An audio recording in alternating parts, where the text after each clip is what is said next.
팔콘에서 DPS를 맡고 있는 프로퍼 김동현이라고 합니다. 안녕하세요. 팀 팔콘에서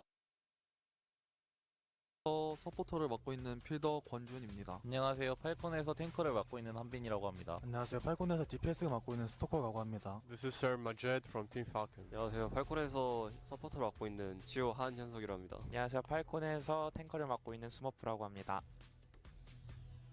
모든 선수들이 전에 있던 팀에서 다 에이스 소리를 듣는 선수들이 지금 보이지 않나. 저희 팀의 매력은 모두 자아가 있다고 생각합니다. 게임 플레이에 자기들만의 개성이 다 있어가지고 한 명 한 명마다 플레이가 다 달라가지고 처음엔 헤맸다가 지금은 맞춰졌는데 그게 강점인 것 같습니다. 아무래도 저희 딜러진 쪽이 다른 팀들보다 이제 훨씬 잘하는 선수들이라고 생각해서 이 선수들의 게임 방식, 피지컬을 즐기시면 될 것 같아요. 보이는 게 다니까 이제 재밌는 딜러 위주로 이제 보시면은 더 재밌게 즐기실 수 있을 것 같습니다. 가장 이기고 싶은 팀은 그래도 크레이지 라콘? 항상 어딜 가든 결승전에서 만날 것 같아가지고 팀만 이기면은 우승할 것 같은. 저도 똑같이 크레이지 라콘을 가장 경기하고 있고요. 지금 모든 팀 중에서 저희 제외에서 가장 잘하는 팀을 생각해가지고 거기 팀만 이기면 우승할 거라 생각합니다. 1위로 진출할 팀은 당연히 저희 팀 팔콘이고요. 그나마 견제되는 팀이 크레이지 라콘인데 그렇게 잘한다고 생각이 들지 않아서 저희 팀이 무난하게 1등으로 올라갈 것 같아요. 프로퍼가 더 잘한다고 생각합니다. 이유는 립은 막으면 막을 수 있는 딜러, 프로퍼는 막으면 못 막는 딜러이기 때문입니다. Proper, he's just the best player in the world. It's obvious. It's obvious. Everyone knows. 상대가 잘해서라기보다는 저희가 못했기 때문에 라이벌 구도가 된 거지. 이제는 저희끼리 이제 잘하기 때문에 이제 라이벌 구도조차 안 될 것 같습니다. 어차피 우승은 팔콘. 저희한테 진 게 군에서 어떻게든 한번 이겨보려고 저희 팀 원했던 것 같은데 동아이가 슈퍼스타가 되고 싶어서 그런 거지 않나. 예티가 아무래도 빨리 치고 싶어서 저희를 골랐다고 생각하고요. 다음에 할 땐 이제 처참하게 질 거라고 생각합니다. 예티가. 응원해주셔서 항상 감사하고 직관 와주시는 분들 너무너무 감사하고 직관 많이 와주세요. 그래야 저희가 더 재밌고 신나게 할 수 있을 것 같아요. I want to say thank you guys for supporting us, and we're gonna keep winning for you. Thank you. 감사합니다. 더 좋은 결과 있도록 노력할 테니까 앞으로도 계속 응원 많이 부탁드리겠습니다. 응원에 힘입어 좋은 성적으로 보답하겠습니다. 감사합니다.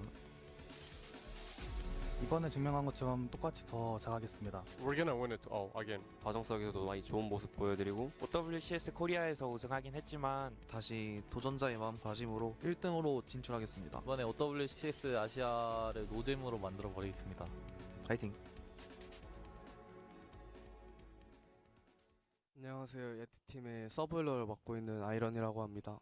안녕하세요. 예티팀의 동학입니다. 예티팀에서 딜러하고 있는 나이프입니다. 예티팀에서 딜러하고 있는 바이퍼입니다. 예티팀에서 힐러 맡고 있는 블리스입니다. 나이대가 좀 어리다 보니까 코치님들이 뭔가 원하는 걸 요구했을 때 빨리빨리 바꿔서 할 수가 있고 대회 내에서 약간 임기응변 같은 게 좀 좋다고 생각합니다. 피지컬이 개개인적으로 좀 많이 좋기 때문에 한타 하는 도중에 저희 잘 보시면 좋을 것 같습니다.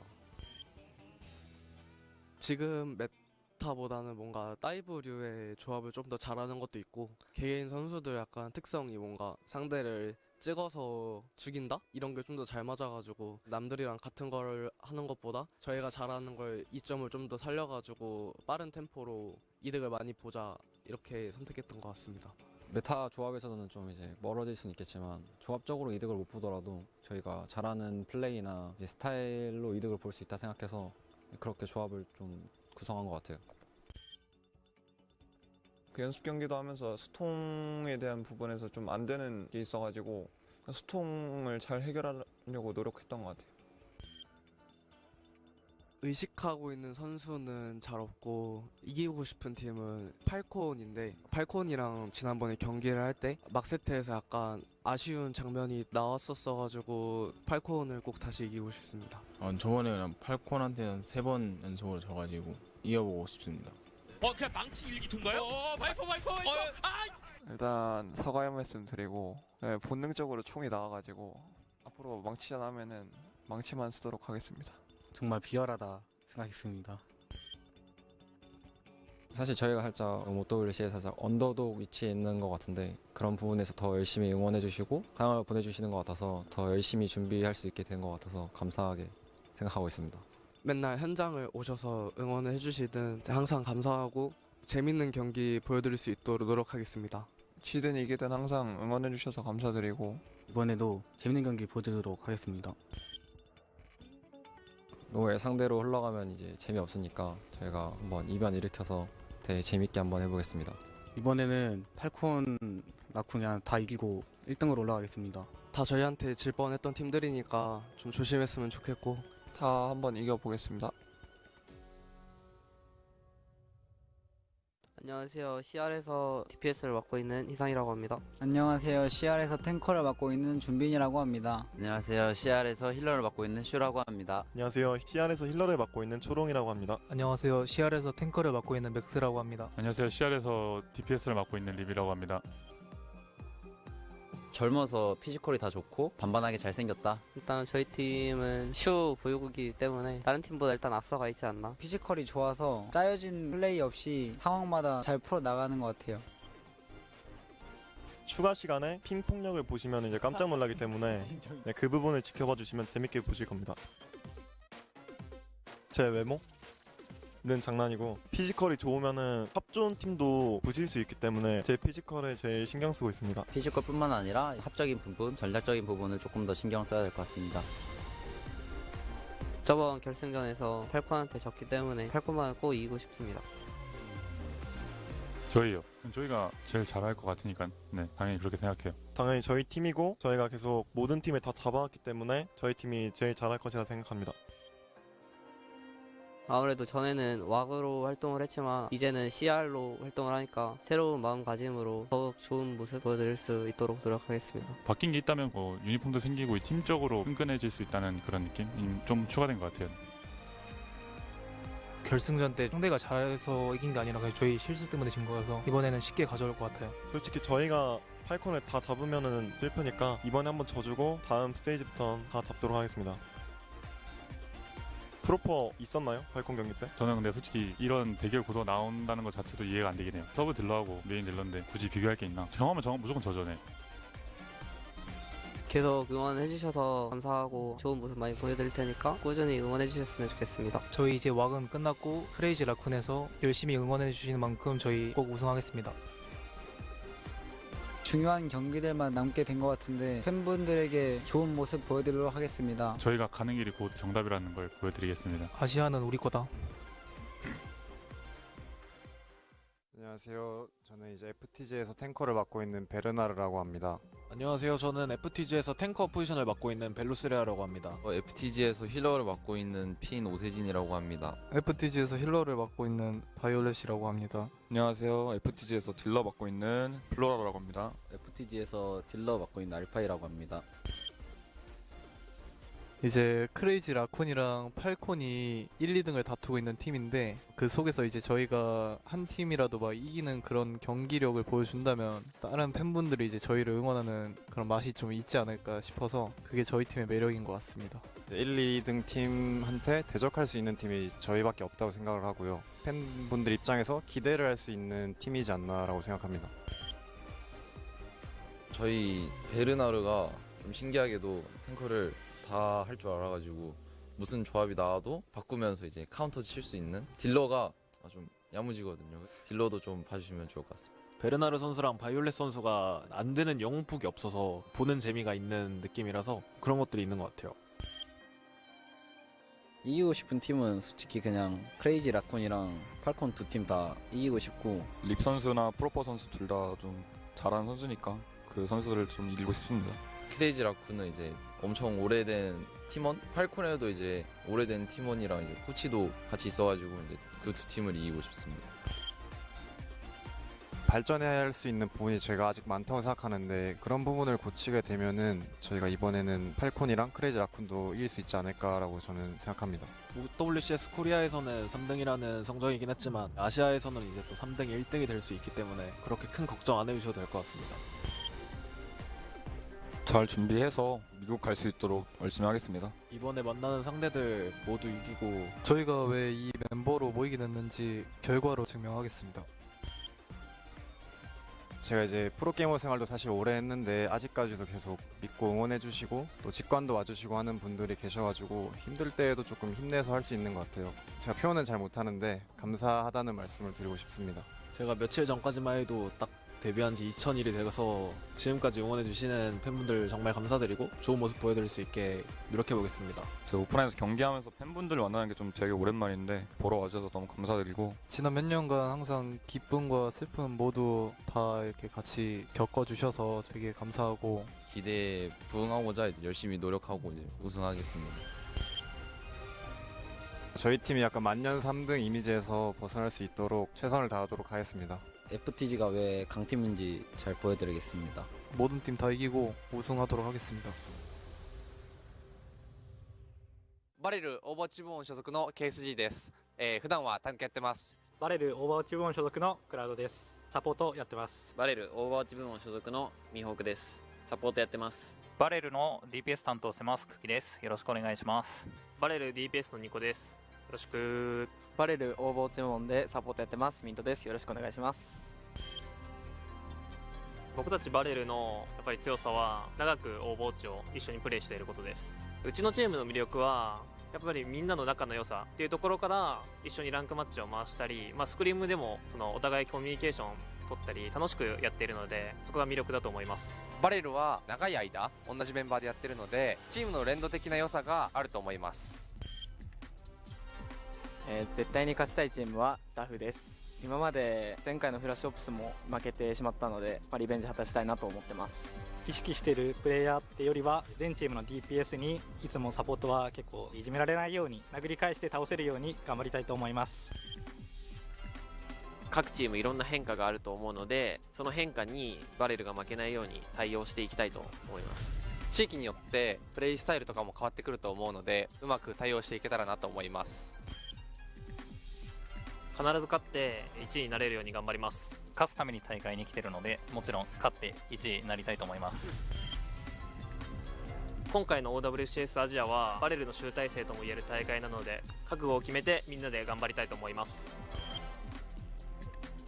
今回の OWCS は絶対勝つので応援よろしくお願いします。今回の大会では太平洋地域や韓国チームから一勝をもぎ取って帰れるように頑張ります。この大会を通してバレルを応援しててよかったなとか、バレルをもっと好きになってもらえるような結果を残すので、これからも応援よろしくお願いします。今大会いい姿が見せれるよう頑張るのでよろしくお願いします。今までで一番いい結果を残せるように頑張ります。今回の大会はバレルにとって集大成とも言えるような大会なので、ずっと応援してきてくださったファンの方々に大きな一勝を届けられるように頑張りたいと思います。応援よろしくお願いします。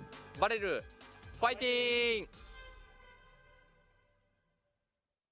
My IGN is Lumi. I'm playing support this tournament. My name is Clear. I'm playing tank. My name is Pali. I'm playing flex support. My name is Dank and I'm playing main tank. My name is Az. I'm playing fake DPS. My name is Havishan. I'm playing DPS. I think our team individually is all really strong mechanics, so I think if we're going to beat a stronger opponent on paper, that'll be the reason why. I think we're really aggressive as well, which is a good trait to have. We have like Western tank players like Dank and Clear, which are like more unorthodox compared to like Asian playstyle. I'd most like to beat Varel again, because we always beat them, and probably main tank diff, KSG again, as I always do. I think the team that I want to beat the most would be from the gamer, and I want to beat Finn because I want to be the best player that was born in Japan. I'm just going to be honest, the only reason we lost to HoneyPot and got second place was because I was on 210 ping. I think we can do better than what we showed in that grand finals match, definitely.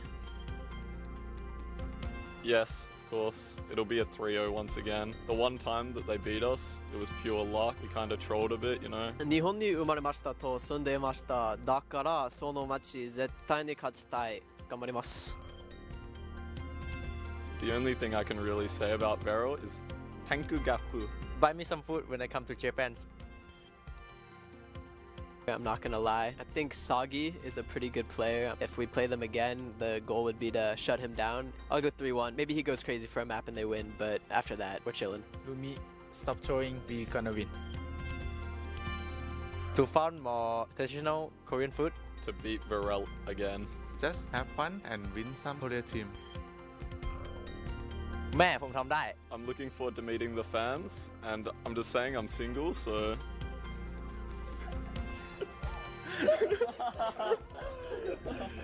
Thank everyone that donated. I also want to thank my family. They've been really supportive in this and also helping me get to Korea. It's a pretty long way from America. もう日本人のファンサポート本当にありがとうございます。한국 좋아해요. 감사합니다.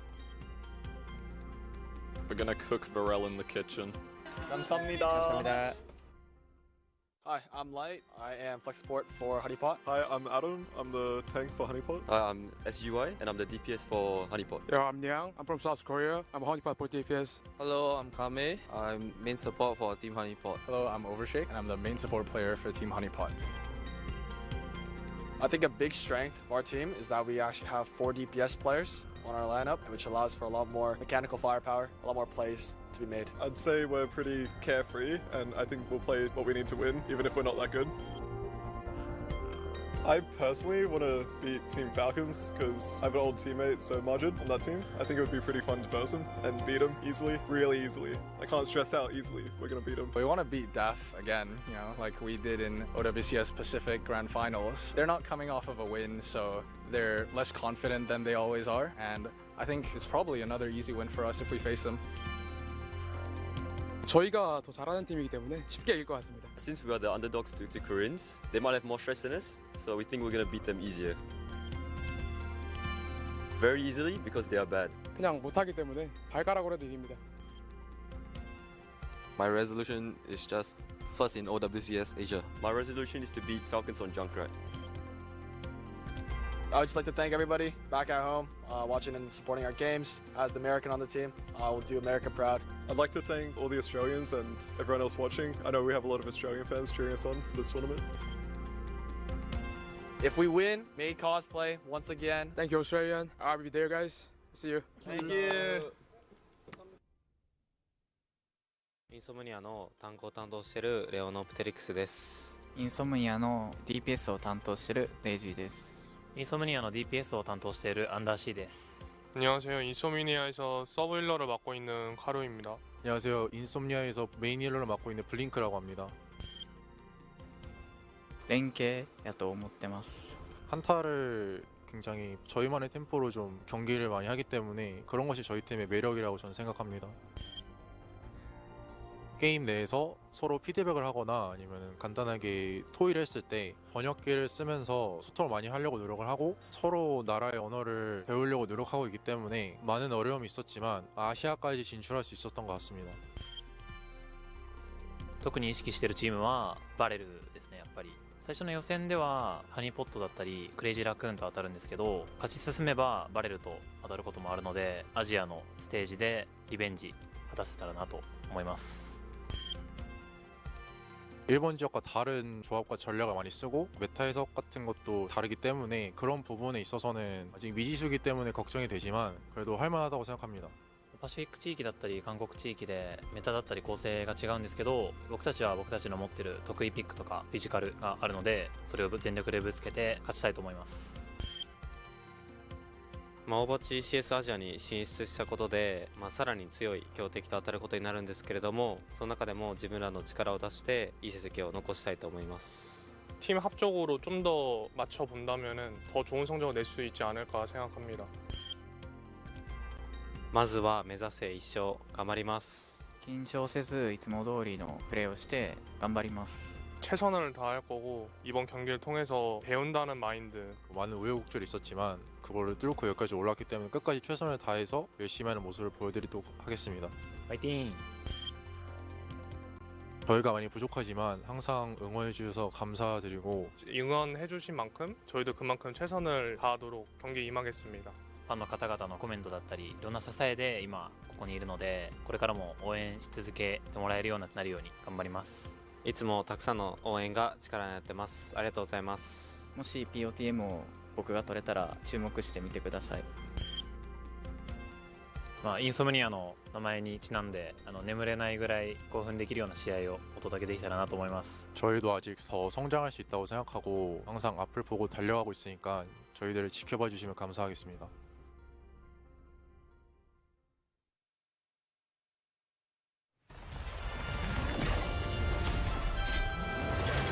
Let's make history! No way! Ha! This season's got my name written all over it. Tectonic Shock is ready to rock. Taking names from strata to stratosphere.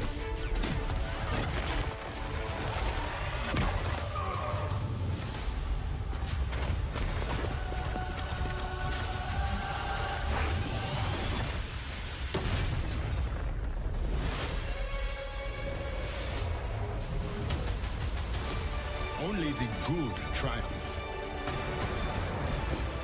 We will tear them down. No mercy. I decide who receives my aid. Good always has the last word.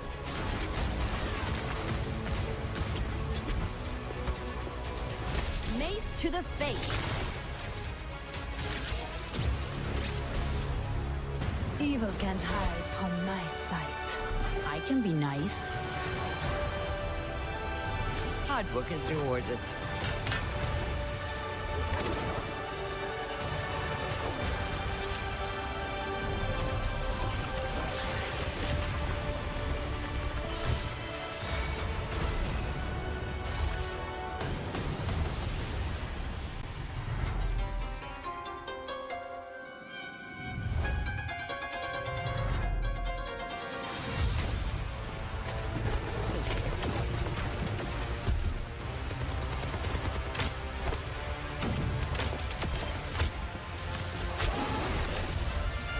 There's no way I'm gonna miss this.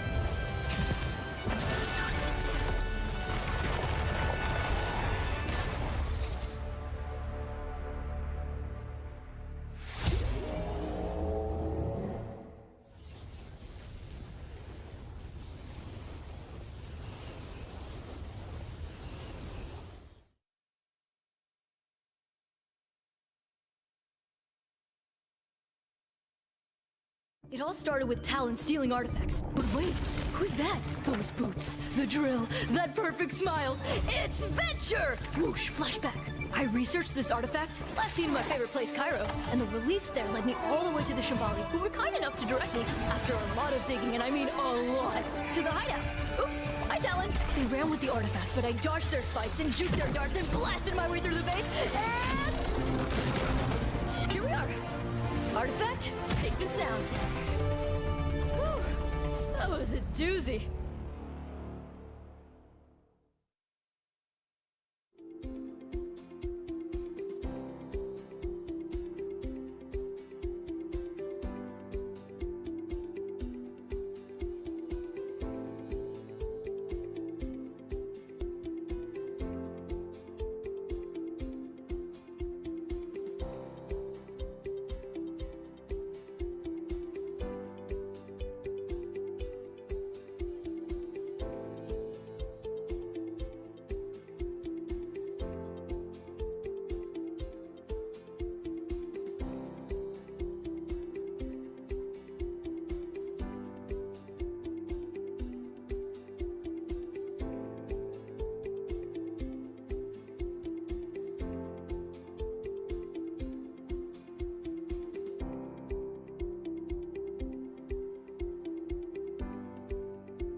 HoneyPot have done it. 완전히 갈아버립니다.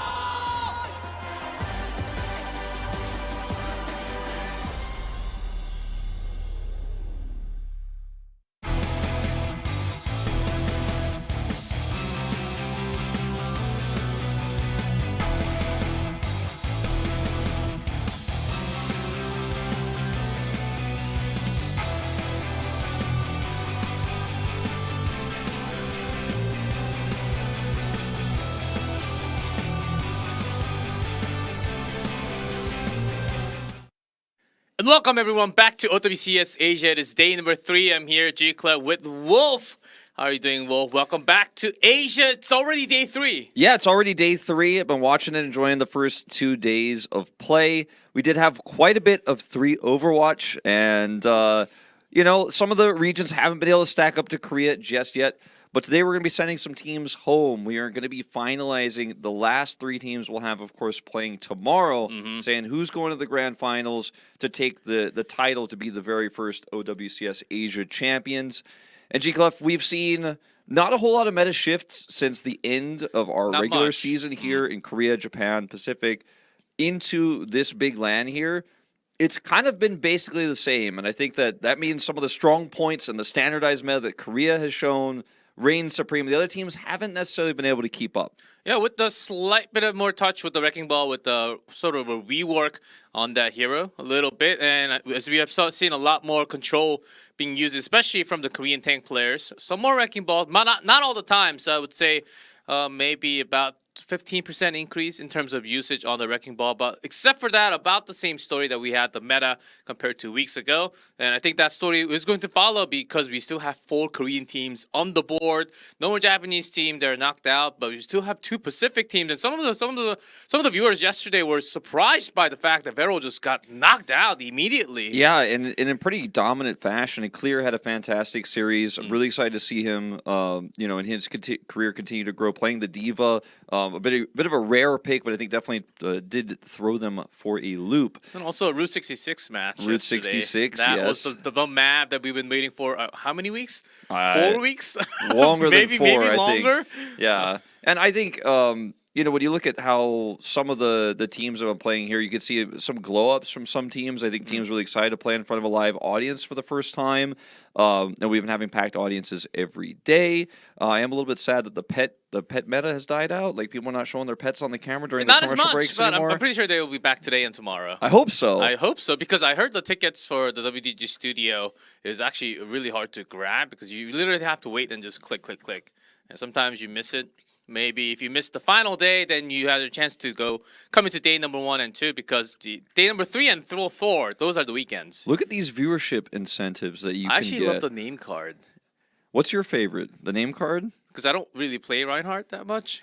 I actually like the name card a lot. So it's for the me, season for it too. I mean, Cherry Blossoms. I like the Reinhardt, but I also like the Googly Mari icon. Like, you don't want to miss that. You've got to have the Googly Mari icon. Of course, yeah. In order to get to 8 hours, you do have to get everything beforehand. Like, I think on the tier list of, we have Pachimari, we have bad Pachimari, then we have Googly Mari, right? Like, that's just the tier list, right? So Googly Mari, we'll see how many of you guys can get that, and how many of those sprays I see in my ranked games online. Yeah, it's only until tomorrow, actually, 28th. So if you don't have any of these, I think if you just watch, even if this is the first time for you to tune in, if you watch Asia and overnight and also Asia tomorrow, maybe that's going to fill up at least 10 hours or plus of time. So you should be tuning in for the maximum prize. Here's the bracket. So, of course, the winner of Game 11, which is the most hype game here, you can call it the winners' finals, is Team Falcons versus Crazy Raccoon. The winner goes directly to the grand finals, and that will be tomorrow. And then the loser will drop down a lower bracket. We also have, of course, From the Gamer versus Daff, YETI versus HoneyPot. The winners of those two will also play today in our 3rd match. So we have 4 matches coming at you guys today. They're all going to be good. We're going to be sending some teams home, though, because the games 9, 10, and 12 are all lower bracket matches. Yep, they're all Insomnia from last night. They are probably at the venue watching the games, but they don't get to play on the stage anymore. And by the end of our first 2 matches, FTG versus Daff, YETI, HoneyPot, we'll find out who the lower bracket, because they will also play another one towards the end, because it's not 3 matches today, 3 matches tomorrow. It's actually 4 today and just 2 matches, and the grand final being 1st to 4. Yeah. Yep, that's right. So our only BO7 basically being that grand final, and really looking forward to seeing it. See if Crazy Raccoon can actually lift a trophy. Will it be Falcons again with back-to-back, winning Korea, then winning Asia? Or will it be Daff, making their rise to the top? Nobody knows. Our map pool, of course, unchanged. We still have our Asia exclusive maps, and it is our format where loser picks map, but also map type. Because Crazy Raccoon prefers to play a lot more on Ilios, we had a lot more Ilios from the Korean matches a few weeks ago, and even yesterday, just against Crazy Raccoon. But off of that, we had a few Oasis, Busan, a few Nepals, I don't think we had Samoa, if I remember correctly, but we're going back and forth for the control map. So here are the 4 matches that we're going to have, and TBD, those slots will be filled after the 2. And can I just say, I like that here at OWCS Asia, we say losers match and winners match. I don't know why Esports is too scared to say that, but you know what? We're willing to put it out there. It's way easier to understand than upper and lower, but anyways, I want to point that out as a long-term esports person who's watched that terminology disappear. We have winners and we have losers. It's a competition, G-Clef. How could you say losers? They're not technically knocked out yet. Yes, G-Clef, you and I have spent many a night talking about this, but I know. Yeah, the big match today is definitely the winners finals, right? Team Falcons and Crazy Raccoon. I hope that we can see a close competitive match between these two because we have seen so many be one-sided so far this league. But I don't think it's going to be the same story starting today, really. The lower bracket and the teams being knocked out, and especially with the higher tier teams playing a lot more matches closely, it should be a lot closer matches tonight. That is one I expect. All right, here comes From the Gamer. Walking out here, giving some finger wags. Not sure what that was. We know what that is. Thumbs up, double thumbs up, and a single. Okay, solo thumbs up. They got it covered. I'm watching you. They got it covered. And here they come out into the audience. From the Gamer, definitely one of the underdogs in this tournament. One of my favorite teams to watch throughout OWCS Korea. Bernard, such an incredible tank player. The support line definitely has looked a lot better, I think, at this LAN than what we saw from them in regular season on the average. Flora, Alpha, incredible DPS players. I do think this team is one of the dark horses of OWCS Asia. But their opponents today, man, with how good DAF looked when they played up against their opponents yesterday and upset Varel. Yeah, who knows? And, yeah. Here we do have DAF coming, but yesterday, even against the Crazy Raccoons, FTG was able to pull off one map. I think the only one map that was not 3-0 from last night. And DAF has a lot more to prove, not just against the Japanese teams. Now they're really fighting the top dogs. Let's see what they got made of on stage. A little bit less coordinated on the walkout. There we go. That's what I like to see. Winston moved right there. Cleared, given the finger wag. Yeah, get that dirt off your shoulders. Yep, DAF logo. All right. I think DAF is one of the, from what I've seen, you know, from reading online and watching the Korean fans here in the arena, definitely kind of a fan favorite for the Koreans as well. I think a lot of Koreans are excited to see a team that has, you know, Western players actually playing on a stage. We don't see that all too often. It hasn't really been a thing in Korean Overwatch for a really long time. Obviously, we do have Surma Jed on the Falcons, but to see them actually get player of the match and getting interviewed on stage, that's always really exciting for me, and I think a lot of Korean players are super hyped for that as well. DAF really showing up in a big way, always having Varel's number seemingly, no matter what, across history. They do it again. But today, against this roster From the Gamer with Bernard starting here, definitely a tougher caliber of opponent. It certainly was, and that, I think they even looked stronger with Clear, especially leading the pack, and probably Lumi not really making any mistakes on the back. But it's from the Gamer that we're talking about, third seed, who was basically the only thing. YETI, okay, did challenge into the Falcons, but I would actually not record much of what happened during the seeding deciders. I actually think the Falcons were not 100% playing for that weekend. So I still do think From the Gamer is a better team compared to YETI. I do think so as well. Especially with what we've seen from YETI recently. As for DAF, I mean, Clear for me is the main star. Like, especially for this tournament, his diva, you know, he's super good at picking out the right targets. His dives with the rest of his squad have been very well coordinated. This team looks like they've been playing together for like since the beginning of Overwatch with how coordinated they can be. Sometimes ult economy gets a little bit messy with DAF. Sometimes they're not able to coordinate how they want to use their ults and when they should fight. But when they fight, when they commit, they do it as a 5-man unit. And it feels to be always Clear as the one leading that charge. So yeah, I think that it's a tough matchup into Bernard for sure. That should be the focal point today. Yes, we'll talk more about the players as we head into the coaching staff interview. 안녕하세요. 아나운서 이시윤입니다. 네, 반갑습니다. 오늘의 첫 번째 경기 FTG와 다프의 경기 시작 전에 각 팀의 대표분들 모시고 한 분씩 인터뷰 들어보도록 할게요. 먼저 FTG 팀 자기소개 부탁드립니다. So, introducing himself from FTG, it's Yaki. 코치를 맡고 있는 야키 김준기라고 합니다. And he said he's Yaki. Yeah. And there's quest for Daph. So we'll translate what Yaki has to say. Yeah, he will be speaking in English, so you guys will understand what he says. 먼저 FTG 팀.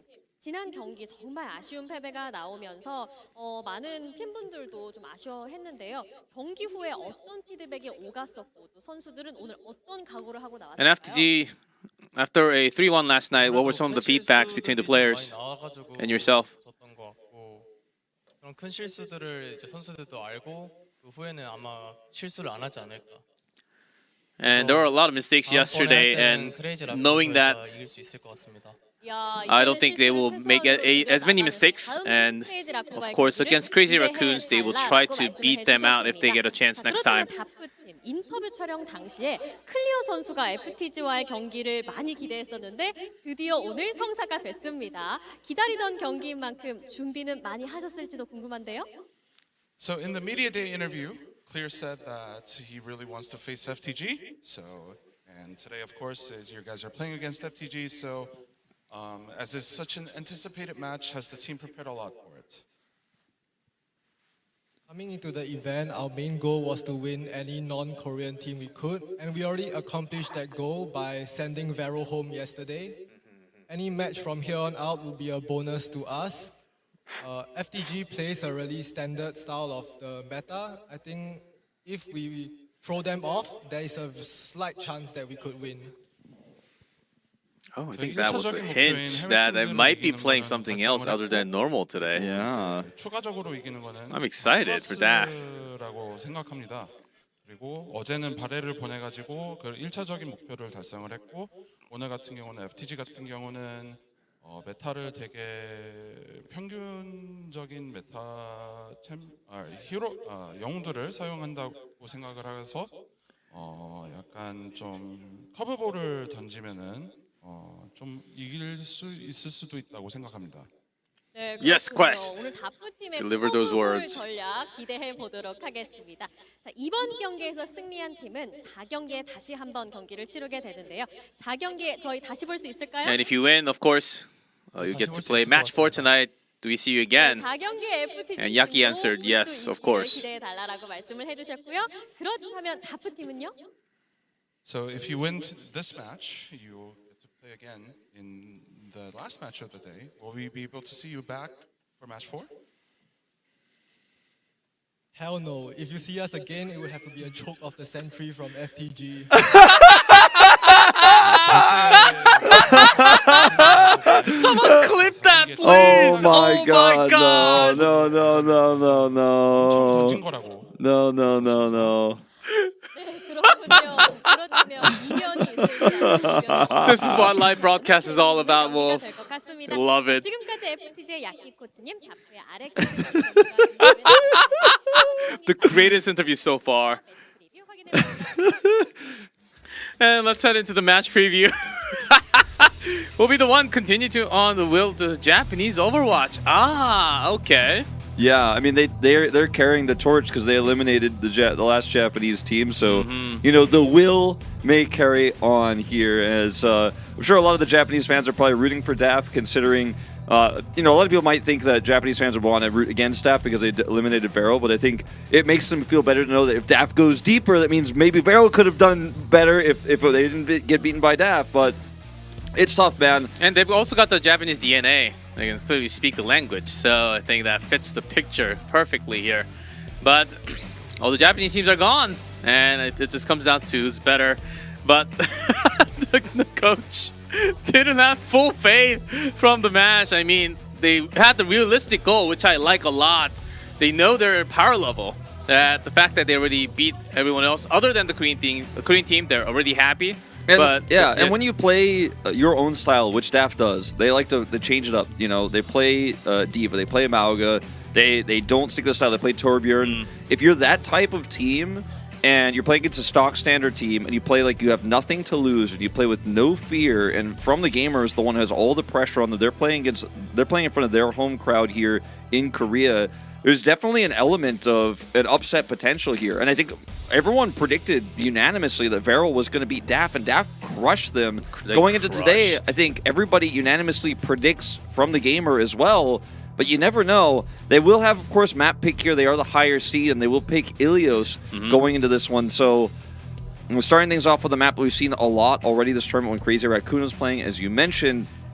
We'll see if they can start things off with a bang here. I don't know if we'll be seeing D.Va on Ilios. Very tough to pull it off, but... Yep, on Lighthouse, a little more chance. But sure. Other than that, maybe slightly less. And Ilios was a spread from the Raccoons. They only practiced on that map, and then eventually spread it apart, spread it into the other teams, and basically, even FTG is now picking Ilios because that's the most practiced map for them. Also getting ready for potential rematch in the future. So I think that's what they want to pull off here. As staff, it has to be the biggest choke of the century. Biggest choke of the century. We'll keep an eye on that. Let's see if we see the biggest choke of the century from FTG. I mean, for me, I look at this series thinking the biggest difference between Korean teams and our, other Asian teams here is that Korean teams are super coordinated. There's a culture of exactly how team fights are supposed to be run, exactly how comms are supposed to be run, exactly how ults are supposed to be run.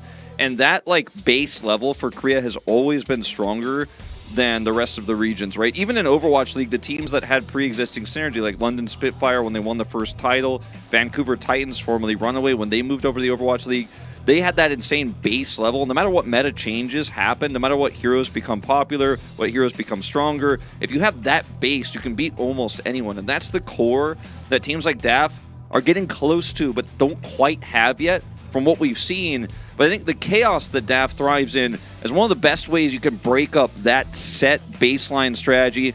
Already mentioned, they play a standard style. Maybe if we do something strange, maybe we throw them off their game, just like they did to Varel, we could see an upset. And I'm hoping that we at least get to see 4 games here, G-Clef. I think that might be the realistic goal. Get DAF getting mapped off of FTG. Let's see if that comes true. Because DAF, they clearly showed a lot of prep has been done against their opponent. Varel yesterday might have given everything on the stage yesterday. Let's see if they have done the same amount of practice for their opponent today. FTG certainly looking like the big favorite of the matchup here. As we have the match loaded in, Ilios will be the first map with control. Let's see From the Gamer versus DAF.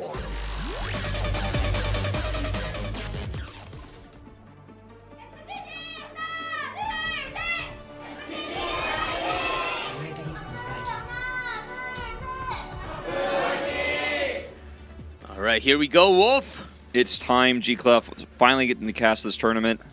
I was getting mad FOMO sitting at home watching the last 2 days. It's going to be a good night. And Clear hovering the D.Va. There's certainly a chance.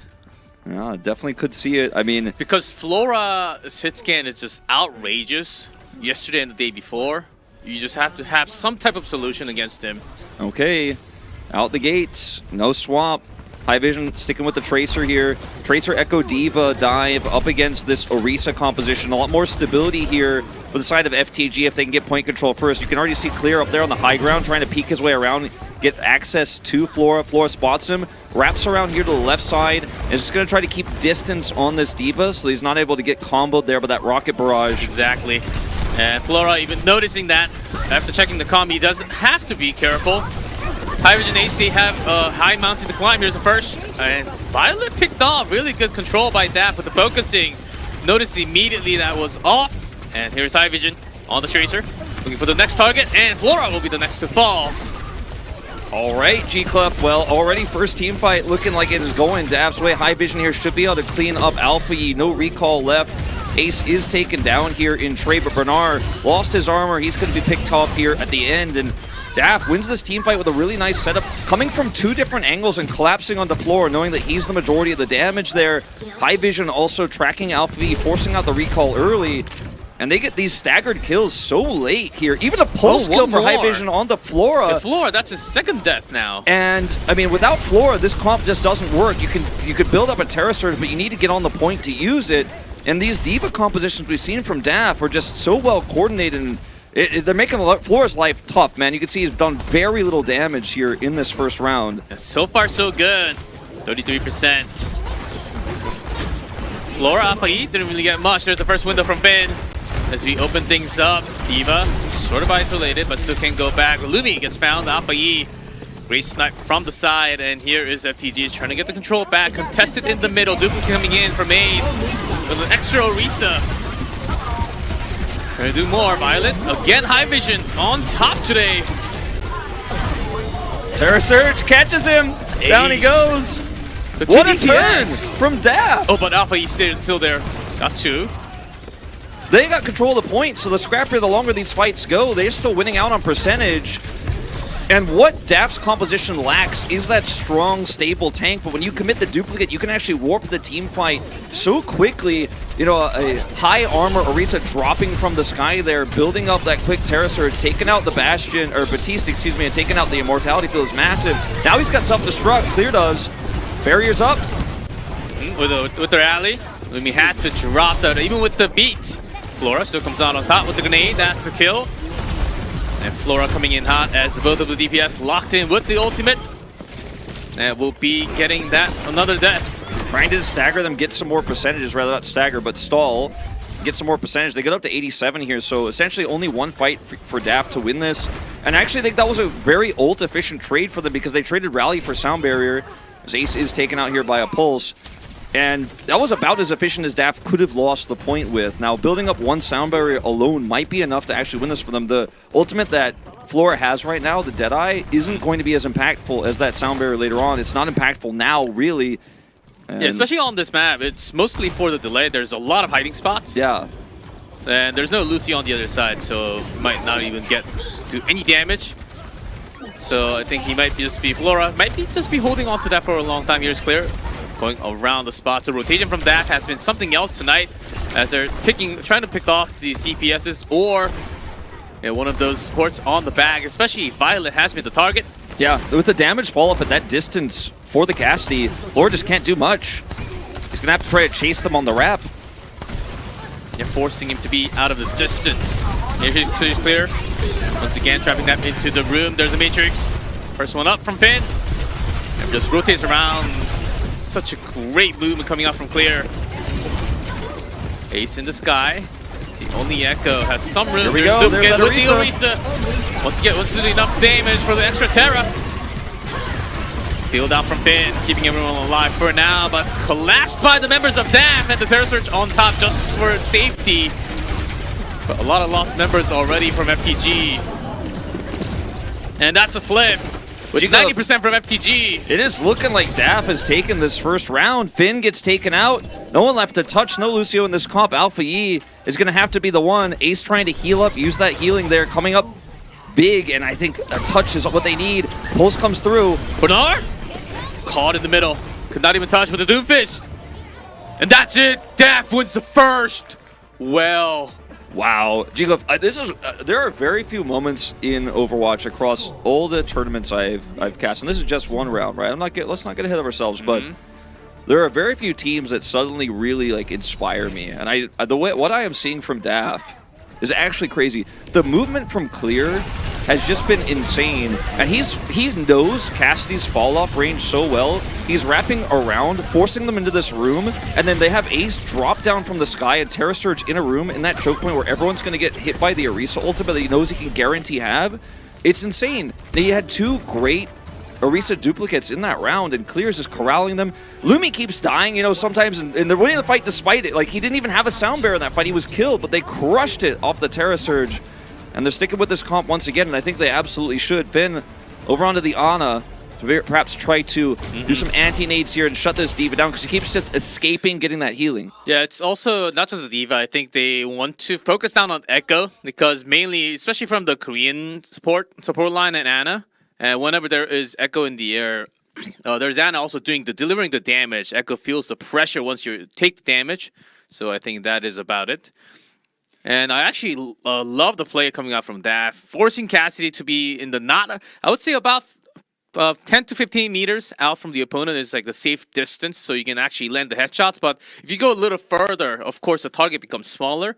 And then even with Flora's great aim, you can't just hit headshots all the time with that distance. And even if you do hit those headshots onto an Echo, most people, I mean, I think most people know this, but some people might not, but there's a damage fall off, so you do less damage the further you are away with Cassidy. So what you could basically pop somebody out of the sky with 2 shots, a headshot and a body shot. At that distance, you require more shots, so then the Echo, flies away, gets out of your range. So even if you hit every shot, you're like, I only hit one.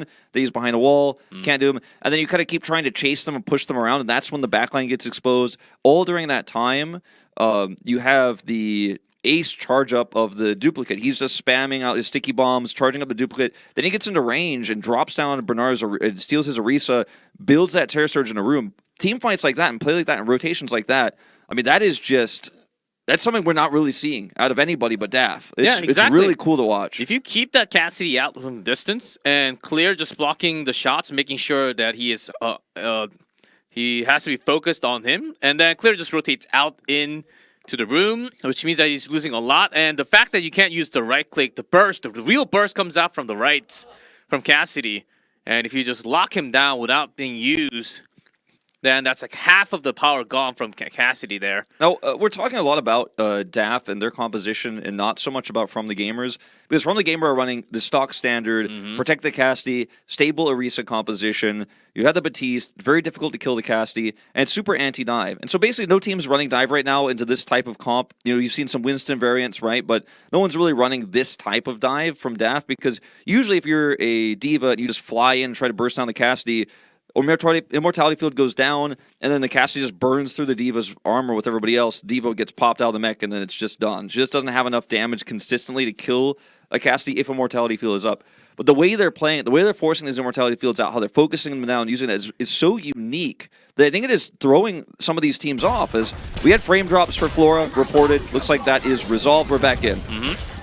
As Alpha E is playing Tracer for now, but you can also go on that Echo if Flora is willing to also change. She might even not, is not Bernard being forced to change at all. Yeah, matching the Diva now. Yeah, out of the gates. And again, focusing on the Flora. Cassidy's the target. Stickies. A pretty good grenade coming out from Finn, keeping his teammates alive. But Clear just shoves him off! Clear just shoves him off. Now he's likewise taken out here by the whip here of Violet. That's a better trade for that for FTG. Yeah. But not, yeah. But Definitely you can see the for them. focus from that. Okay, we bring this guy down, and plan B. The problem with how that went was that Daph knew that when they committed everything there to try to burst Floor and Finn's bio grenade went off, that they couldn't kill him without getting an environmental. And Clear saw his window. He was like, well, this is what I have to do. But unfortunately, did end up getting whip shot off. Great reaction there from Finn and Violet. Finn and Violet carrying that fight for FTG together despite Flora's death. And it's a better trade, as you say. Ace does have that duplicate available. Might be a double Diva show this time around. Yeah, even forcing that. Oh, Sleep Dart is good on Ace. Great Sleep Dart in animation. And there's Violet all the way back. Off Mega, Clear's gone. There's some stickies, but Flora's still alive. That entire push from Daph was so based upon the fact that they have the extra healing and double Ana to actually allow Clear to have double Ana, or double healing rather, so double support basically of sustained healing and then push through. But Finn just slept him in the duplicate animation instantly, perfectly timed. So he was instantly lost, and the rest of the team was pushed too far up. They didn't have that extra healing that they thought they were going to have, and they're burst down. This is looking rough for Daph on the second round. Oh, Alpha E. Right next to teammate, here's that vision again. Pulse bomb. Goes towards the back, but misses the target. Flora with the nano. Can't really deliver the shot immediately. There's a rush from Pali. And members of FTG falling behind slightly as they still do have the main control. Barrier here has to be big for Lumi, and it's too late for Pali. Pali gone, 95% for FTG. They're back in game. The staff trying last territory. And the sound barrier with just two, with a lot of dropped members already. That should be 100-0 for FTG, coming back strong. There's a self-destruct. And they just go bye-bye as they secure the second map here. Second game. Violet and Finn, the two to die there, knowing the game was, or the round was done. Maybe they were trying to take the shot instead of the DPS behind I think them. they just knew it was over no matter what. But they were the two MVPs of that round for sure, especially on that first push. As this moment here, when he gets whipped off, was a play from Violet. Obviously, Finn having the bio grenade moments before. And then Flora just having so much space this time around with the D.Va swap here for Bernard.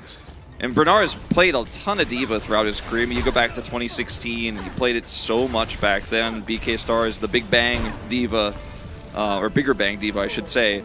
Now, let's see what they do here on this next map, as it looks like they're going to swap things up. No Widow or anything like that. Will we see... Okay, the Torbjorn, yeah. They're running this Cassidy Torbjorn D.Va again. It is really important to win the first fight if you're going to have any chance of winning with this. Your ult economy just goes to hell after one lost fight with this if you lose the first one. So let's see what Ace can get done. Ace shooting some shots. Turret set up on the back. He's overloading. Yeah, in the safe spot. As they eventually have to go when it's unlocking. And first being controlled slightly by Clear. Hydrogen on the low HP. Contested by Flora off to the side all the time. Yeah, this is a good distance for Cassidy, where you can't really force this guy off of the mini bridge. Now, they didn't lose the fight yet, so there's still hope they could maybe get an early flip here. High Vision back healed up. If he could take out Lumi, or rather take out Violet, excuse me, he would actually have a good chance. They're pushing the in. Gap. As he's looking for the shots, and High Vision probably will be somewhat of a trade, but only losing Finn in the middle. And Flora, how did he already have that Deadeye? Did so much damage there, and now they are going to further stagger Clear. And I don't want to call this one over here, but I mean... Even stealing the heal pack. Yeah. Of course, it's on their side of the map. I mean, Clear just can't get off the map, man. Okay, down taken out. Flora's giggling. But this one's almost all but done. They have to swap. Now, swapping is absolutely the right choice. Trying to run the Torbjorn here on attack, pushing back into the point is just suicidal. I love the swap to the Mauga as well. Going Mauga Symmetra here to try to hopefully burst down Bernard and win the extended fight. They will have a sound barrier in that longer fight, but this is really just a Hail Mary here for Dav. Yeah, because of that stagger, it is so late. The second team fight just starting off, and it's 57% for FTG, as here's big dive coming out from the Symmetra with the teleporter, but already, okay, Finn caught off with the rotation. Nicely done by Dav. But they need more than that. They need to force another rotation and take the point. Bernard diving in, that is Symmetra gone. With sound barrier a little too late there. But with a better trade, Bernard lost. Lumi picking up 2 here. That should be the flip. They did not commit the Terra Surge. Bernard wanted to push up in Terra Surge there. That's why they pushed so quickly in. I think they tracked that Lumi didn't have sound barrier. But it was actually a great play from Polly on the high ground. He took the cross angle and dropped his solo ultimate there and was able to pick off the backline. Takes out Finn early in the fight. Now, winning this next fight is the real challenge. Daff had the tools, and they had a really good play there with Polly to win the last one. But this time, they're severely outmatched in terms of ultimates. Yeah, exactly. Starting with that Matrix, trying to get the backline first. Finn is taking some damage, but the field is gone. But there's Sarah just cover up his teammates. Delivered the damage, but he falls in between. Dav actually having the better control at the moment. With the teleporter, they're making these rotations work.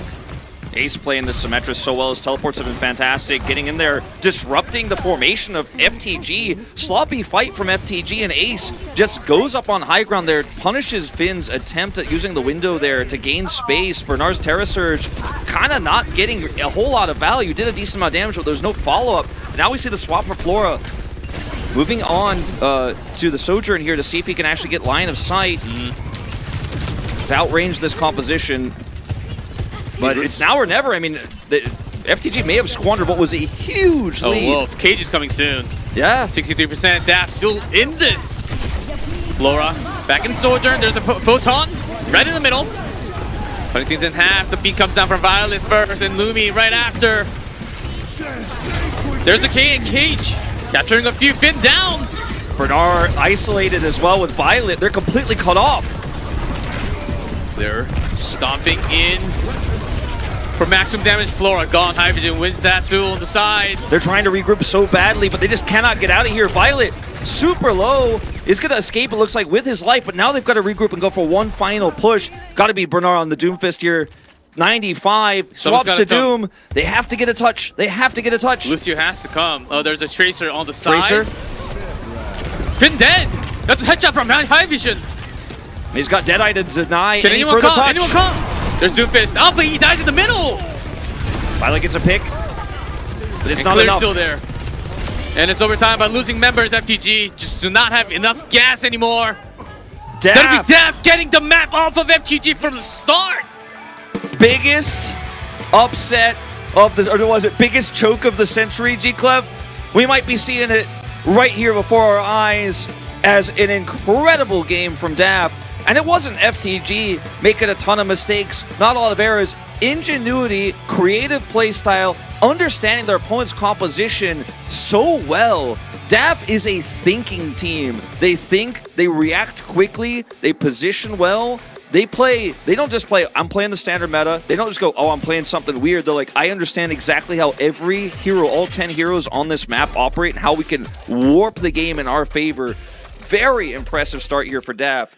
This is the moment. I haven't been excited about a team like this in a while, Jacob. I'm like kind of getting jittery. I like, know. And it We was just got the close. new chair and it might just break in just two matches. How did they lose? How did FTG lose after getting 65% with a Diva stagger? Enemy team has no ultimates. They're not regrouped. How did they mess that up? They played so great. The Polly's ult on the high ground actually changed everything, gave them a whole new lease on life, and then they just played it so well after that. And Bernard kept getting split in half away from his teammates. Uh-oh. I don't think they were fully ready for the Diva coming out from Clear. They had an idea, but didn't actually know that Symmetra was going to be the ult factor, that plus factor coming out from DAF and the rotation.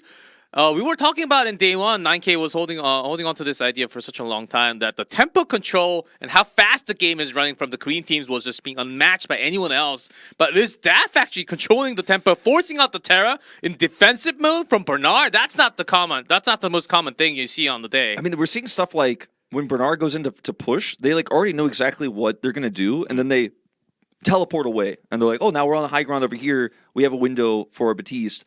Or, oh, okay, they're going to actually push in with the Orisa and look for a Terra Surge while we see a flank from Flora. And then, boom, teleport. Everybody's on top of Flora. Bernard's like, well, I pushed forward. I'm way away from my team. I can't peel. And then they just burst down Flora. Now, it was a really good game from the gamer as well. They played standard. They played really well. But I think it's going to take more than that to win this series, as DAF has the advantage now. Yeah, it is just the first map. DAF, they do have the advantage. But let's see what happens when we come back from a short break. We will take a short one. And when we come back, map number 2.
welcome back everyone in the middle of the first match of the night, and Daph is leading the series. Wolf FTG is a map down to start. Now, historically, the top of their region, obviously you see, look at the maps here, they have a pretty high win rate on a lot of them. They were upset, of course, by HoneyPot in the finals, but they have, you know, a wide variety of maps they're very good at. They have been very dominant. Because FTG has played a lot of different maps, and like their win rates look a little bit worse across the board because they're playing in a very competitive region. They, you know, are a 3rd seed, very strong team. I do wonder where they're going to take us, because I think if I'm FTG, I'm like, let's go somewhere where it's very basic and the Diva's going to be weak, like Shambali Monastery. That's where I'd be going, okay, I want to go to Shambali. They can't play those shenanigans. It's too tight. There's not enough space for them to zoom around. Play a Cassidy composition, play the Orisa, and just say no. Or play a Reinhardt map. You know, if you want to play Reinhardt, you could play with that. I think you want to stay away from maps like Eichenwald. I think you want to stay away from Push if you can. And I think you definitely do not want to go to Flashpoint. So that has kind of been one of the worst map types historically. Going to Colosseo. Okay. This has been the Korean staple push map. It is also, if you look at the other push, it was only 40% win rate, and I believe it's a 2 to 3, 2 wins, 3 losses, and other than that, it has been at least 9 or more wins on this 100% win rate Colosseo. So certainly from the gamers having good memory even against the Korean teams. New fans are born, G-Clef, every day, and not in the womb. But from a Twitch clip of one man who said, hell no, it'll be the biggest choke of the century. That's exactly how you throw them off and let their guards down. And that's what they pulled. But that was Ilios, and certainly you can't pull off the same comp in the other maps coming through. Might still stick to Diva. It's possible. Some Wrecking Balls were potentially possible even during the weeks that we had before. But now coming into the real play of the big Asia matches, I think Orisa is a more comfortable, stable pick coming out from both. I think Clear is certainly able to bring a lot more hero pool on the board. Oh, that one fan listened to me earlier and brought the cat meta back. See that cat top left? I want to see a little bit more of that. Oh, yes. From the gamer, not really looking shaken after that loss. I think they know they made quite a few mistakes, played a little bit disrespectfully around the teleporters. And in general, I think they came into today thinking they were just going to roll Daph.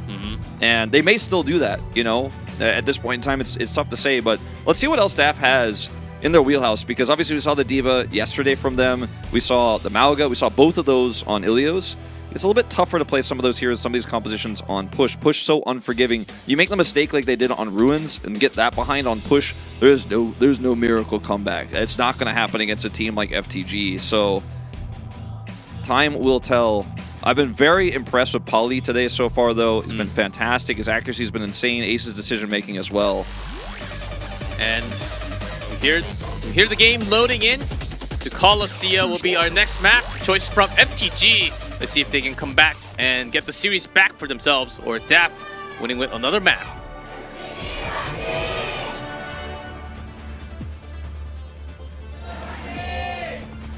So G-Clef, I want to put the focus on ult economy for this push map here, because double team fight wins often spells doom for players, and you have this long, painful attempt to push the boulder up the hill for the team that loses those first 2 fights and just keeps rolling down.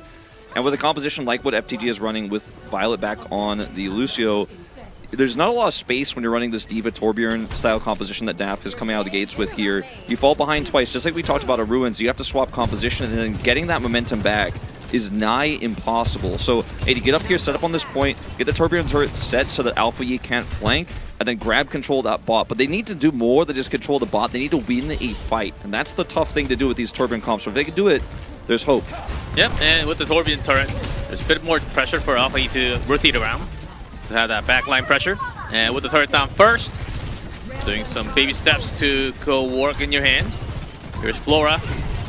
Not on Cassidy because the first point Colosseo, there's a bit more distance. I think he really felt that one from Ilios. Absolutely. Here's Ivision, but very low, covered by the teammates. But Violet caught in the middle. And that's clear. Ace getting 2 kills. And I think, man, FTG is really going to have to change up the strategy here, G-Clef, because they keep doing these pushes where they're almost dive-esque, but you can't do that into a Tourbillon turret. Immortality Field was almost critical of Poly using the Immortality Field there because he was able to save him, right? Didn't even need it. But it didn't matter because they're pushing up too far, too fast, and getting picked. And now they've won the team fight. DAF have. They get control of the bot first, and Flora is going to swap here to try to burst down this D.Va, but look at how they can play back now. If you win that first fight, you afford just a little bit more distance. You don't have to actually be up in their face. You can just play around the turret. Yeah, exactly. Here's a dive again from Clear. That pressure is really catching a lot of the DPSs off guard from FTG. There's a Bernard next to the bus. They're just getting through. There's a rush coming out from Finn first. And a lot of low HP members from Def, and the beat comes down with the field, keeping everyone alive for now. And here's a turret from Bernard as the barriers go off. Yeah, an attempted disengage from DAF fails. This will be a great team fight win here for FTG. This is the bread and butter for what FTG's composition was trying to do on Ilios. Speed in, get Bernard into position to Terra Surge, and the Terra Surge was perfect. Lumi layering the Sound Barrier, unfortunately, on top of the Immortality Field there. A little bit of a mistake, allowing Violet to guarantee the better Sound Barrier and then get the Terra Surge off there. Very clean play here from FTG. And this should be enough to get them back onto this high ground and keep this distance competitive. We'll need to win, of course, one more fight and get control of that high ground to do so. DAF do have Molten Core here. Very difficult to utilize, though, on Colosseo. As FTG making their first push around the corner here. Here's Alpha E still. Molten Core coming out first. They just disengage against it. Now there's Finn, making sure they are all good. Not really taking too much burn damage. So from the floor, there's a bit of pressure. Has a robot back. Here's Flora now on a big push. Lumi's caught. And that Violet boot, man. Forcing them into the Deadeye. Yeah, really clean. Super aggressive support player. And he's going to try to remake here. Flora gets picked off somehow on the side. Still a tough fight here for DAF as High Vision almost taken out. It will get taken out here now in that extended fight. Is Clear was not going to get staggered again, but this ends up being a self-destruct that is wasted, and FTG should now be able to take the lead here in terms of distance as the bot's back in their control. Yeah, especially again, with these Clear staggered being deaths. left on the back. Yeah. And this was what would have happened to him if he did not attempt that self-destruct moments ago. I think Violet wanted to grab the kill there, but had 5 HP left for even slower death. Yeah. For Clear. This will actually bring them closer to the check mark. They should be able to get pretty close, and obviously we'll take the distance lead here. Oh, back with Mauga again. Yeah, I mean, you have to swap to this basically after the Torbjorn because there's almost nothing else that's going to be efficient enough. There's ult charge. On the back. Has the high ground. Might be looking forward to that Deadeye. There it is, but with the cover, not enough. He falls with the Deadeye. Didn't really get to use it. So FTG That was just pretty running creative. on top. We've seen teleporter Deadeyes where someone gets teleported on a flank angle to where they might get a surprise Deadeye kill. Usually you don't see the Immortality Field drop down Deadeye where you're just in the middle of 5 people. Like, you can't kill him fast enough because we have the Immortality Field. Problem is that Immortality Field got focused down instantly. FTG have seen it before. Teleporter destroyed here. It's going to give Flora some space. And here's Flora. The field out from Valley early. Even the Matrix forced out. Here's a bit of a contest on the side. But here's Mauga. Bernard focused down early, but Alpha E does a little more on the side on his own. Both of the supports taken out. And there's Violet again with catching that kill. And Finn says, you're not the only aggressive support. No, certainly not. Flora has full line of sight control here, can wrap around the low ground if they push him. This is exactly where you want to be as a Cassidy in these types of situations when you have cart control. And it's looking really rough here for DAF. They need to get massive value with this Photon Barrier. And I don't know if they will. Clear is so low already. He's down. Yeah, that stomp a little too far. Almost forced himself out of the map too. Even with the Photon, let's see how much is possible from Ace and the rest of the members. Without the Mauga, who's coming back from the spawn now. But within that time, FTG, he's gone, but the rest of the 4, the pack will deliver a lot more kills. Flora making this look easy now. This is exactly the style of play that FTG played for the entirety of OWCS Korea once Orisa became the staple tank for these Cassidy compositions. I mean, they may finish the map here if Daft can't get something together, they don't have a sound barrier. Deadeye going to be relatively useless, and Ace somehow needs to get them into a teleporter spot. Yeah, and he's just playing the robot because he wants to stall them out. TP goes down. Yeah, fake TP on the back. Maybe some members are going to be using it, but you're not getting focused early on. But the Terra, way too much damage delivered as the members fall, and this robot is going towards the end with about 3:33 on the clock. And with Kitsune Rush at the ready here, they should be able to stop these spawning members relatively easily. I think we're going to see a finish here on Colosseo.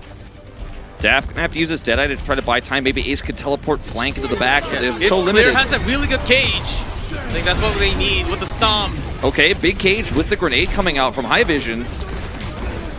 High Vision got two. One more.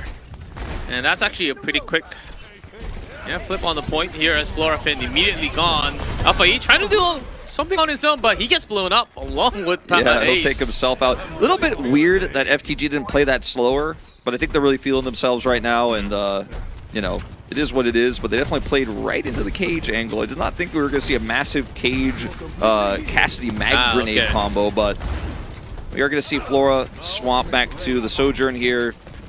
And Daft will have to win many team fights in a row in order to actually match that 133 distance here. Yeah, it was almost as if FTG just knew that there was a cage angle. Just give it to us, and we will just respawn for the next fight. Yeah, an eco push essentially. And, you know, they could have played it slower, but with the lead they have, they don't necessarily need to. We'll see how much value this Photon Barrier is going to get. Really tough to use here. Dropping it down. Off to the side, because a lot of FTG members are on the corner. As here's Clear, saved by the field for now, and the beat comes through from Lumi. Responded with Violets. As here's a bit of a rotation off to the side, and Bernard will find that headshot onto low HP Clear. And the other four, off to the corner, no way around the back. They just have no escape. Yeah, just super broken up here for Daft. Gonna swap over to the D.Va. Maybe we'll see a High Vision on Echo here. No, he's just going to stick with the Cassie. So, yeah. I mean, not much he could do there. High Vision sticking with Cassie, but it's Ace on Tracer. So they're just going to try to look for dive here, try to get past Bernard. And, I mean, this flank angle for the Terra Surge is so good. He's just putting pressure on. If they commit to him, he Terra Surges. If they don't, he's like, well, cool, you guys are still 100 meters behind. It's your move, Daft. And early Matrix slides away into the side, so that's a bit of waste in the wait. Stops here, Flora with the OC. Everyone except for Clear in the safe zone. Off to the corner, so here is Bernard looking for that Terra. High value. Damage, and Flora picks off the low HP High Vision and Ace gone. Looking to finish this match, less than 50 seconds. And that's the cleanup. 45 seconds to go, and that will be the end of it here. No one to stop this push. Flora just running up at the front. And that is the touch towards the end. And it will be from the gamers coming back, matching 1-1 map score now. 1-1. Good start for Def on the map, but from the gamer just playing their style and playing it better there. Great Kitsune Rush with the speed boost to get Bernard into position for a big Terra Surge to end it all. Bernard, one of our better Orisa players in general, just in OWCS Korea, and that's why they're so reliant on this pick, which is so standard, so meta. They were able to circumvent it on a larger map with a lot more space on Ilios, but tougher to do that on push. And I do really wonder now where DAF is going to take us map-wise for Game 3. You know, it could be something like Eichenwald, where you could play your style on the drawbridge there past A. There's a lot more space to work with. I would love to see a hybrid choice coming out for them. Could also be something like Route 66, which we've already seen. Any map seen. that they can actually use a lot more teleporter for the use. On Colosseo, it's very easy to read where the teleporter is going to be. It's either going to be off to the side, high ground if the opponent's lower, or it's just going to be on the back for the fake. And usually they didn't even end up using those teleporters. And from the gamer, of course, getting hurt from the first map, they knew exactly what was coming. You see Malga, Symmetra, okay, we felt that one already. And they're not going to make the mistakes twice. Yeah. There were some laissez-faire team fights, you could say, especially that last one towards the cage at the end, but it doesn't ultimately matter when you're that far ahead.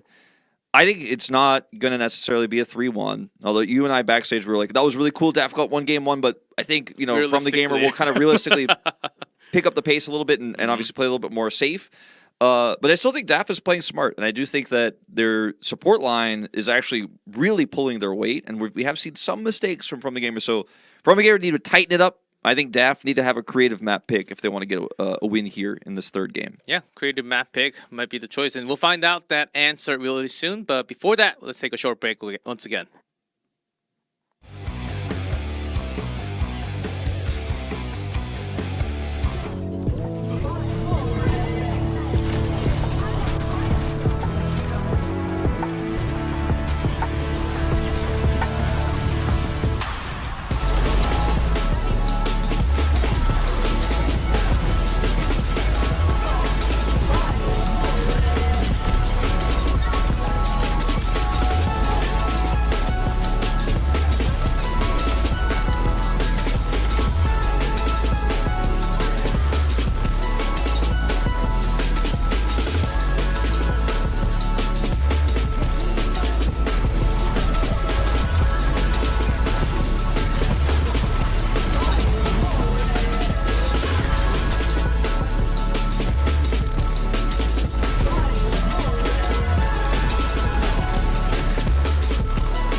And here we go once again, 1-1 tied from the gamer, coming back strong in Coliseum. DAF looks like they got a little more things to do in the upcoming map of their own choice. It has to be Hybrid, Flashpoint, or Escort. Yeah, again, I think with the style that DAF is playing, you want open spaces, you want cross angles. And for me, all the hybrid maps that you could choose here all seem to really fit the bill for what DAF's playstyle is. So Hollywood is their highest win rate, according to this data, but it doesn't necessarily have to be Hollywood where we go. Eichenwald seems like a great pick, but you do have to deal with A, right? Like outside of A, I think their style is going to do very well. Obviously, you get into the castle itself, and then things can get a little bit nasty there. We'll be Midtown, actually, so with how much Symmetra we've been seeing, this does not shock me. I do think that, you have Symmetra style composition, the Malga Symmetra works super well here. We've seen a lot of success. Well, I mean, I still don't say a lot, but a decent amount of Torbjorn success on Midtown as well. So this is, kind of the expected choice, and I think FTG will be ready for this. And point A, there's a lot of rooms, and also the high ground, into the train, into the side room, into the alley, or directly into the point even. You can actually have the teleport, or towards behind A. So there's a lot of potential if DAF wants to pick that early rotation. And I think that's something that it's really hard to guess coming out from the gamer. And what I would love to see is Symmetra from FTG responding with their own style. DAF don't go home yet. Wants to play on the 4th game. Go home after game 4 if they can win this, and we'll make it there. But it's going to be tough. You know, I think, like I said before when we started this off, as maybe some infighting with this couple here. Like, we got a From the Gamer player, but this guy's a DAF player. He's like nodding to me. He's like, yes. But I'm sure the Korean casters probably said the same thing.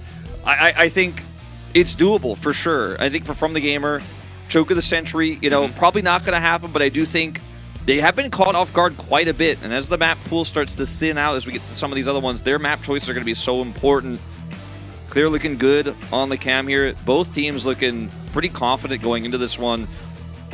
I'm really hyped, to be honest, G-Clef, because I think we're going to see more D.Va. I think we're going to see more Torbjorn.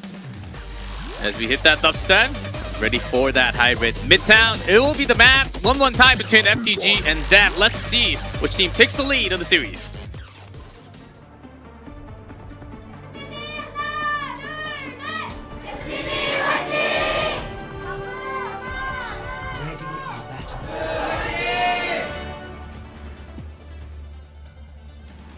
All right.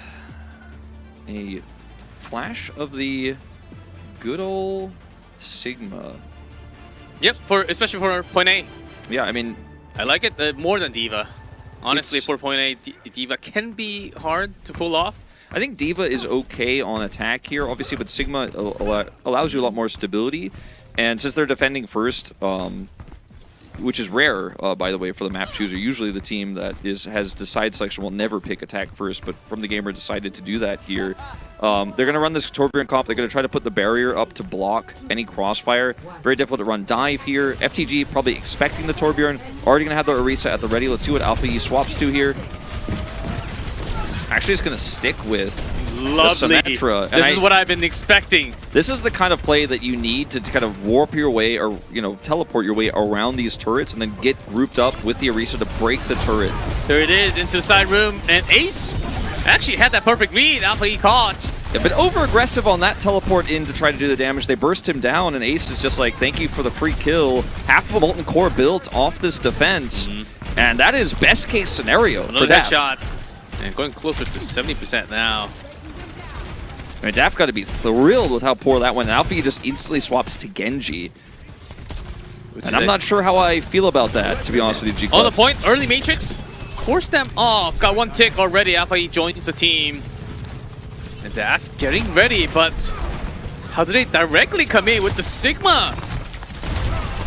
Almost has point A. Probably caught early. No Matrix. Even worse news for DAF. Barrier badly that placed. Rotation from FTG is just insanely fast. That's point A. I think they just couldn't keep up with the speed here of the rotation coming through from FTG. Alpha swaps to Genji, can get back to the point quickly. They hold the fight and then get onto that angle, and you can see Clear was trying to block Flora's damage, but couldn't block the angle there for Alpha E. Bernard doing massive amounts of damage. The barrier gets replaced. Placement isn't great, and they just got bowled over there.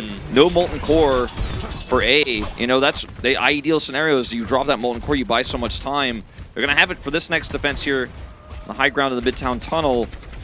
Yeah, really pressing onto the weak point. Sigma, really good hero, especially with the barrier and if you have targets to secure on the back. But if you're caught off rotational-wise, not the best tank. If you don't have speed, and FTG just pressed on the weak point. Yeah. The high ground control, certainly a better place for the Sigma and the team comp that they have for DAC. I think Alpha just wants to get that blade before they push, knowing they have to deal with the Molten Core. Has to play around it really well. It's going to be Clear who ults first, Matrix, though. even the Flux has been used from Clear. Don't think it necessarily caught anyone on the back. There's Alpha E on the side. Genji. Blade coming soon, 88%. Let's see how tough it is to play this immobile Sigma. You were talking about it. He's up at the front here. Now the wraparound comes through as Alpha E farms the last of this Dragon Blade, and he is ready to go. Bernard on top. Looking for potential Terra. Just the Sigma. Cutting Clear off. He can't get out of here. That was a great play from Bernard. Just body blocked. And nowhere else And the teammates were all gone.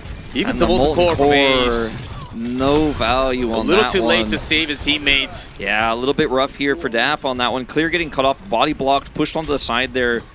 And Bernard, just knowing the architecture of the map so well, doesn't have to Terra Surge, doesn't have to Dragon Blade. Alpha E doesn't. And Great they win this catch. off Rally alone. Good catch, good quick punish. And now 5 minutes, the time bank here as we hit B. And Daff, with nothing in the tank here, really. Rally not going to be super high value for this Torbjorn composition. Now Clear back. Hydrogen. Ready with the overclock. Has some distance, which is not too bad. But you know that there's Blade out there somewhere. They're pushing the front line slowly. Hydrogen picks Violet early on. Zenyatta with the first to go. Genji looking for that potential Terra. Coming out from Bernard. Needs some damage delivered to Clear. The Rally actually coming up. There's the Blade. And the field already even out, but Hydrogen takes out Alpha E there with a railgun. The Rally getting a decent amount of value, but they're still losing this fight because they can't break through Bernard. Down he goes, and it looks like they will stabilize here. Such a close fight here. The Rally coming up so clutch for them. They're going to have another Gravitic Flux here at the ready. But High Vision, if he doesn't hit those shots, if he doesn't get that opening pick with the overclock and then take out the Genji, this is a completely different story. High Vision really turning this one around here. Still a lot of time to chew through here for Daff, but that's a great start here for the defensive C. Now Dragon Blade gone. Oh, Bernard. And High Vision caught in distance. Now that's a push opportunity. Sigma again trapped in the room. After the grasp, what can you do without the supports next to you? Probably even had to use the Matrix to kind of deliver the heals, but I think the damage was blocking. Yeah, and when you know you take out the DPS, it's really easy to just push on to Clear because there's no damage to kill the Orisa. He's still got that armor, and this just might be a very early finish of the map here for FTG. The respawns are coming. There's a Flux. Catching Zenyatta, but can't really actually deliver the damage from Clear. And the carts 2 meters away as we see that Transcendence and the Terra, everything on the payload to make sure that goes in. The deliver damage is insane, and there's that 3-point that FTG was looking for. 2 minutes and 50 seconds is pretty massive for a hybrid finish here. It's not something we've never seen before, but it is definitely not good news if you are a new Daff fan, because I know we've got a lot of them today. But they are going to now have to do their own attack, and we'll see if they want to stick with the if they can stick with the Sigma, which I don't think is going to be the case, or if they're going to run the Diva, or perhaps even something a little bit more standard like the Winston. I don't think Clear is going to play against Bernard's Orisa with his own. Like, I just don't think Clear is going to say, this is what I'm going to do. I'm going to match one of the best Orisa players in the world as Orisa. I don't think that's what's on the cards here. This last fight is just a total wash after, once again, Clear got shoved out and cornered there by Bernard. They got that pick. Bernard pulling his weight in a big way on this third map. Clear hovering the Sigma for now. Very tough to run a comp. Okay, I'm liking what I'm seeing a little bit more now. All right, we're sticking with Ramatra, Symmetra. How do you say it? Ramatra? Simratra? Simratra? I like that. I like that comp. Put High Vision on a Mei, you know? Hold up. Aww. Seek answers when It might be some extra damage, especially they don't know exactly yet what the defensive comp is. Yeah, but they very may, likely Ashe. They may swap once they see the Ashe and go, you know what, they're just going to break my barriers. It's going to be tough to play this one out.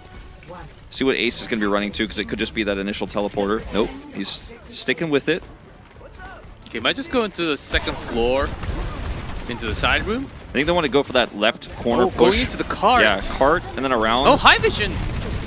Alpha E did some amazing work off the camera. Well, this is kind of a disaster, unfortunately, once the pick on the High Vision happens. They want to push forward into this cart, but a lurking Tracer just eats High Vision up. Now this rotation has been found early, so that Dynamite delivered so much coming out from Flora. Time for a reset. Sticking with the same comp. No change-ups here. Regroup.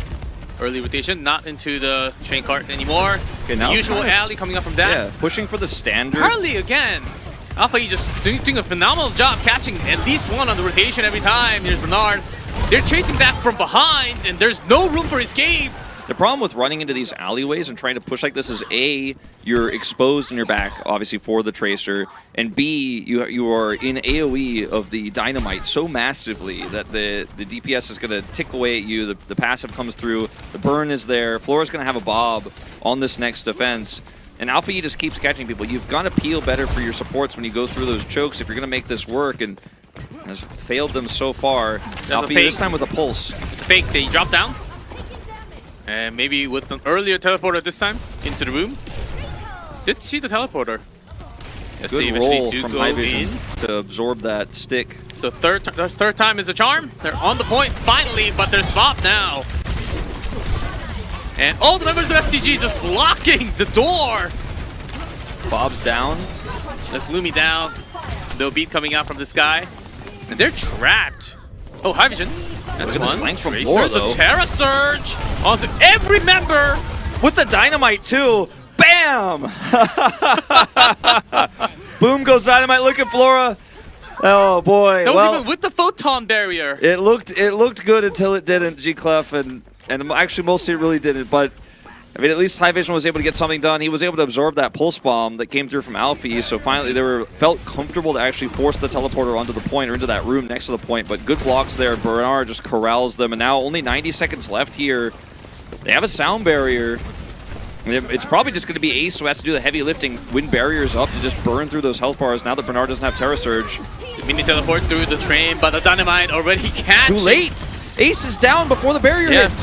Beat's there, but didn't expect that much damage to come in early. Bernard, that's a second DPS down, and Lumi is the next to fall. Finn, Violet, everyone doing the work from FTG, just making this one look easy. Easy peasy. And now 1 minute. 1 minute left. And you can't really bring that big of a change. Yeah, There's I mean, Flux. you can't really. I mean, the barrier has to give Ace the space to actually do the damage and burn through the Orisa, and they knew that. FTG focused him down. The barrier had to be better timed, otherwise what happened would happen, and the Flux on its own isn't going to be enough here. They have Immortality Field, and Alfie is always lurking on the back here, looking for any stray member he can find. Looking for Ace, who's isolated. Flux, attempted with the Deadeye. And just clear on top. Bernard goes down. Yeah, does catch Bernard. Must have taken some damage from the Deadeye. Plus, the grenade from High Vision. That's 2 down from FTG. Finally, the opening up for the point A. Flora's still there, but can't really do too much. Very strange moment in that defense here from FTG where Alpha E had an angle to actually pulse Ace and just blinked forward towards him and then didn't pulse and then recalled. And then his recall was down. The Bernard was exposed. Now Bernard just trying to buy time. He's got the Terra Surge. Yeah, now he Wait a has minute. it. And there's a comeback. Not quite enough. It doesn't like Bob's here. Because Flora was always there, and that is it. No more Gage from point A. Oh no, G-Cliff.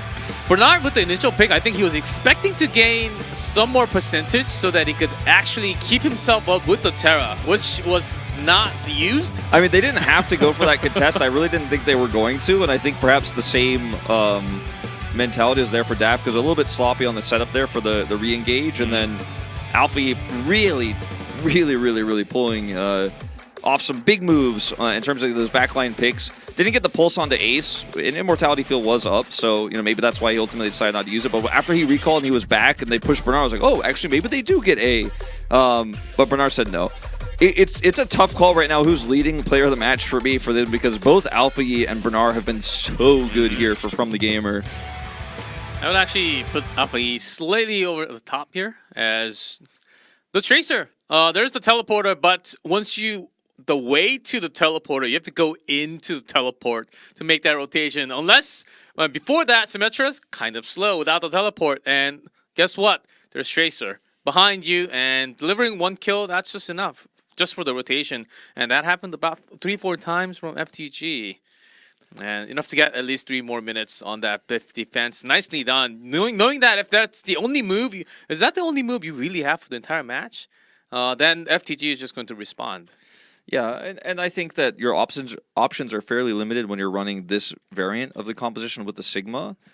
And I would have much rather seen, if they wanted to run this, probably a Mauga. Mauga. Like, there are definitely ways you can pull this off. Sigma's very strong in Midtown. But Clear just consistently was, you know, you could tell they weren't as practiced with this comp. Like, he kept getting caught, he was getting isolated, the supports were getting caught, and it felt like very much a on-the-fly decision to run this, or perhaps that's what they've always been practicing on this map, but they got outclassed. Yep, and they will have another map choice, though, before we head into map number 4. Let's take a short break. Once we come back, let's see if DAF can actually force us into map number 5.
Welcome back as we get things rolling for map number 4 now. After FTG take 2 straight games back off of DAF now, we're either going into Flashpoint or Escort.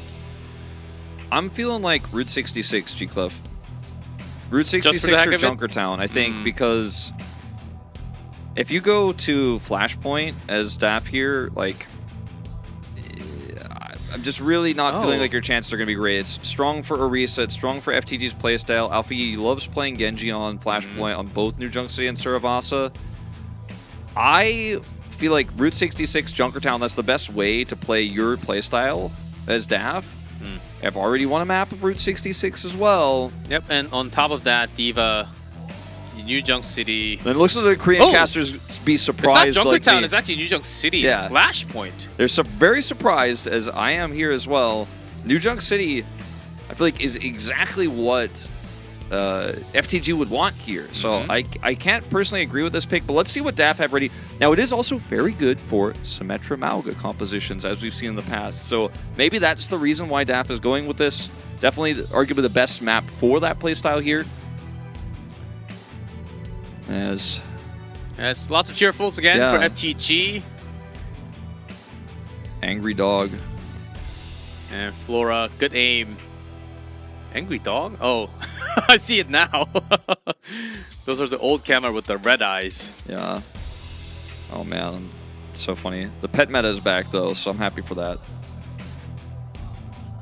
I think that DAF has a chance here. Like, I want to believe G-Clef. They've been pretty severely outclassed the last 2 maps, but I want to believe that maybe they could get it done. I want to believe that maybe DAF comes out with Malga Symmetra, they clutch it out, have some really strong teleports, they get to the back line, cut Bernard off. I don't want to see any more Sigma.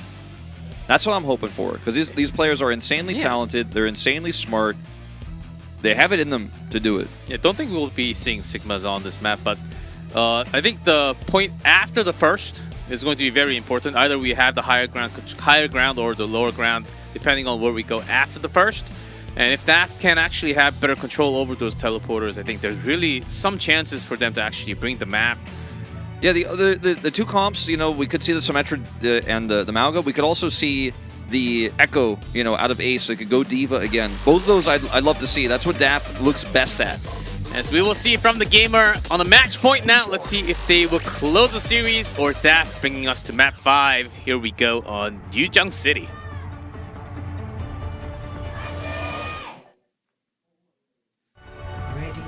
Surprise. Alright, everything's okay. We just had a little bit of a blackout for a second, but it's all fine. Okay, all eyes on comps. High Vision Cassidy. Clear, hovering the Diva. 10 seconds to attack. Let's see. For the gamer, or from the gamer rather, everything is as you expect. I don't think the Alari will stay. Nope, there's the Ana. And look at that. Tracer, Cassidy, Orisa. And for DAF, it's Torbjorn, actually, they'll be running, not the Symmetra with the Diva. Because the first point, there's a bit of a merry-go-around. Yes. As less the teleporter. I was expecting the Symmetra to actually stay, because you can actually catch people off guard. If you place that teleporter onto the back, here's Flora with some shots. Good distance from Cassidy. There's also High Vision on the other side. Ooh, Flora taking some damage. That was quite dangerous, but Bernard also in a bit of trouble. Will be easily taken back because that Matrix is so absorbing all the shots. Great Matrix. Oh, down goes Finn. High Vision with the triple. That was not the team fight that from the gamer we're looking for, and Bernard getting chunked down so early. And you mentioned it, Flora getting hit by High Vision, even at that range, takes so much damage. He has to back away. He's healed very quickly, but then Bernard becomes the target, and there's only so much healing output that Finn and Violet can do. And once Finn's out of his left clicks and can't actually heal through, like, Bernard's going down. The Matrix there protects him on the cross, so Bernard can't actually focus down High Vision. He does so much damage. Now Molten Core almost ready here for Ace. Oh, really quick, 90% for Ace. As FTG slowly walking back into near the point. Molten Core ready to go. Might actually want to press it immediately. There it is. With the field used by Pali already. Beat comes down from Violet. But the barrier wears off. That was great, though. Now the barrier's gone. The flip is there, 30%. But that, they're ready to take the control back as it's coming slowly. There's a beat from Pali, Rumi. They need to win this fight faster than they are. Bernard's got Terra Surge in this choke now. It's taking some time. Here's Flora with Deadeye, but caught by Ace, and the rest of the members, High Vision getting one more. And that should have the point back. There's a flip. Very desperate attempt there from the gamer to win that off of the fact that they had the Deadeye available there, but Flores just focused down. Really quick reaction there from DAF. Also, Alpha E looks for a pulse, and it gets eaten by Clear. If either of those secure a kill, I think From the Gamer absolutely can secure that one and probably just win the first flashpoint, but they fail, and now Alpha E is onto the Genji. Now, this is one of the scariest parts about playing into Flashpoint against From the Gamer, is Alpha E's Genji is insane, and he loves to play it here on Yujang City. See how quickly he can build a blade. He's down already, though. Oh, what happened? As Clear just went into the room, potentially, and that's a point. As FTG, they were certainly having some ideas of contesting for the first. Deflect this. Comes in, takes him out. He's just trying to farm the blade. And that's going to be the first flashpoint, as you say. And they swap Alpha E again. Back onto the Tracer. They do have sound barrier advantage going into this fight, but it's really just about keeping Flora alive. He's taking a cross angle, which makes him vulnerable to Clear if Clear identifies his position here. Slow rotation here. First control goes to DAF, but the point hasn't unlocked. Yeah, so slowly just checking things as Alfie back into the spawn. Contested in the middle, turret on the back. Beat early from Violet. Aggressive move. FTG have to pull off. But they've taken more damage. There's Molten Core. And the response seems okay for Daft. They're got a rematch. back in the room. And this is a wash, this fight. Daft completely crushed it. Now, the cap did go to From the Gamer, but it doesn't matter because it's going to be an instant flip. And a very weird fight there for From the Gamer, trying to hard force with Sound Barrier into a Torbjorn composition. Molten Core at the ready. And Ace did so much poke damage to build that second Molten Core so quickly. You could just see him at range just chipping away at From the Gamer. Had the Molten Core, the placement was fantastic. And now, From the Gamer here trying to push forward to get Bernard in a position to Terra Surge, but he will not have the Sound Barrier to get it done. Love the placement here of this turret. Clear trying to keep it alive with the Matrix. It does go down, but he can replace it. Yeah, unless there's an Ajax from Lumi, they should have an extra life with the beats. There's an early Matrix once again. Might be feeling the pressure of the speed. Oh, there's Lumi, Alpha E with the pulse. No beat available anymore. I might have cursed him a little bit. Flora onto the side. Deadeye available this time. Just trying to buy time here. Gonna have to reset. Yes, I think that without the ultimates, and I think they're looking for that reset, as don't want to use any extra resources on this. Yeah, might have been able to stagger a little bit longer there, but ultimately won't matter too much for From the Gamer. As now they have Terra Surge in the choke point. They have that 60% of the Sound Barrier built up. That was the one disadvantage. And Polly just a little bit late on the Immortality field to save Lumi when the pulse came down. I think if he lives in barriers there, it's 2-0 on Flashpoint, but was picked off. Good play from Alpha E again. Really coming up big, as now it's a really awkward push here. They're probably going to have to use the barrier to get on top of the point. If they don't do it soon, Violet will be able to match. So they're on a clock here, more ways than one. Matrix off of the ramp. And forces them off. At least contesting, that's clear in the front. And Bernard right next to him. Eating up some of those bullets. Bernard getting low. Flora headshot once again, and Hydrogen not in that field immediately. The beat comes down from Lumi. They want to fight this 5v4. But Violet somehow already got that beat down on his own. Really? And that should be FTG. Yeah, really unfortunate there for Daft. FTG with a really clean fight. Violet's barrier is great. Terra Surge is set up in the choke, and the Molten Core, unfortunately, just not really going to be able to do all too much in that longer fight the way it was set up like that. And Daft end up losing it, and they end up being a ton of resources. The barrier, in particular, is going to feel so painful not have that one. If they had just forced out Violets and conceded the point and said, look, we're going to go 1-on-1, but we'll at least have barrier for neutral for the third Flashpoint. Could have been better, but they thought they could win it, and they're paying for it now. They've probably got some regrets. Here's Hydrogen once again, but sticks. Alpha E right off the field. Gets one more. This guy delivering so much today, especially with the Tracer, not just the Genji. Finn finds one more on the retreat, and Torbjorn looking to go back. Oh, let's see, by the teammate. Ali eventually coming back with a safety field. Alfie's pulse was so good. And the second Immortality field goes down, at least keeps Ace alive, but so awkward to use this Molten Core now on the push, as FTG could just disengage against it. They have so much control right now. The choke point, Flora uncontested. And Finn obviously having this Amp Matrix means if you try to force your way through this, you are going to have a bad time.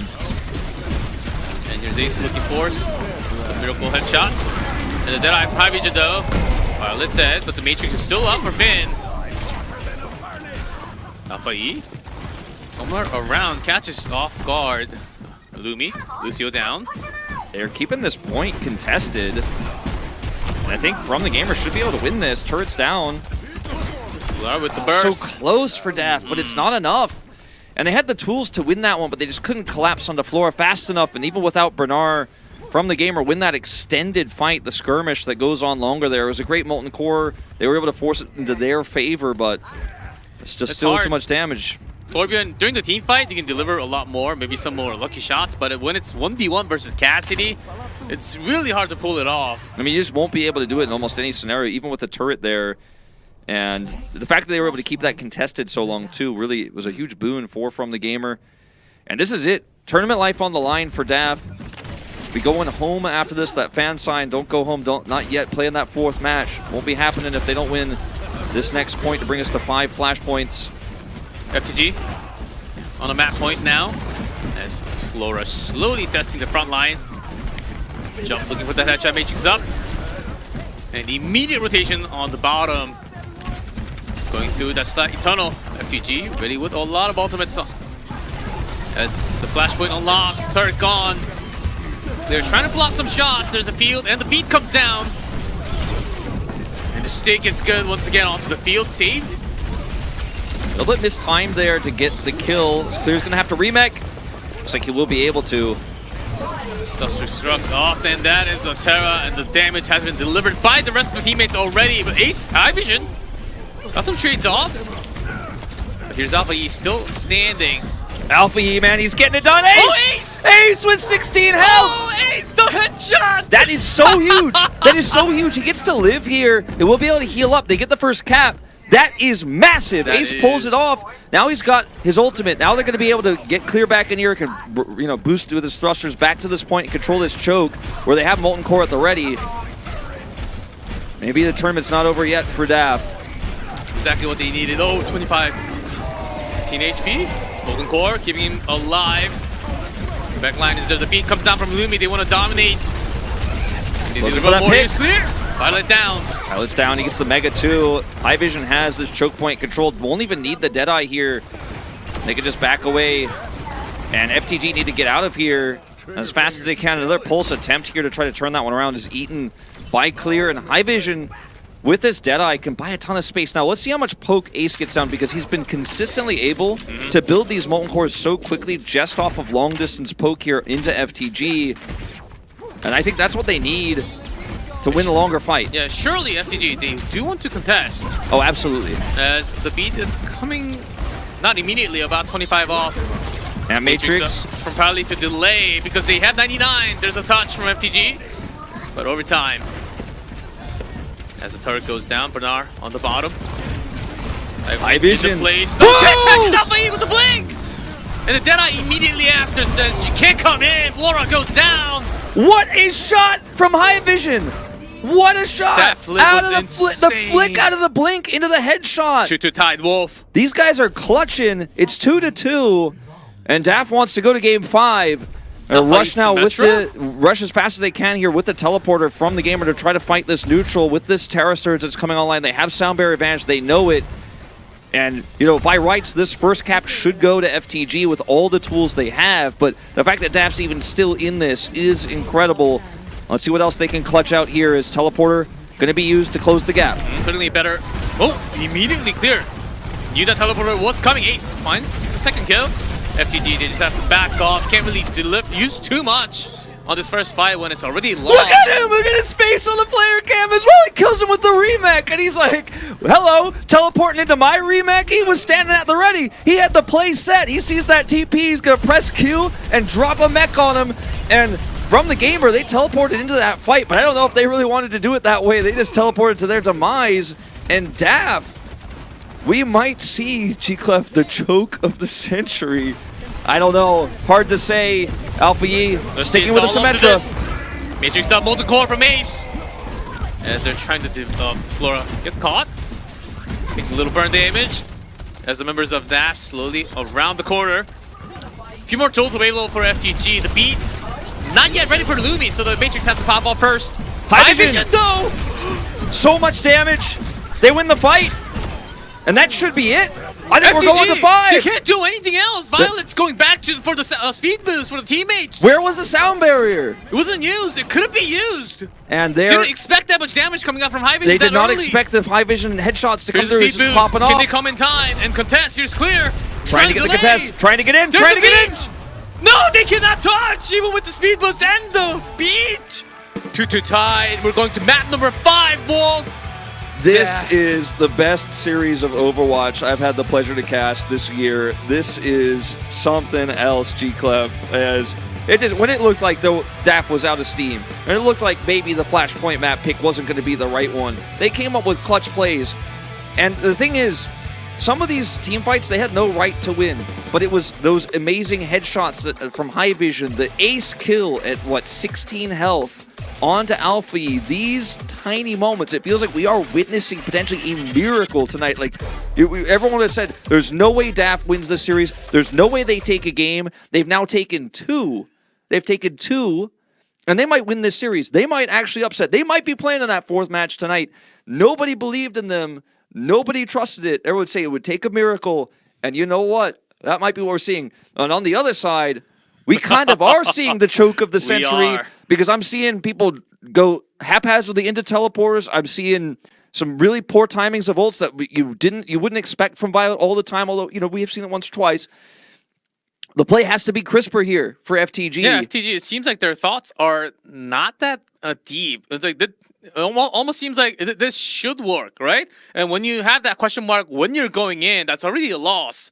And DAF has clear answers against it, especially that person, Clear. And also Hydrogen delivering those flicks towards the end of Flashpoint. That flick. Insane shots. Was actually one of the craziest things that you, like, in this high pressure situation where he has to clutch, and he's able to pull it off.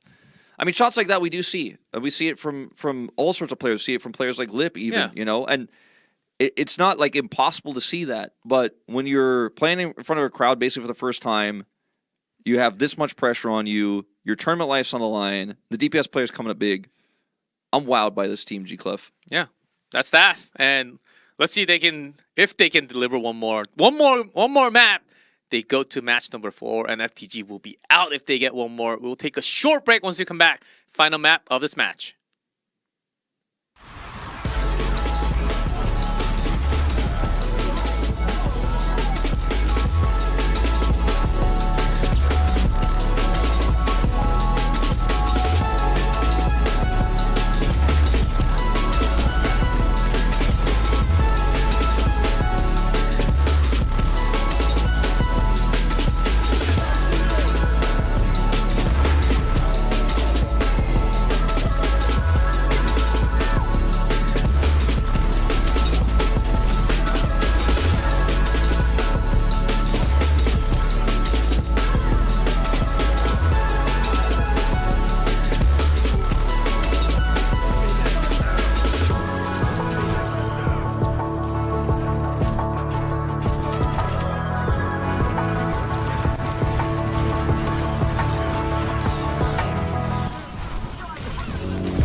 ladies and gents, we are back, and did you hear the news?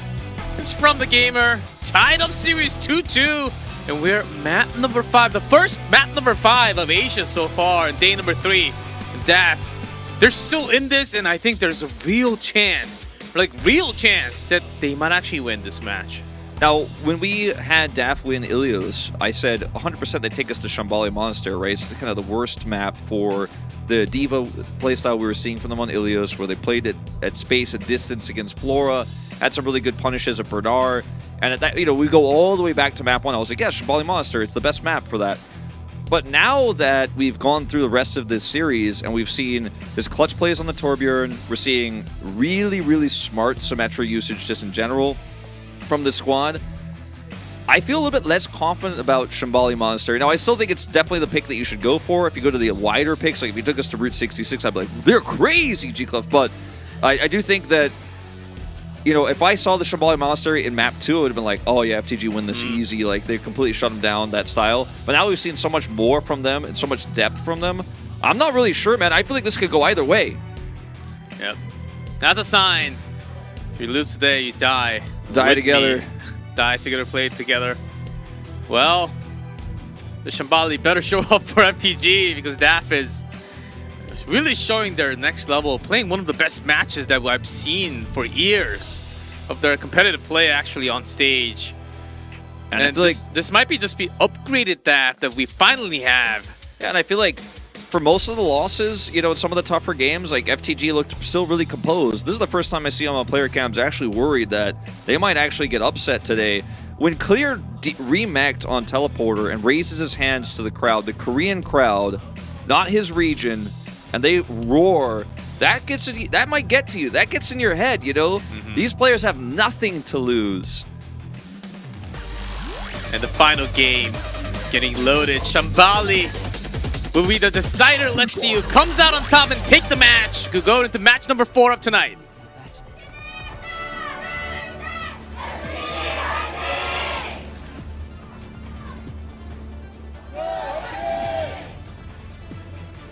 A lot of new DAF fans around the world after this series, no doubt. A tough loss to drop down to the lower bracket. The first match of OWCS Asia against the favorites, they were crushed by the Falcons, but they spent a lot of time preparing and altering their style a little bit. Not massively, but a little bit here to go into this series. And it's once again the Torbjorn and the Diva. And we knew this was going to be the case when Shambhala was locked in. Let's see how well they can defend with it. There's some good clutch places for the turret on the backside. And not the full hold that we sometimes see with the Reinhardt buff. I thought that was a potential, but it's map number 5, so I don't think there's any more room to try different things. So it's Diva versus Diva, clear. Bernard dropping this turret back here, playing the corner now. High Vision can poke Bernard, who's matching the Diva, as you mentioned. And DAF is not staying on the high ground. And here's a bit of a push. High Vision, the guy to watch out. Now the turret's down, so this is a good opportunity for Bernard to push around the backside. Great Matrix, though, from Clear. Eats up a lot of shots. Field gone. FTG is fighting a lot of low HP members of DAF. Ace first to go. High Vision Clear should be following right after as the members of DAF, so slowly out of touch. And the foundation of this composition of DAF requires that corner to be held, requires Clear to have big matrixes and then Ace peel. And once they lose that control, it falls apart like a house of cards. And FTG are able to clean up very easily, very quickly, and pushing towards a Ace swaps over to the Symmetra here. And we may see a swap over to Mauga as well, but it's tough to play Mauga on this particular map it's harder there's not a lot of space. Stomp too. Yeah, exactly. Early rally from Violet. Still the pressure is there, Flora. And Alpha Eve with the second, and the members of DAF just not in the perfect place as there's a push back and Cart about to hit the first point. And after the Diva gone, that should be it. And for a second, there was 4:50 on the clock. Crazy, crazy strong push here for FTG. Often don't see, unless a disaster happens, a time bank this big on A on Shambhala. But a lot of this came down to the composition they were running and how quickly it was dismantled. And You lose one fight with the Torbjorn, and that's A. They're going to swap over to Ramatra here and play the Symmetra Ramatra. Very stable composition, very easy to break through the D.Va's health bar. Yeah, with the extra shield. And for the slope, very good comp. Alfie's angle here with the pulse. He's looking for it. Not contested. There's Flora though, overclock. Ace does fall, even with the Matrix. And there's just plenty of output as they're being rotated now, only clear. And they don't even need the pulse. They don't need a remech. And it's just the Amp Matrix really in the overclock that's enough to burst through DAF. Look how serious Flora is from the player cam. He is ready to take this one home. Now, pushing towards the second checkpoint here. Gonna have to be a fast attack here for DAF with a speed boost. Lumi does have the sound barrier, obviously. That's the one big advantage they have. It took DAF a little longer time, but damage already delivered. Mortality field has to be coming out from Pally. Now that's on the cooldown. As here's a pulse bomb. Catches Ace just before the photon. And the beat is there for Lumi and the death. Can they turn this around? They need that annihilation. Clear has it now. Might not gonna pop it. Also popping it just to secure as they have been pressured all the way into this point. So a lot of ultimates traded. They're still there. Just finishing off the last few. Alpha E still survived somehow.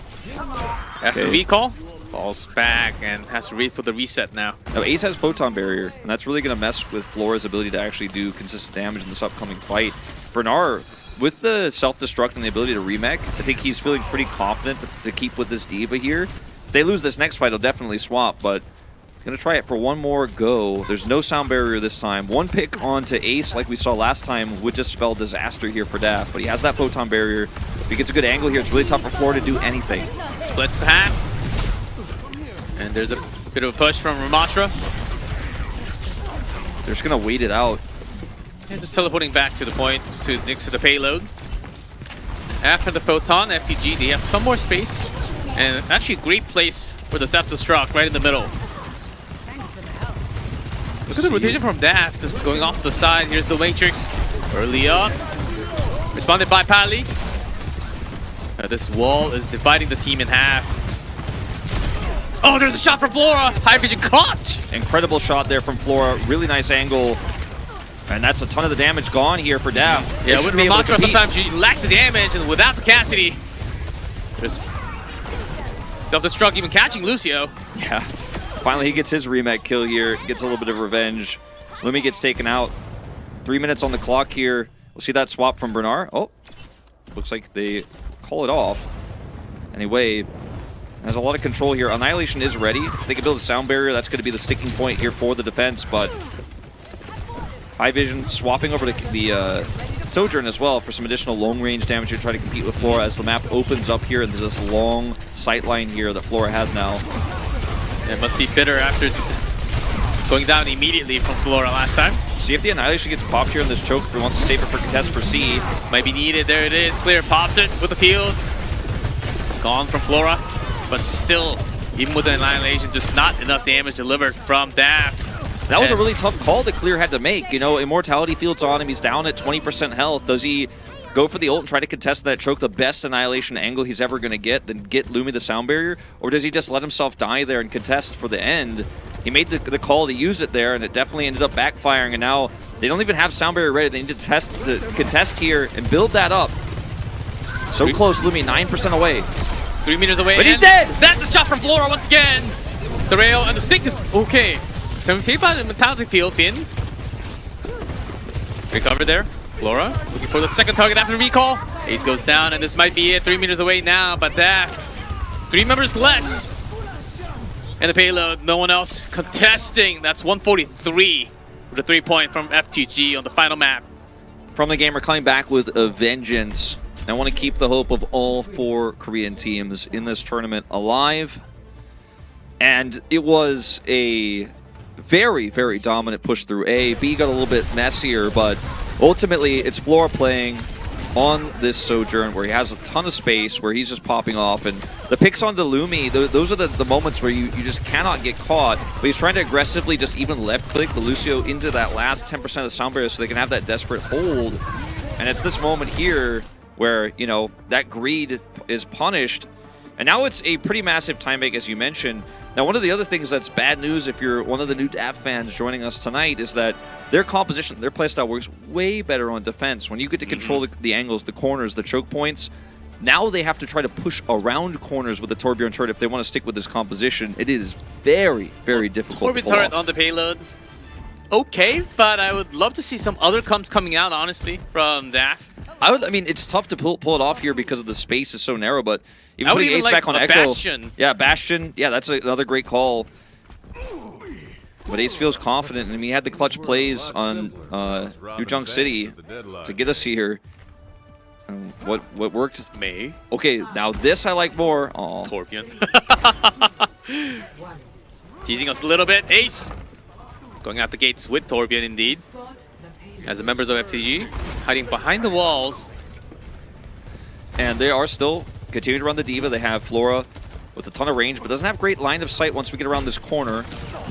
But getting to around that corner with this Torbjorn Cup is so tough. It puts a lot of pressure on high vision to get that damage through. We're checking the comp now. As it's Bernard on D.Va, of course. Traces Sojourn, DPS. On the high ground. Disrupt the shot, blocking the damage. Rotation from DAF up high. Ace first to go. And burst it out the field. Taking out high vision. 3, 4, and the 5th. And with the overload with Torbjorn, sometimes Torbjorn is deceptively actually good at dive like that, where he comes in, gets that additional armor, and then he's just like, okay, well, I'm just clicking them in their faces, and we're going to do enough damage here to burst through, then I have the place to actually drop my turret down, and it can work, but with a player as good as Flora, he just railguns you down, bursts you, and that's the end of that. Now we're swapping over to Mauga. This is the composition I expected to see from them on attack here, the Symmetra and the Mauga, one of the strongest duos together. I like it a lot more than the Torbjorn that we had before from D.Va. And even with the Mauga nerfs, it's still viable here. Yeah, this corner is hard because you can actually get the contest from up top nearby. And that's exactly why FTG is here. Here comes the rotation once again. Disruption shot getting so much work done. Alpha E ready with the pulse. Matrix up. Red in the middle. Takes the field out. Probably gone. Flora with the OC. And they just line up. It's an easy cleanup. Once the Immortality field is down, decent amount of damage there from Alpha E on the pulse, and then ouch. Cleanup is easy, and Clear gets picked off late here. And now it's just going to be another reset. Yeah, notice there's so much room. Finn, Violet, they're not even forced to use any of those supports ultimates, because a lot of their members are just full health. They can actually deliver more damage. So they have choosing a different route this time. Yeah, Clear taking a ton of damage. They're forcing them to come down, but I don't think they have. The payload has been... and Rally is available here for Violet, so you can pre-rally these Yeah, fights. look at that rotation! All the way around! Yeah, we're long wraparound. 130 though. Not much. Oh, Ace caught in the middle. Alpha E does the job again. Clear, going kind of low. There's a cardiac and stomp. Ooh, But how long can he survive? There's a cage. But where's the follow-up? Barrier's the there. beat. High Vision needs to pop off. Where is he? But even with the Cassidy, if you go in, you are dead. You can't really directly go in by yourself. Yeah, I'm not sure about that call there to drop down the cage. They're going to swap to Orisa. FTG was just better ready for that rotation. And it took a long time now, down to a minute to go. And I mean, look, Clear swap now over the Sigma. They only have one more push. This is the last fight of their tournament lives. Can they make a miracle happen? I say non-Korean teams can stand up to Korean teams here in OWCS Asia. We will find out. Photon Barrier at the ready here for Ace, and it's going to have to be a good one. Yep, here's Flora again. Put it with the overclock. All the way on top. There's the Photon first. Ace making sure the damage isn't delivered. Trying to push the payload. Barrier's down. Flora's got the angle. He's got overclock. It's time. Taking some damage. Forced to be going off the side. Alpha E looking for the sweet target. After the recall, he's waiting a little bit more. Less than 10 seconds down for DAF to hit point A. Still got some distance to go. Alpha E taking a really cool angle here to try to get pulse value. Onto the back line, at least forcing out the field. I think that's what he's looking for. Pali on the back. But the team staying together. Pali caught off the guard all the way in the back. Daff, and then they, without the peel, they will just be losing. Stick not even needed, and that is it for Daff. No choke of the century, no upset tonight from the gamer. Will win it in a close 5-game series on Shambali Monastery. Arguably the most one-sided map of the night.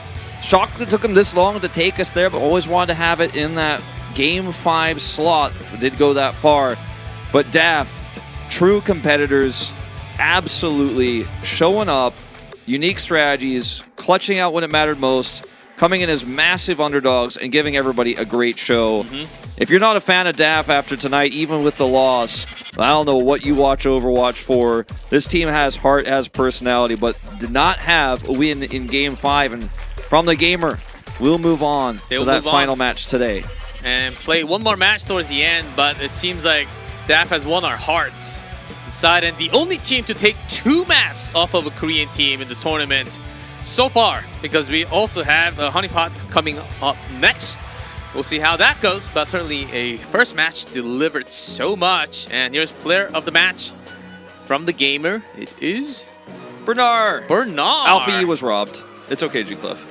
I voted for Alpha E. We voted for Alpha E. I thought Alpha E was more consistent across the night, but Bernard had some incredible plays. His body blocks, especially on Midtown, were really, really good. His Terra Surge timings were also phenomenal. And he did just oftentimes catch out the enemy tank, block him, take him out, or catch out high vision, kill him with a javelin combo. Really good play on the Orisa series throughout. I think somewhat of a liability on Ilios, but overall was just by far the better player. Matched the D.Va as well. And I mean, Clear came in with his own playstyle. He did showcase a lot of different heroes. It showcased how flexible he is as a player. Played the Sigma. But at the end of the day, it will be Bernard who takes it home. And has been one of the staples of Korean Overwatch since the beginning. And maybe FTG can make that miracle run, make it to a finals. But had to start here, and I think a lot of people are going to be doubting after how close this series was, because on one hand, we did have Daff have the performance of a lifetime, some really clutch plays, but on the other hand, there was a little bit of a shaky performance at times here for FTG.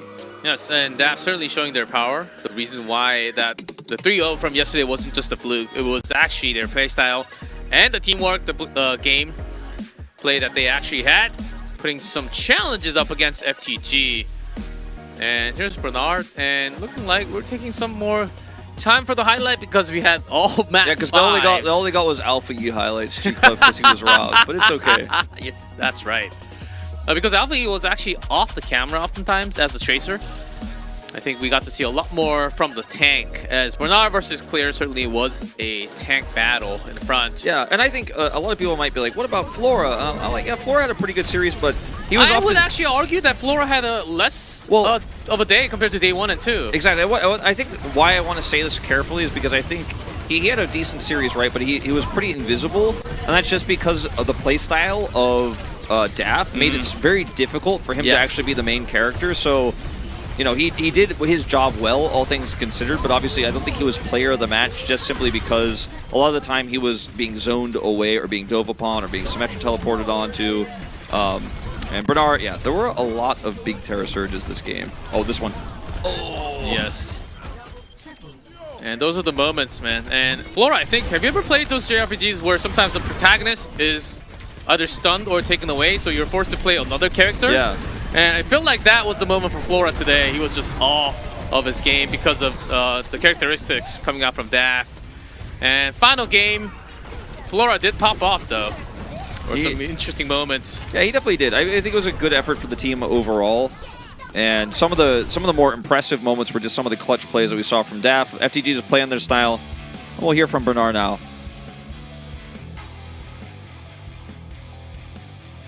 네, 오늘의 첫 경기 다프와 FTG의 치열한 접전 끝에 승자는 FTG였습니다. 승리 축하드립니다. And of course, FTG, congratulations. I'm sure he has a lot to say after a 3-2 win. 베르나르 선수 자기 소개 부탁드려요. And Bernard, please say hi to the fans. 탱커를 맡고 있는 베르나르라고 합니다. I'm Tank Bernard for FTG. 네, 베르나르 선수 반갑습니다. 자, 오늘 OWCS 아시아 첫 풀세트가 나왔습니다. 승리 소감 들어볼까요? 이게 풀세트 How do you feel after the win? 사실 Full set. 만족스러운 경기는 아니었다고 생각하고요. Not totally satisfied from the performance that we had. 뭔가 기쁨보다는 조금 아쉬움과 좀 So 속상함이 it's a lot more bitterness 아닌가 생각합니다. after the match, even with a win. 아쉬움과 속상함을 딛고 더 Then 성장하기 satisfaction 때문에 and happiness. 기대가 되는데요. 1-4세트 때 좀 휘청하는 모습이 나오기도 했었죠. 어떤 점이 좀 까다로웠나요? So during Ilios map number 1 and 4, Yujeong City, what made it really hard, 잘 tough? 쏴가지고 저희 팀이 좀 The 그거에 opponent 대해서 DPS 힘들어했던 것 같아요. 좀 especially 저희가 made it 하는 very 것도 hard. 상대가 너무 잘 쏴버리니까 조금 잘 안 되고 We had some plans, but the opponent DPS 아무래도 이제 생각한 것보다 just had really good aim overall, which made it very tough. 이제 다프의 거센 저항이 나왔을 때 팀원들끼리는 어떤 콜이 오갔는지도 궁금한데요. So what were some of the communications in between the teams, especially 저희 팀도 약간 during those 생각보다 maps? 상대가 좀 잘해가지고 조금 얼을 탔던 것도 있는 것 We were 같고 그래가지고 kind of 그냥 계속 bamboozled 서로 그냥 because the 집중적으로 opponent 하자. DPS was actually really a lot better than 지면 what 안 we 된다. expected today. 그런 식으로 And we had the second thought that we just cannot lose today. And we grabbed onto ourselves. 첫 세트를 내어줬을 때 관람객들도 그렇고 Yeah, with the first game loss on Ilios, many were surprised. What was Coach Yaki 님들은 saying 이게 to you 뭔가 guys? 저희가 준비를 못한 것겠지만 뭔가 저희가 실수로 그냥 뭔가 좀 저희끼리 뭔가 무너진 느낌이라서 막 Maybe a bit of a 세게 less 했다거나 preparation 그런 것보다는 그냥 for this matchup, but it was a lot more of a collapse as a team. 네, 이렇게 또 젠틀한 야키 코치님이 아닐까 싶습니다. 자, 오늘 베르나르 선수 정말 탱 차이를 보여줬다라고 말해도 과언이 아닌데요. 상대 시그마 궁을 좀 아예 못 쓰게 만드는 And 플레이가 Bernard, 많이 you had those 나오면서 moments where you were able 부상을 to block that 찍었습니다. 오늘 Sigma 본인의 플레이 coming out from 만족하시나요? clear. How satisfied are you from your 제 own play 플레이도 today? 딱히 만족스럽지 못했던 것 같고요. 저도 좀 실수를 많이 했던 부분이 있어가지고 Not really feeling that well from my play, and I did make 다음 경기들에는 quite a bit of 발전된 mistakes. 모습을 보여야 되지 않나 생각합니다. And I do have a feeling that I need to improve my gameplay. 이어서 출전하게 될 FTG 팀입니다. 자, 깜짝 놀랐을 팬분들에게 좀 안심하라고 한마디 And I'm sure the fans 부탁드릴게요. might be a little bit surprised. 저희가 다음 Any 경기는 relieving words to your 깔끔하게 fans? 이길 테니까 조금 실망하셨더라도 저희가 그걸 이제 다시 믿음으로 돌릴 수 있도록 Even if you are 잘 disappointed a 준비하도록 little bit 하겠습니다. from the score, we will try to reclaim back 팬분들 마음 in our 놀라시면 next match 진정하시고 coming up. 다음 경기 기대해달라고 Trying 말씀해 to win back 주셨습니다. the faith of 지금까지 the FTG fans. 팀의 베르나르 선수 Be better. 만나봤습니다. 승리 다시 한번 The staff was 축하드립니다. really good too. And that is Bernard, player of the match. You could feel that he's not totally Oh, satisfied. definitely not. And I think he might have even almost been surprised he ended up picking up POTM. He was very disappointed in his own play and the team's play. They were really surprised by the clutch of the DPSs. And not shocking to hear that, G-Cliff. Yep, and next match coming up, YETI versus HoneyPot. Stay tuned.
Let's make history! No way! Ha! This season's got my name written all over it. Tectonic Shock is ready to rock! Taking names from strata to stratosphere.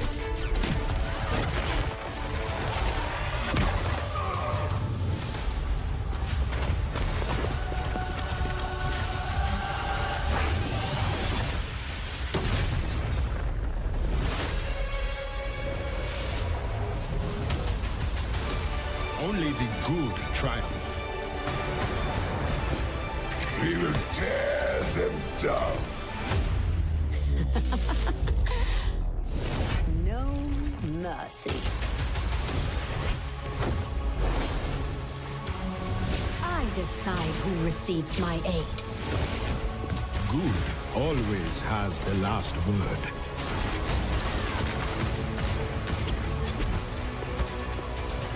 Mace to the face. Evil can't hide from my sight. I can be nice. Hard work is rewarded.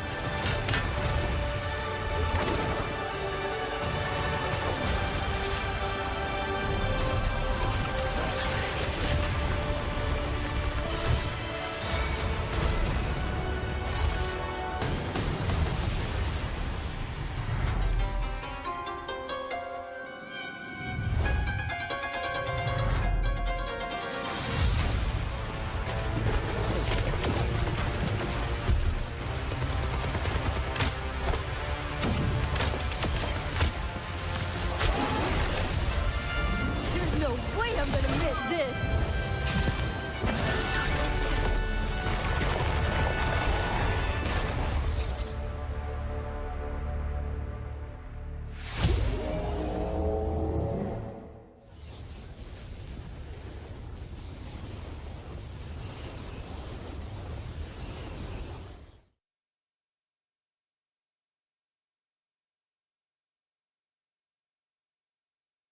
It all started with Talon stealing artifacts. But wait, who's that? Those boots, the drill, that perfect smile.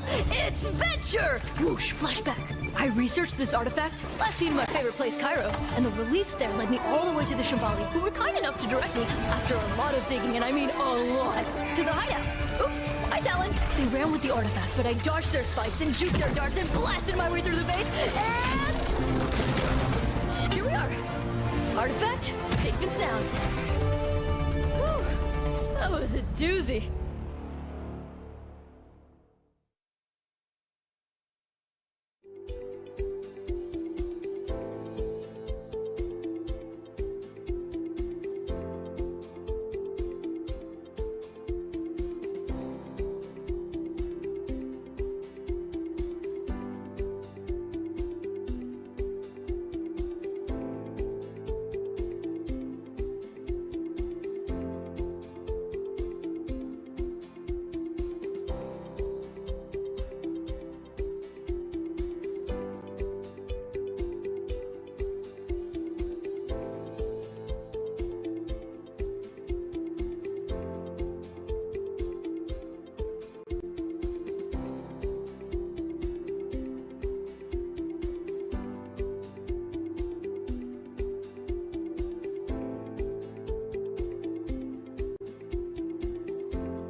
HoneyPot have done it.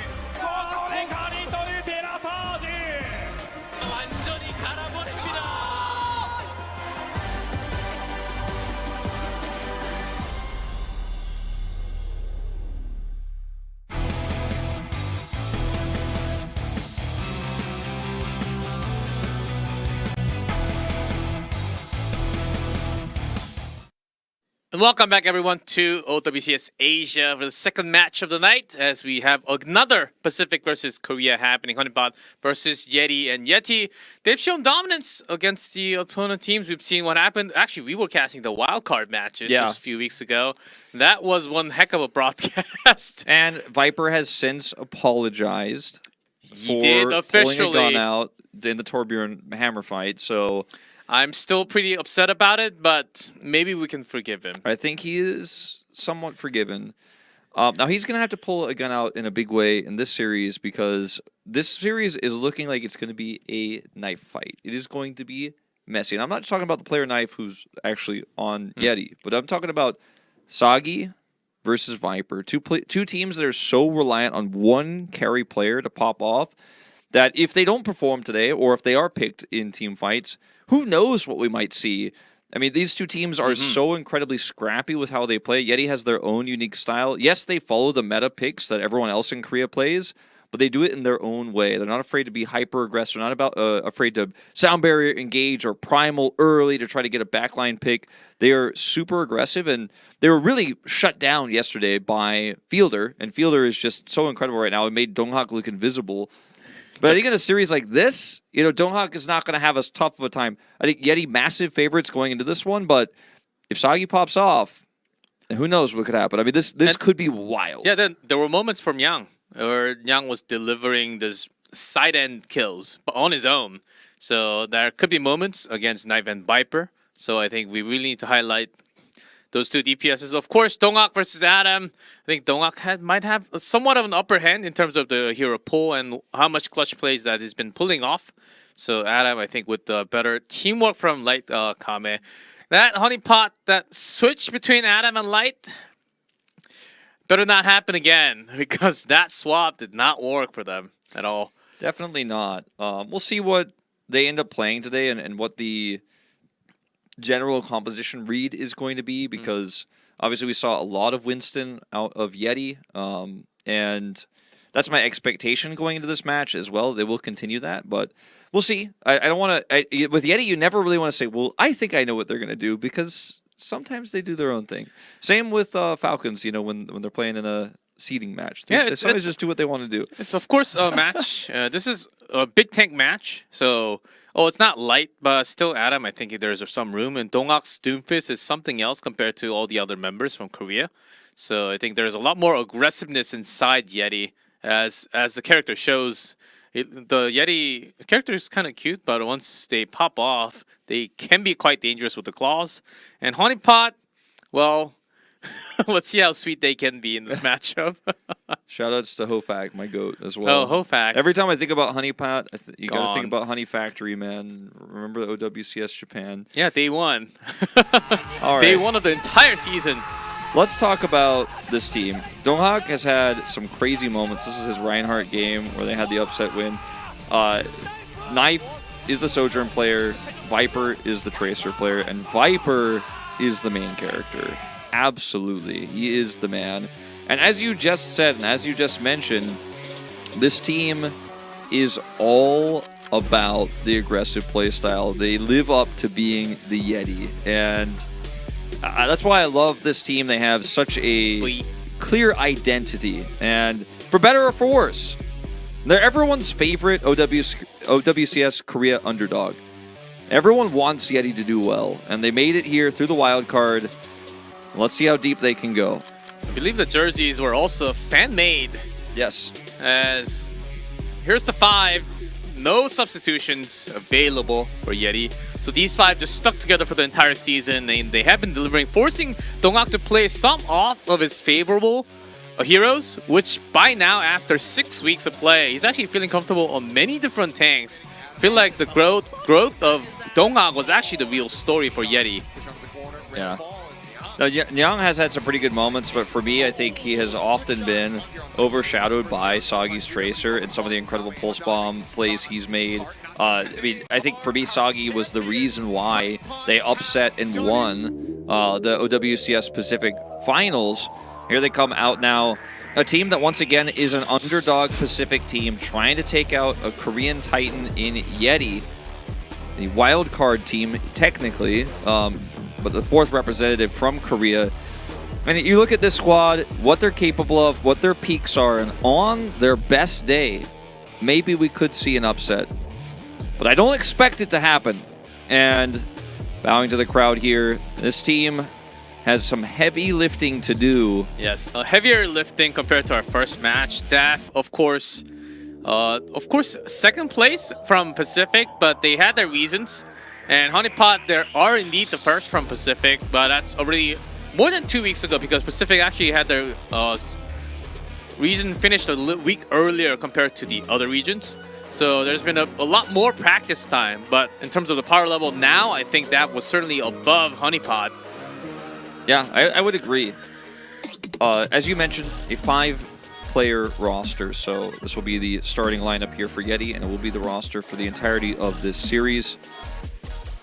Donghak had a rough one against Fielder. Like, Fielder really he was asleep the whole series because Fielder just kept sleep darting him. We'll see if we can see a matched performance here this time around from HoneyPot, but I think he's going to be a little bit more active in this series. HoneyPot starting roster, they only have Overshake as a support substitute. Otherwise, the rest of this roster will always be the same. And no swap between Light and Adam. I'm always up for it. Just sticking to your originals. I think that's what you needed, especially with this much stake in the low. Maybe from the upper bracket, we'll flex the winner bracket. It's possible, but once you lose twice, you're gone. So no room for those margin of error. And especially if you're up against Donghak, I think you should be just putting out your top of what you're capable of on the stage. Yeah. But yesterday, even from YETI, they were up against Falcons, so didn't really have the best performance. So we'll see how they can recover. 네, 오늘 치러질 두 번째 경기 예티와 허니팟의 경기 시작 전에 각 팀 대표분들 한 분씩 모시고 인터뷰 진행해 보도록 하겠습니다. So here's the coaching staff 먼저 예티 팀 interview. 자기소개 부탁드려요. 안녕하세요. 예티팀 코치를 맡고 있는 페이트라고 합니다. Hello, I'm Fate. 네, 페이트 코치님 반갑습니다. From YETI, the coach. 그렇다면 허니팟 팀도 자기소개 부탁드립니다. Hi, I'm the flex player for HoneyPot. 네, 허니팟의 라이트 선수 반갑습니다. 자, 지난 경기 허니팟 팀 3대 0으로 꿀처럼 달콤한 승리를 가져왔습니다. 오늘은 다시 한번 한국 팀과의 경기이기 때문에 살짝 한식처럼 매콤한 경기가 될 수도 있는데요. 승리 자신하실까요? You took the sweet 3-0 victory yesterday, but you're facing a Korean team today, so things might get a little spicier. So are you confident in your victory? We prepared a good bit for this match. While I don't expect it to be as easy as yesterday, I think that we have prepared enough and we will win. 어제만큼은 쉽지는 쉬울 거라고는 생각은 안 하지만 그래도 준비는 많이 했습니다. 그래서 최대한 노력을 하면은 이길 수 있다고 생각합니다. He said yesterday was 오늘 easy. 최대한의 노력으로 좋은 모습 보여줄 경기 기대하겠습니다. 자, 그렇다면 우리 예티 팀 팔콘에게 복수를 꿈꿨지만 어렵사리 복수는 좀 실패하게 됐습니다. The revenge against Falcon 피드백은 was not completed yesterday. 일단 What were some of the feedbacks? 내부적으로 소통이 잘 안 됐던 것도 있고 We had some internal communication issues. 전투력이라 해야 되나 그런 게 조금 And our 모자란 power 것 level 같아서 그냥 is lacking a little bit. 소통 잘 할 수 있게끔 도와줬던 것 같습니다. So I kind of gave them words to maybe have better communication in the game during the match. 이번 경기에서 승리한 팀은 잠시 뒤 4경기에서 한 번 더 경기를 치르게 되는데요. 허니팟 팀 4경기 때 저희 볼 수 있을까요? And the winner goes up against this FTG. match, we'll get to play again at the end of the day. Be confident that we will Quest you, don't worry. see you back here for match 4. I think that as long as we play our game, we can definitely go game 4, get the rematch versus FTG, and maybe upset again. 저희가 준비한 것만 제대로 실행만 한다면은 충분히 이길 수 있고 FTG 상대로 4경기 때 복수할 준비도 완료됐다고 합니다. 네, 4경기 때 우리 허니팟 팀도 꼭 볼 수 있기를 기대해 보도록 하겠습니다. 그렇다면 예티 팀은요? 저희도 정말 최선을 다할 거고요. What about YETI? 예티 팬분들 계속 남아 계시면 될 것 같습니다. 야, 예티 YETI fans, 팬분들 stay in your 자리를 쓰지 seats. 말아달라라고도 말씀을 하셨습니다. 자, 지금까지 허니팟의 라이트 선수 그리고 예티의 페이트 코치님과 이야기 나눠봤는데요. 잠시 뒤 펼쳐질 경기 많은 기대 부탁드리면서 두 팀의 매치 리뷰. That's the interview with the coaches. Let's see and what overtime. Overtime. Oh, they will have overtime if they win. It is definitely a series that I think if it goes down and dirty, like I expect that it will, and if it does end up being a lot of scrappy fights, it could go the distance. It could be a win for HoneyPot.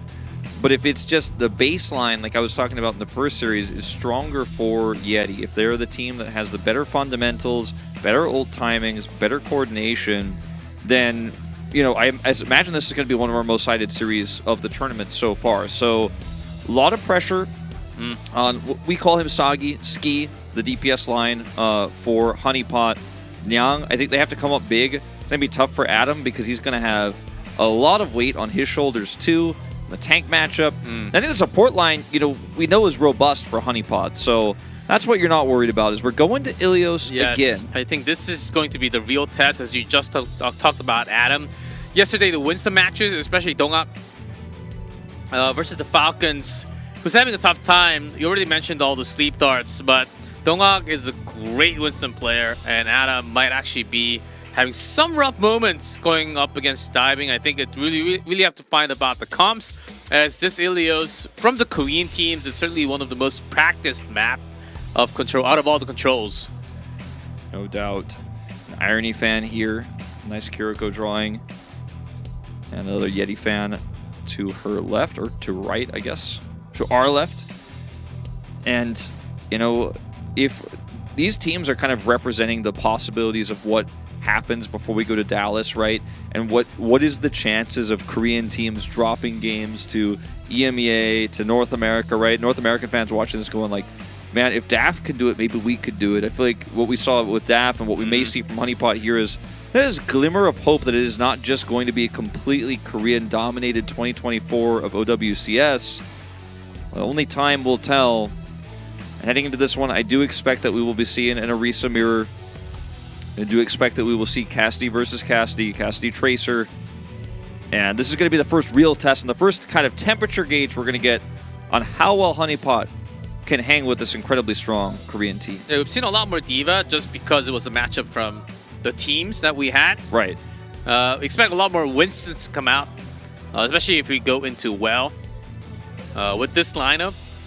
And let's see if those sleep darts land on the right place, because Anna today has been making a lot of changes. Of course, also yesterday, those sleep darts, also pressure onto Echo, the bio grenades, they're just all on point, especially when we're all at this level of competition.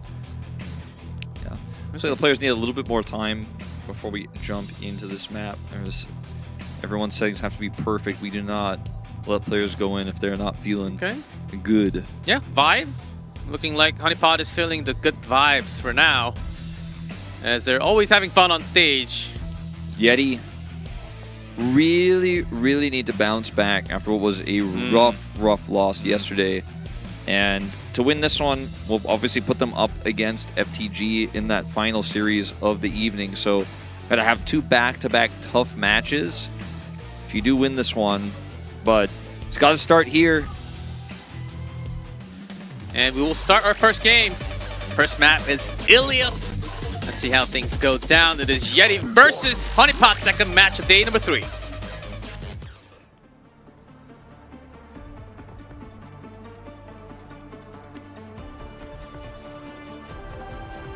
Ready for battle.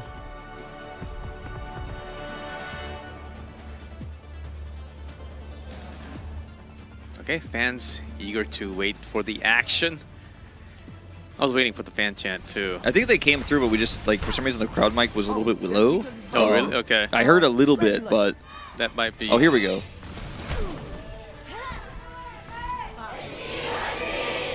All right. All right, so, here we go. Cassidy. And garlic bread.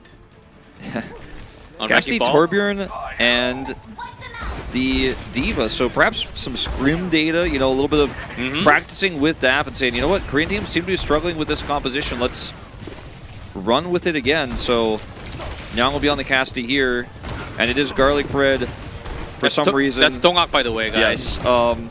But he is going to be playing the Wrecking Ball to Viper start. coming down early. That's less of a sound barrier later into the team fight. Light getting very low, 41 HP. eventually found Blizz, the entire team of YETI collapsing onto them. Yeah, as soon as he died, it looked like HoneyPot wanted to go for a reset and see 2 environmental kills come through from YETI to make sure they can't get the free reset. Bliss with the whip there, and Garlic Bread with the drive-by there. The grappling hook will take him out, so that'll be the reset. And Sagi not really getting a ton of damage done on this turret, not building towards that Molten Core. So difficult to make this comp work when you lose that first fight. We've talked about it before, and now already. Another snipe here. Comment second death. And we'll follow with more. I mean, we're looking at spawn camp territory here, G-Club. This is not a great look, unfortunately, for HoneyPot at the beginning of this first round. Yeah, HoneyPot, same comp. Very similar with Kiriko, but switching over from Diva. Oh, let's see Orisa for a split second. Yeah, looking like just a remix swap there. And Adam, see if he can make it work on this third one. They need to get somehow towards Knife. Yeah, Sagi back on Tracer now. No more Torbjorn. And Sniper looking for the pulse. Not going to hit this time. Minefield out. Yeah, Minefield limiting the angles which they can actually approach with. They have to take the side there, which leaves them vulnerable. Viper can wrap around. Yeah, somewhere delay. Irony ready with the nano. On the Wrecking Ball. Garlic Bread. On the action. With that purple from Irony too. For a second, almost had 1,000 HP with the barrier and the overhealth. Don't even need that overhealth to his teammates because they're just not taking much damage. No, not really. They have just spawn camped them now, and this type of a lead, the ult economy massively favoring YETI. They haven't even needed to use it, but I mean, this is just Knife sitting on top of this structure and just saying, "I kill you when you walk out." Like this. From the top. Raining bullets, literally. 12 HP though. Knife eventually found. Adam finds the kill. Comment? Where'd that barrier go? Okay, Adam gets that pick Ajaxed. On the back line here. Yang finds ahead. But Garlic Bread with a trade. And there's finally the flip because all the members of YETI are just not on the point. See what Sagi get done with this pulse. Miss. And that should just be a regroup here. Be able to take him out. But they better get some more kills. And catch them off the rotation. But Blizz Ivory, what is going on? G-Club. Okay, the cap is going to come through. I was going to say, this might be the That was without the DPSs, though. Yeah.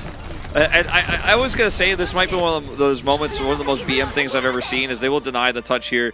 I thought what they were going to do was just repeatedly kill them at spawn without recapping and then just go back and recap at like 99-99. I was like, we might be witnessing the biggest BM I've ever seen. But no, they do end up winning that second fight there. And it was a good call from Adam to actually go back there. He gets that backline pick and then gets the cap. And he had to be the hero. Somebody had to break through and fly past. And he did it because he's Diva and get that capture. But otherwise, the DPS line that I thought maybe would be able to match in some of the chaos here. I mean, what they needed to do was match. The DPS just could not match. Not even a little bit. Viper and Knife saying we are on another level. We are on another tier from Yunyang and Sagi. And we'll see if that changes. And I think they agree because they're showing us the Mei Symmetra here. And okay, no more Garlic Bread. Dongak is back. Keeping the Mei, he's like, I don't know, I don't think we can compete with them, so we're going Mei, Hog, Mei wall here to get onto the high ground. Hog. And they're just immediately knocked off. Haven't seen Hog for some time. Breathe in, there's a hook, but... Breathe in, breathe out, G-Cliff. Can't deliver too much. I don't know if that breathe out was there. Yeah, I don't know breathe in was there. If you're a HoneyPot fan, you're probably holding your breath right now as Donghak just gonna shield up. We'll be able to get out of here, no problem. There's the cap. The new Wrecking Ball, slightly harder to maneuver because of the extra speed and the movement. Sometimes it's a little harder, but these pros, they just get used to it so quickly.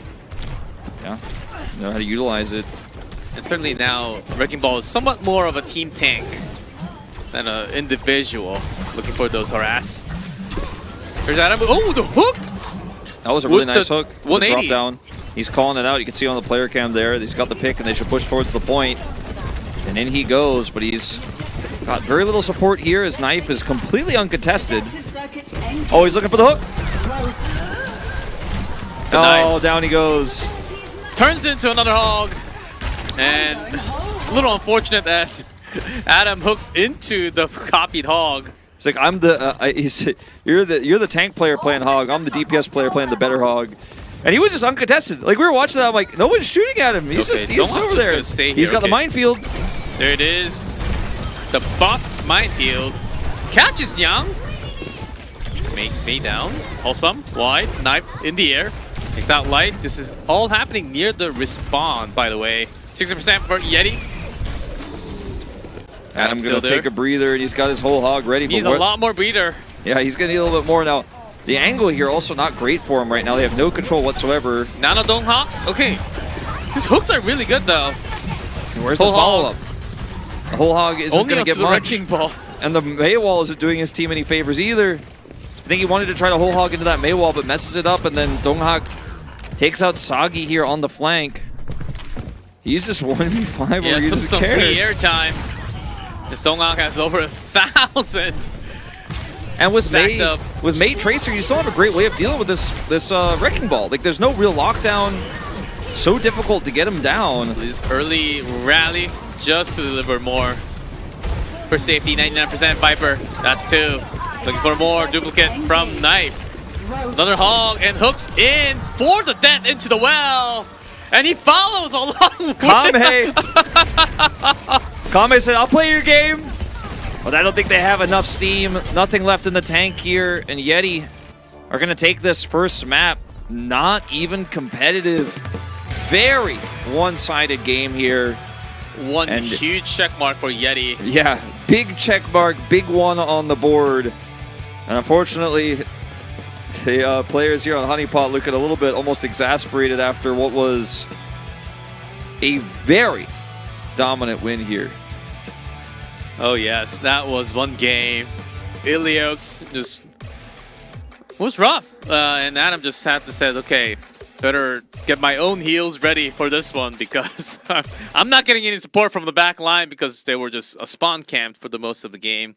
And that's map 1. And I think YETI is just looking for a really fast speed run because even if they win this, they still have to play one more. We expected a one-sided series. We'll pull the curtain back on what's going on over here, but that one-sided, I didn't see it coming, you know? And I think that this is just a DPS line getting outclassed, and then because of that, they swapped over to Mei, but then you might be thinking, well, Mei could slow the Wrecking Ball. What if she freezes him? That should be enough to lock him down, but no. But the Tracer can't follow or track the Wrecking Ball. The Mei can't track the Wrecking Ball. So the Wrecking Ball is literally, you guys are watching Donghak like fly around. He's like standing within 5 people, and no one can kill him. No one can hack him. No one can stun him, and he's just like, okay, well, I guess I just drop a minefield. And the Mei died to the minefield. That did happen, G-Clef.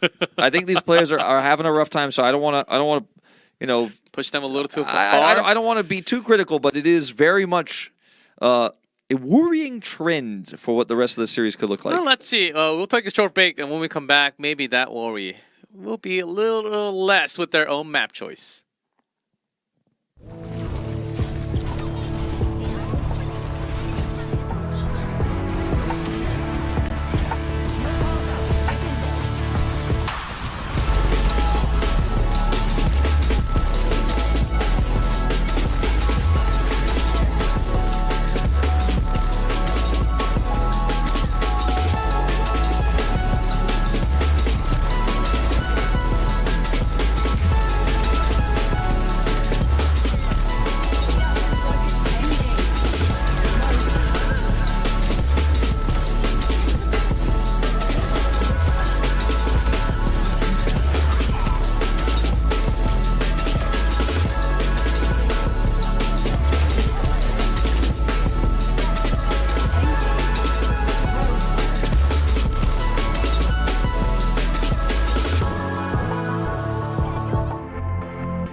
welcome back. YETI seems to be rolling things hard on HoneyPot as that jar is about to break into pieces.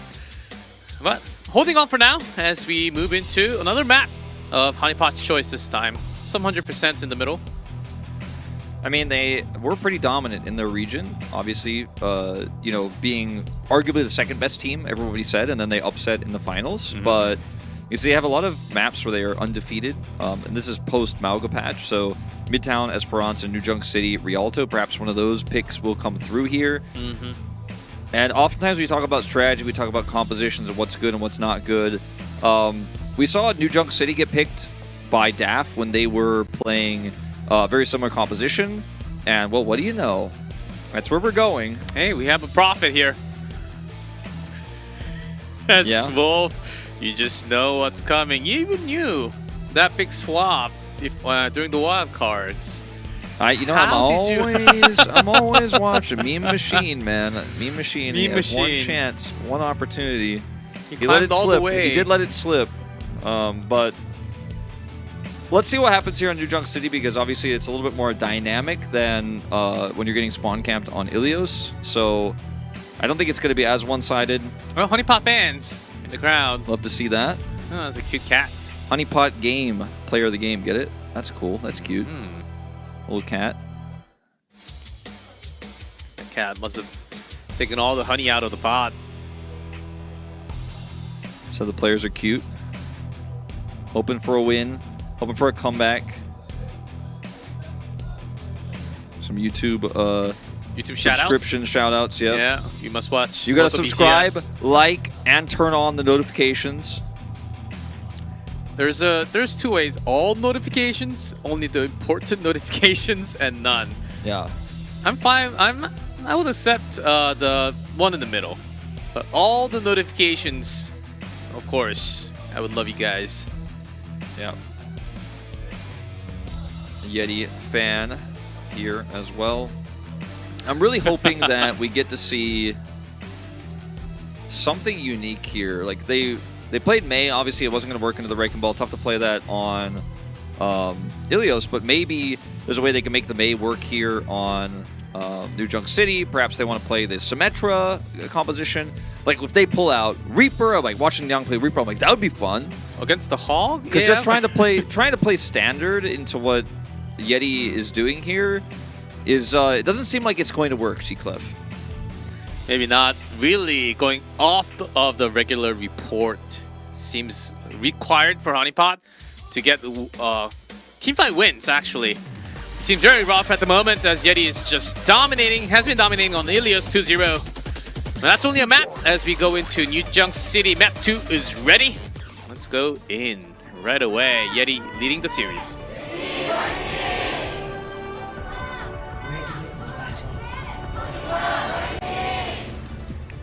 Junkrat for Junk City. Yep, Junkrat in the Geiger's garage, perhaps. Well, if I get to see Knife pop off on Junkrat, I'm going to be a happy man. But he was just teasing us. Ooh, Sombra, Pharah, Symmetra. No. Hanzo, please! Namakuchi Brothers Comp! Oh, no. No, CT2, forever remembered. CC2, rest in peace. See you next season. See you next season. Okay, here we go. First point. Oh, directly in. Not going around at all. And they are not running the...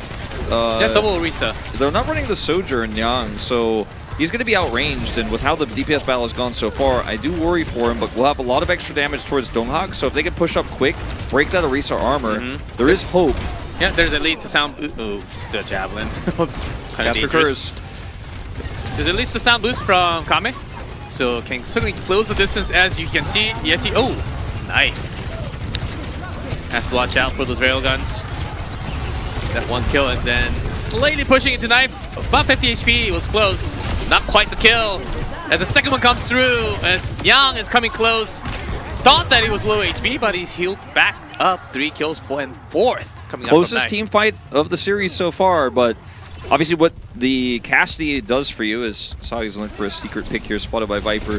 What the Cassidy does for you is breaks the tank faster than what a Sojourner can do, but the Sojourner can threaten the DPS better, and then the positioning there for Donghak just didn't allow that damage to come through, and then it was all over. Adam 10% behind on the Terra Surge as well, and we'll have to try to get towards this point with the amp it up you mentioned. Deadeye at the ready, but where's the angle for that? It gets javelined again. Like a magnetized javelin. Already on the back. Kunai thrown. Looking for that. He's gonna rush boat. And steps all the way back. Viper not caught in the beat. Early one. As Kame ready with the beat now. Saves everyone from going so low.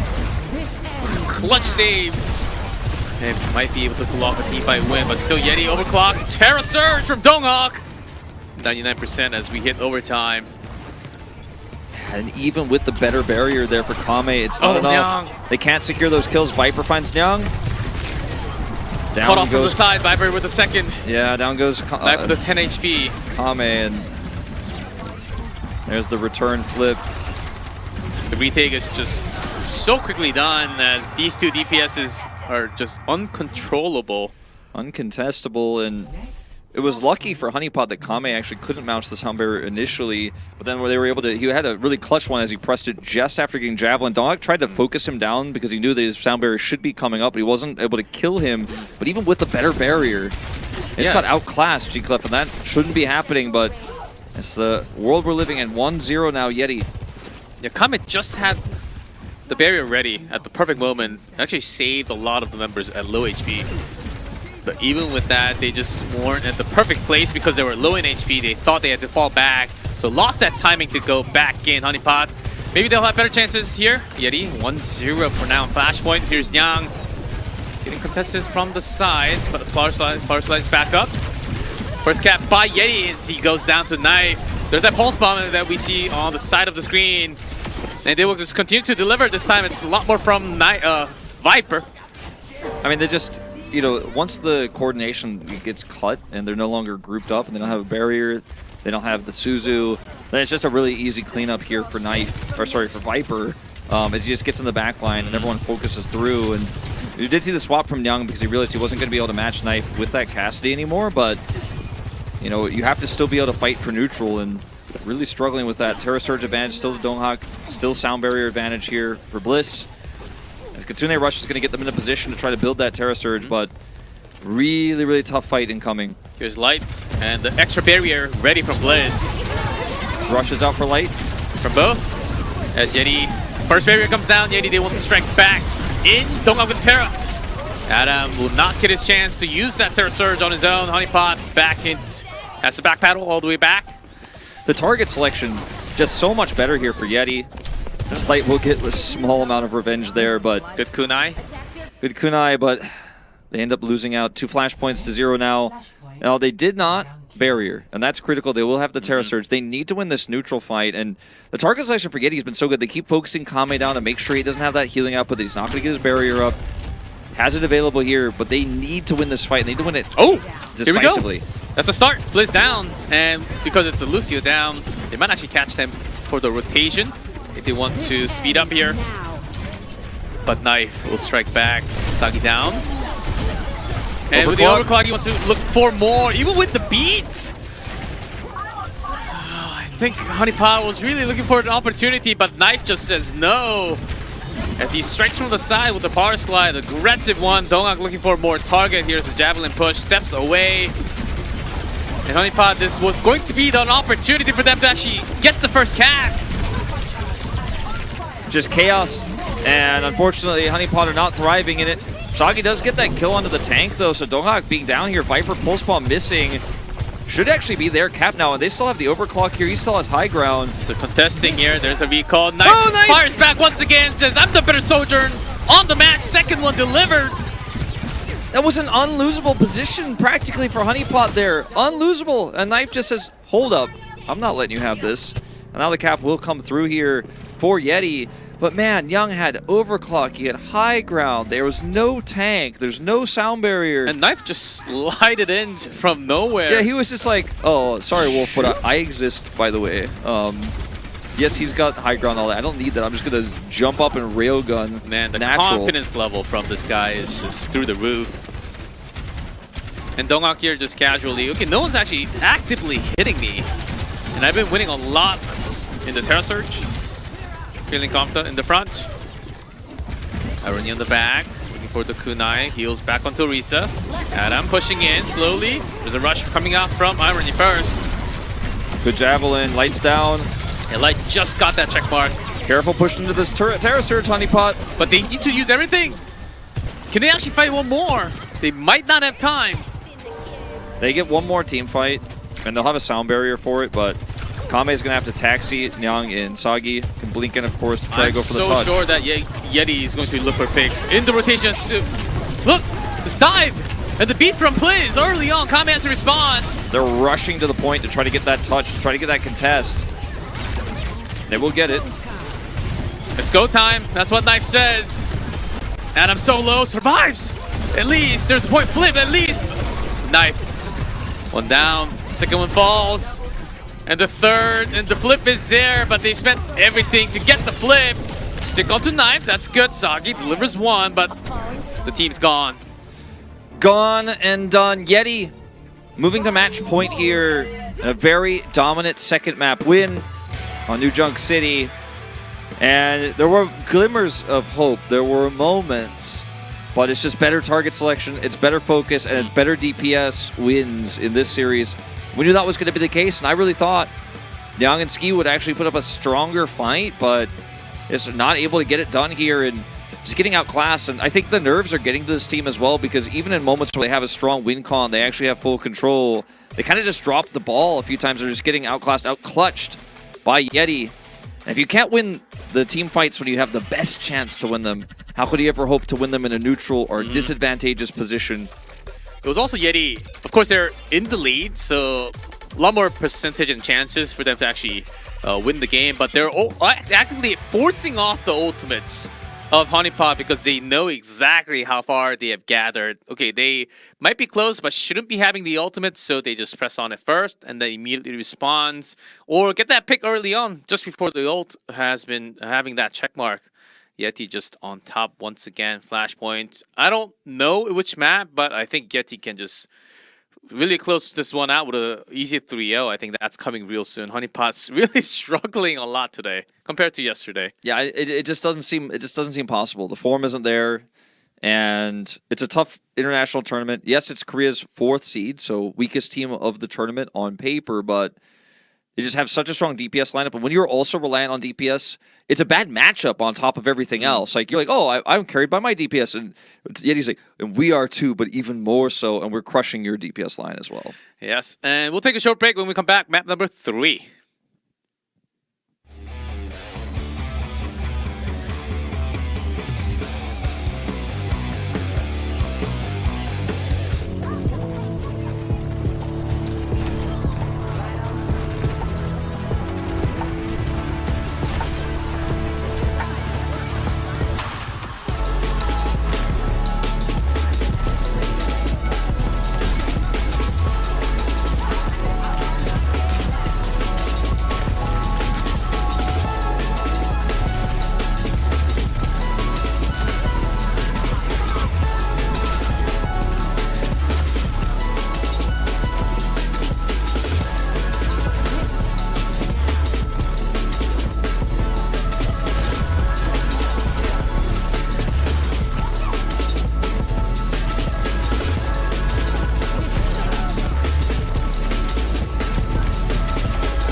2-0 lead for YETI.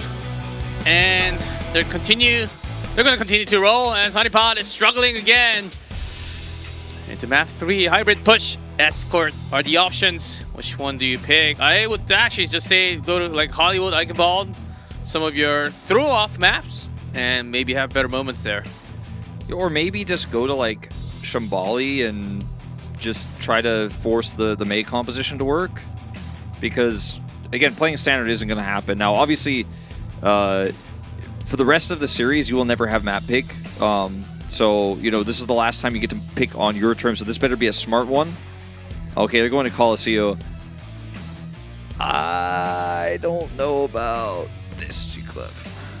Which means, if I translate Wolf's words, not the greatest choice. I just think it's going to be very difficult because this is the map type where arguably controlling high ground and having the Sojourn versus Sojourn battle, or Sojourn versus Cassidy battle is the most pivotal, the most important, and I don't think Coliseum really forces YETI to play something else that they have been playing so far. Don't go back to Taiwan, marry me. Siamese Cat is saying the same thing to the left as well. Like, don't go back to Taiwan. Please play in Korea. That random Siamese Cat like really wants Light to stay. No, even the back. Yeah. We got some Light fans here. Yeah. He was very confident in the interview as well. Now he's on camera here. See what he can get done. He said, if we play our game, we'll win. They're playing YETI's game, and they're losing. Now they have to reverse sweep to keep themselves in the tournament. And will, of course, play against From the Gamer if they can pull off that reverse sweep, but it has been such an uphill battle so far. Well, FTG, this isn't, of course, FTG against FTG 0-3.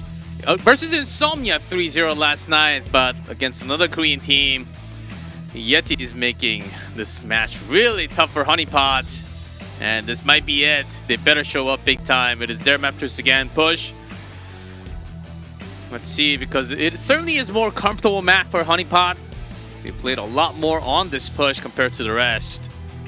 But YETI, similar story, as push has been not the best, but still one of the better maps off of all the others. Yeah, I think Donghak's been tested here a lot by our top Korean teams, but has not been tested in this series. Get ready for the next map. It is Coliseum. YETI up 2-0. Can they finish this up? Let's see.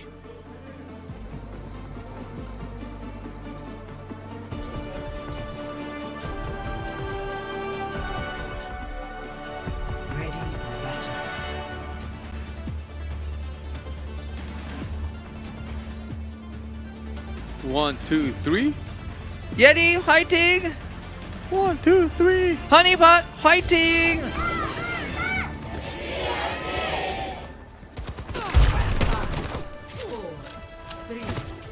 All right, the HoneyPot fans have lost faith. They lost faith, G-Clef. They can't lose faith now. Way. Not before the reverse sweep.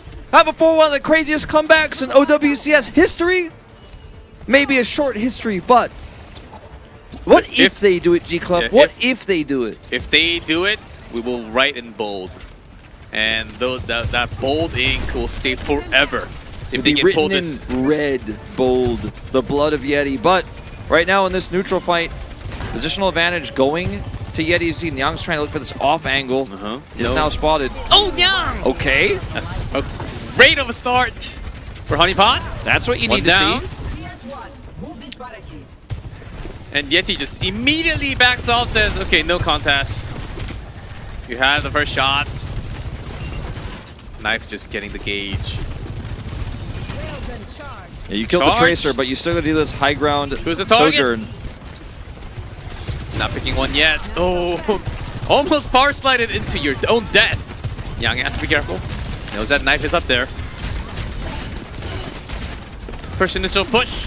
But you need 2 teamfight win to get around the corner here. HoneyPot on Adam. Behind the wall, off to the side. 50%, and Donghak actually got a lot more done. 75, ready for that Terra. And rest of the members just off to the side. We do see Tracers blinking in and out. Recalling back in. And side control slightly more for HoneyPot. as YETI is taking this one slightly slower. Ready with that rush. Adam half health here. Kitsune rush out. Light lives. Bliss is down. I mean, this is the kind of fight you need. Extra barrier, but overclock with the Terra. And YETI better ready with more ultimates and also in position. As Adams on the side is just caught. Viper still alive. This is the DPS line is doing more. And the absorb there on the pulse was pretty massive, but it's not ultimately going to matter if they just can't catch this Tracer. He still has recall. He doesn't care. And it's a narrow team fight win, but it's a team fight win in the end. And that was without a sound barrier, both. As YETI still pulls off another one. Yeah. Of course, without the sound barrier, but they had extra Terra. They had the Terra Surge was very good. And even though Donghak didn't end up getting massive kills with it or anything like that, the one wasn't enough, as nobody seems to be able to catch Viper. Young did it once, the beginning of the map. He's going to have to do a lot more than that. Slides up, Young. And here's a bit. Sound barrier coming down for YETI. And Kame caught once again. As Adam is trying to turn things around, but on his own can't deliver so much. As the members of YETI just around him, surrounding him into death. It's like Viper never doesn't have recall. He like always has 3 blinks. There's no way. He's just under no pressure. And every time you see, like, whenever the observers swap to Viper, you're like, well, there he goes. And then he just kills the whole team by himself. It's like, oh, wait, hold on. Like, YETI lost somebody? Viper's like, it doesn't matter. I'm still alive. And by the time we switch screen, Viper already has the kill, so we don't actually get to see the action. Because he already delivered the damage. Well, see what Nyang can get done with this overclock, because it needs to come up with a large amount of value. Now I can see YETI just fighting towards the middle. There it Young. is. With the initiation, aggressive move. But Viper on the side looking for a better target from the back line. I mean, he basically just overclocked challenges to hit Donghak, and Donghak doesn't care. But I almost got that one. Low HP, forced back. Rush from Irony. And the members from HoneyPot onto the side. The pulse goes wide. Not fully delivering the damage. Here's SGY and Viper always on the back. No sound barrier for Bliss to match. This is a huge opportunity for HoneyPot. But Terra, don't have to kind of eat that rush. Will be a good trade.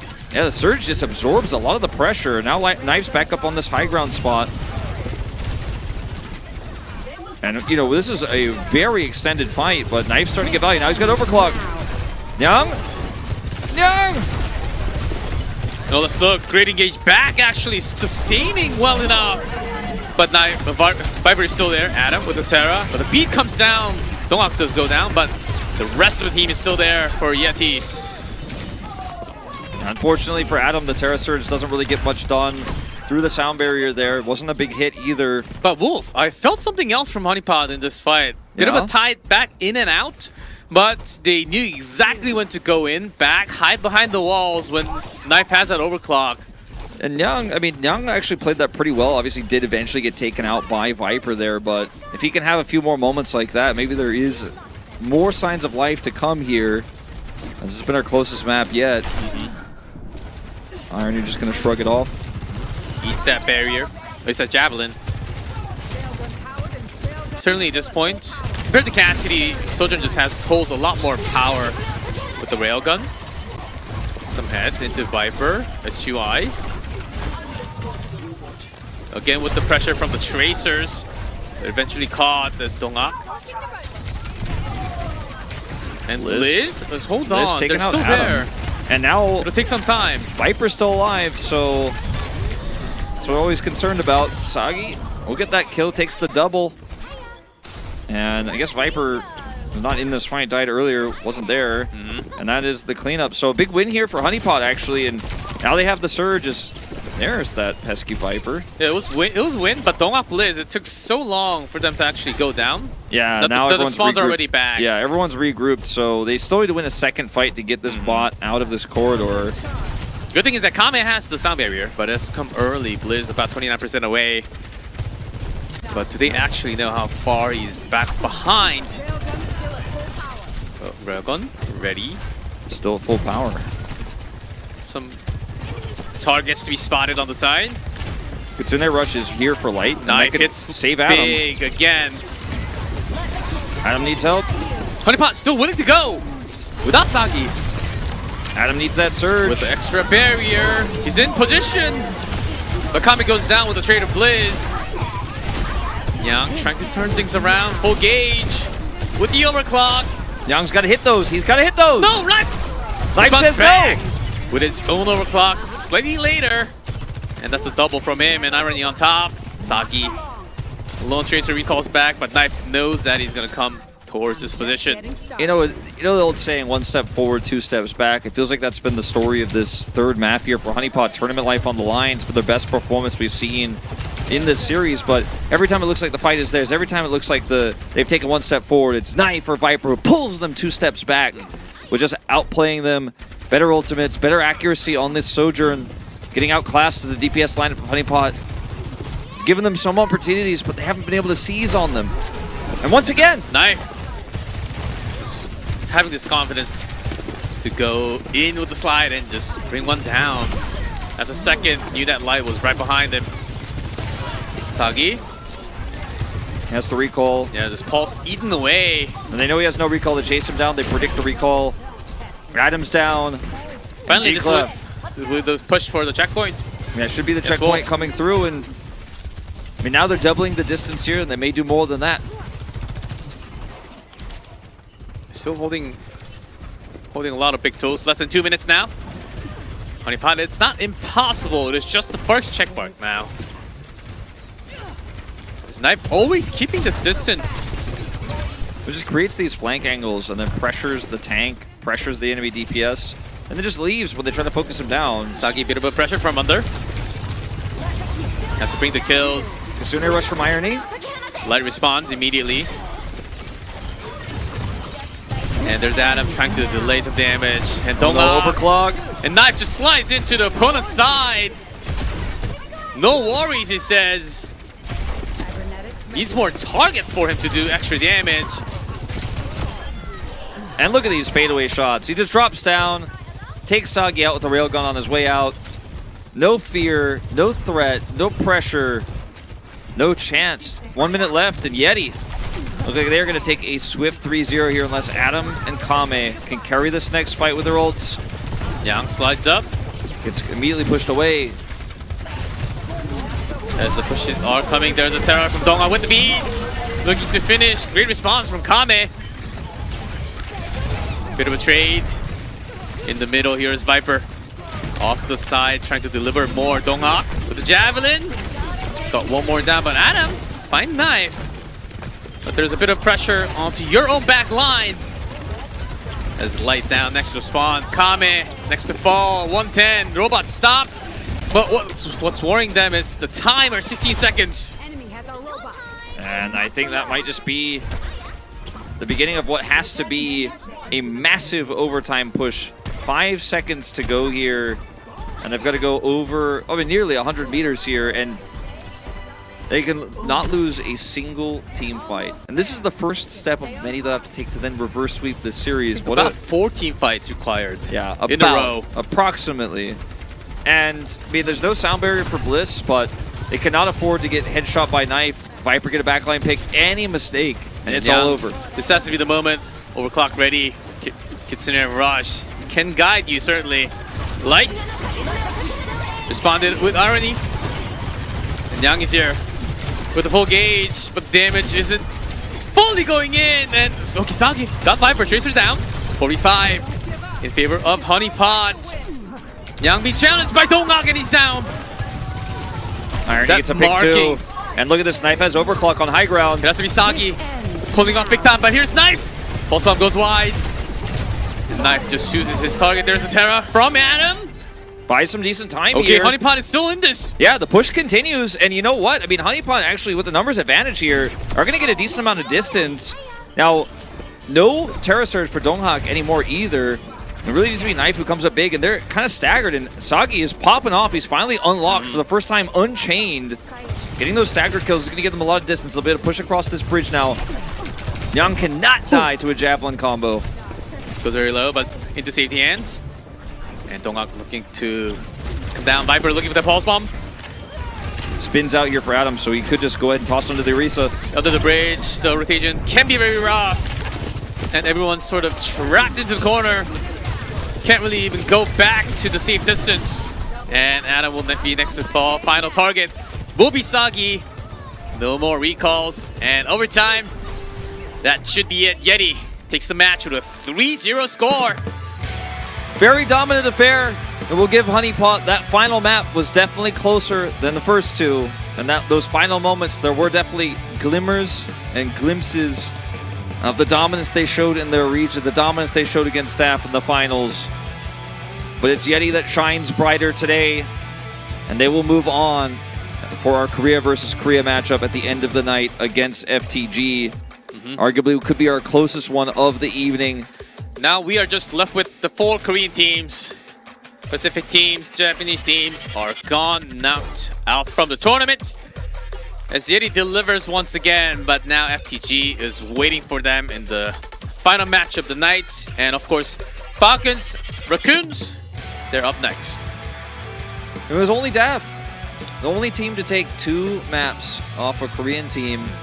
And YETI move on. We have our top 4.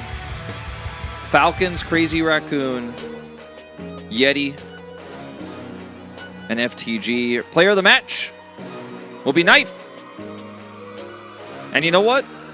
I think it's well-deserved. A lot of the time, he shut any moment where it looked like maybe, we were like, oh, maybe Nyang has a chance here. He's got high ground. He's got, nope, Knife says no, Knife says no, Knife says no, Knife says no. I think Viper had a fantastic game, but was often really just on cleanup duty, whereas the big clutch moments were definitely Knife's. Knife just straight up shut down the will of being aggressive from the opponent. And if you feel that wall as a DPS, that day you're not going to do well unless something else happens. And he just shuts the door in front of you all the time. And it's with like 10 different keys that you have to unlock, because this player just shows so much. And I think he just had one of the greatest matches that he can just having a lot of confidence booster going into the 4th match that we have. Yeah, I'm sure we'll get some of those highlights now. I mean, obviously on the Echo, he was... This was certainly plus 1 point on the player of the match for Knife. The Echo start was very cool and very funny, but then you go into the moments here where he's able to just outclass his opposition here, outclass Nyang. I don't know if we'll get the shutdown on the overclock, but that was one of the biggest and most impressive moments to me. I think we will. This is the moment. Yeah, Nyang just hits the button, but did not see Knife coming. Yeah, from the side. Fantastic play there. Just so clean. He and Viper did it. You know, we knew that was going to be the main point of today's match, and they just delivered. Man, this is a match that there's not, you know, I hate to say this too, but there's just not much to say about it in terms of the depth of strategy or their preparation. It was just better play on the day from YETI, and that's what everyone expected. And sometimes in esports, you get what you came to see. Sometimes you get what you paid for, and Knife, he put on a show. And I don't think they wanted to show anything else, as they have 1 more to go, as we will hear from the player. Let's see what he has to say. 예티와 허니팟의 경기 중 승자는 예티였습니다. 승리 축하드립니다. Congratulations, YETI. 네, 오늘 승리 축하드립니다. Knife 오늘의 for the win. POTM은 나이프 선수가 차지하게 되는데요. 나이프 선수 자기소개 부탁드립니다. 안녕하세요. 예티에서 Please say hi to the fans. 나이프라고 합니다. Hello, I'm the DPS from YETI 네, Knife. 나이프 선수 반갑습니다. 자, 오늘 역시 한치의 오차도 없는 승리를 보여주셨는데요. 승리 소감 들어볼까요? No room for error. How do you feel after the win? 다음 FT전도 이어서 꼭 델러스 가도록 하겠습니다. I feel great, and I want to go to Dallas after a win against FTG. 날이었는데, 자, 오늘 정말 체급 차이를 보여준 날이 아닐까 싶습니다. 피지컬, 전략, Really 전술까지 showed 어나더 different 레벨이다라는 in 말이 class. 나왔는데, 자, 오늘 경기 흐름 전반적으로 어땠나요? What did you think about the overall match? 처음에 1리오스 할 때 좀 당황스러웠는데 그래서 좀 잘 풀어 나간 것 같아서. Honestly, we were a bit surprised from the first Ilios, 나왔을 때 반응은 어땠나요? but we solved it well. 좀 다들 뭉쳐가지고 좀 초반 3초 동안 말 없다가 다시 집중했던 것 The 같습니다. first 3 moments we actually 그렇군요. didn't say anything 허니팟의 그 because 전술이 통했다라고 until we found out the 생각이 comp. 네, 그렇습니다. 자, And then 오늘 we 나이프 started 선수의 solving 소전 정말 어마무시한 활약으로 throughout the game. 그런 차이를 확실하게 보여주지 않았나 싶은데요. 자, 손쉬운 승리를 가능하게 한 오늘 나이프 선수의 컨디션 어떤가요? 오늘 컨디션이 And how are you feeling 오늘 today 스크림 overall? 때부터 너무 잘 맞아서 오. 아마 플로라 I've been shooting 선수랑 some good 알파이 선수 shots. 좀 긴장하셔야 될 것 같습니다. 이야, So I think 자, Flora 오늘 better be 컨디션 careful 날뛴다고 because I've been hitting 합니다. some 자, good FTG shots tonight. 전이 더 기대가 되는데요. 자, 승리 기록은 지금까지 FTG 전에서 아직까지 예티는 승리하지 못했습니다. 자, 오늘 복수전 가능할까요? And against FTG, YETI 오늘 was 무조건 filled with 이기겠다. losses. 이전과는 다른 And 모습 보여주겠다라고 Knife 말씀을 says, I want that 해주셨습니다. revenge. I want 자, to 오늘 win. 코치님이 사전 인터뷰 때 팬분들 자리 뜨지 마셔라, 가만히 앉아 계셔라라고 And the coach 말씀을 said, you 해주셨는데 guys stay in your 말씀대로 seats. 실행이 됐습니다. 나이프 선수도 팬분들께 한마디 부탁드려요. And it came true. 항상 응원 감사드리고 Knife, do you have any words to your fans? I always thank the fans. Thanks for supporting, and we will try to do our best and deliver the win. 자, 인터뷰는 여기서 마치도록 하고요. 저희는 다음 경기로 돌아오도록 할게요. 팀 팔콘과 크레이지 라쿤의 경기가 That's the interview. It was a 잠시만 기다려주세요. pretty basic one, but nice to see the insight there. Yeah. Very respectful after such a dominant win. I think he's getting ready for that next match. But the real next match that we have is the upper winners. Falcons versus Crazy Raccoon coming up next.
history! No way! Ha! This season's got my name written all over it! Tectonic Shock is ready to rock! Taking names from strata to stratospheres.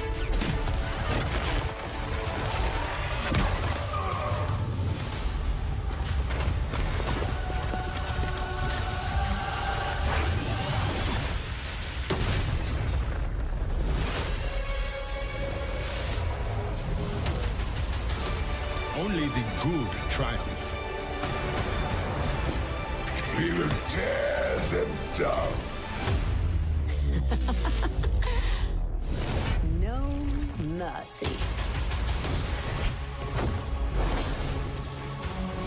I decide who receives my aid. Good always has the last word.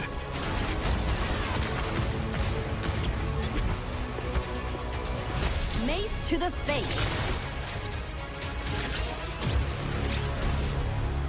Evil can't hide from my sight. I can be nice. Hard work is rewarded.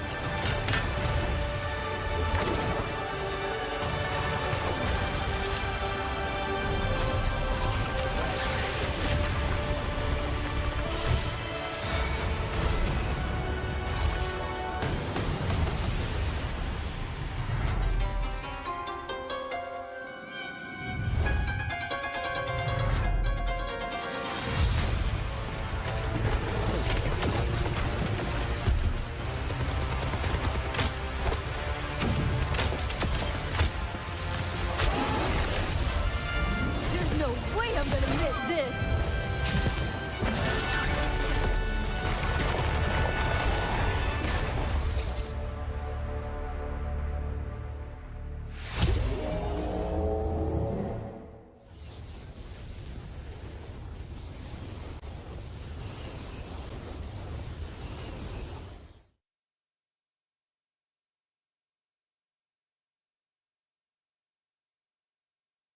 It all started with Talon stealing artifacts. But wait, who's that? Those boots, the drill, that perfect smile. It's Venture! Whoosh, flashback. I researched this artifact, last seen in my favorite place, Cairo, and the reliefs there led me all the way to the Shambali, who were kind enough to direct me, after a lot of digging, and I mean a lot, to the hideout.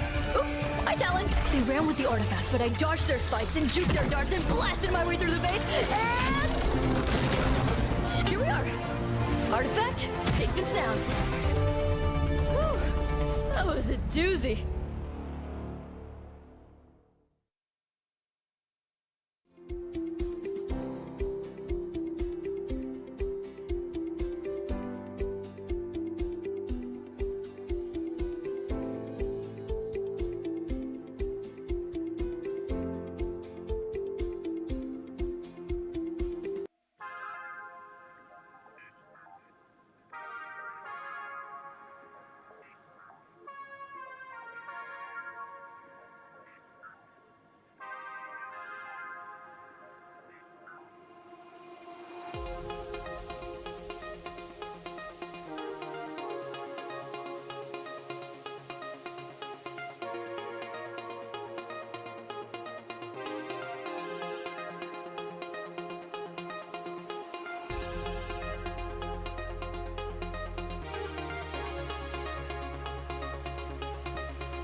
HoneyPot have done it.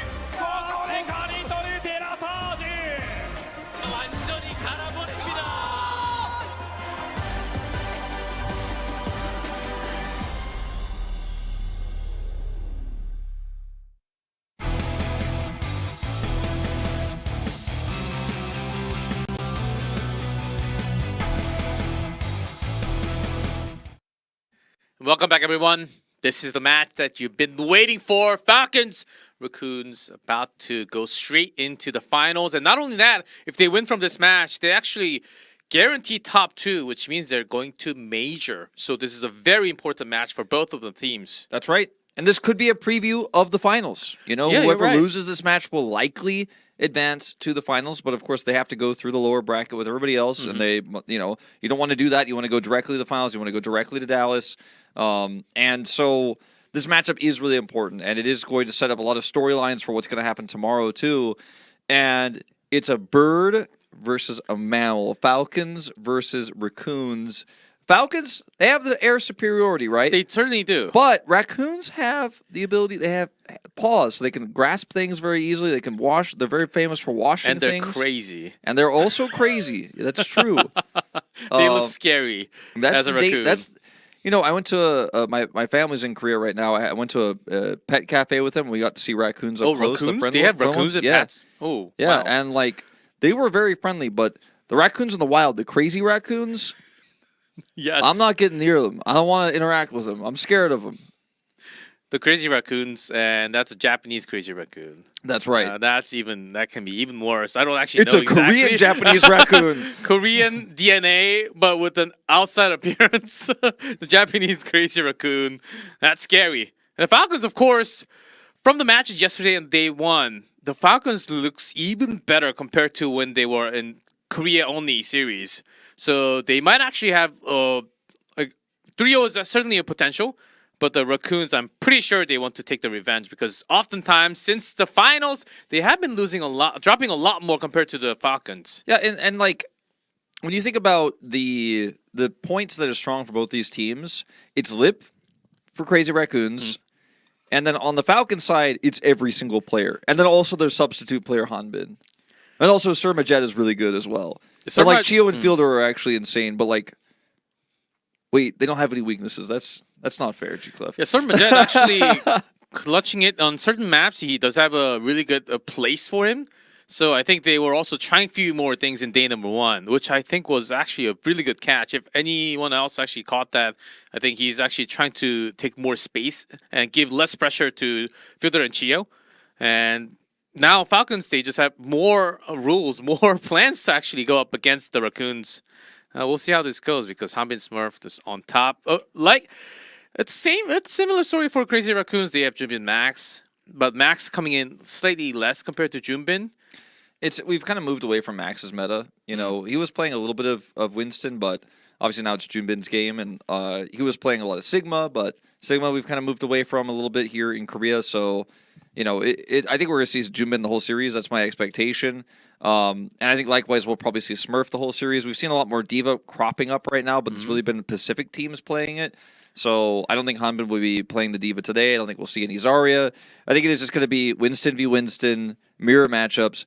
And Fielder doesn't let the enemy team play Winston, though. He constantly makes the Winston's health bar purple, and he keeps putting them to sleep. And it's a little bit problematic. It was very problematic for Donghak yesterday, who just did not get to do anything. Yeah, once you're in sleep and no one else there to wake you up, you're just on the ground doing nothing else. But I was also amazed from Shu's Ana play yesterday. Some insane purples, same sleep darts on point, and actually it was also collapsing onto the dive, where oftentimes if there's dive, it's just Ana just trying to jump and go towards your teammates, right? But he was actually in place. So we'll see if that happens from both the support players. We have a bit of a highlight from the first few days. That we do. And it's a DPS lineup we're taking a look at right now. Hanbin as well here on the Orisa, which we certainly could see during this series. They are the Korea champions. Let's welcome them to the stage now. Team Falcons, a lineup of players that was called a super team before we even entered the OWCS system, before they were even picked up by Falcons when they were Hamster. And they have lived up to the name. They have almost never faltered. And yes, they did mess around a lot during the seeding matches, but it didn't stop them from lifting the trophy in the end. Majet and crew bow to the crowd here. Massive fan favorites as well. The team to beat, not only in OWCS Asia, but in the Dallas Major as well. And they're just 3 wins away from heading straight there.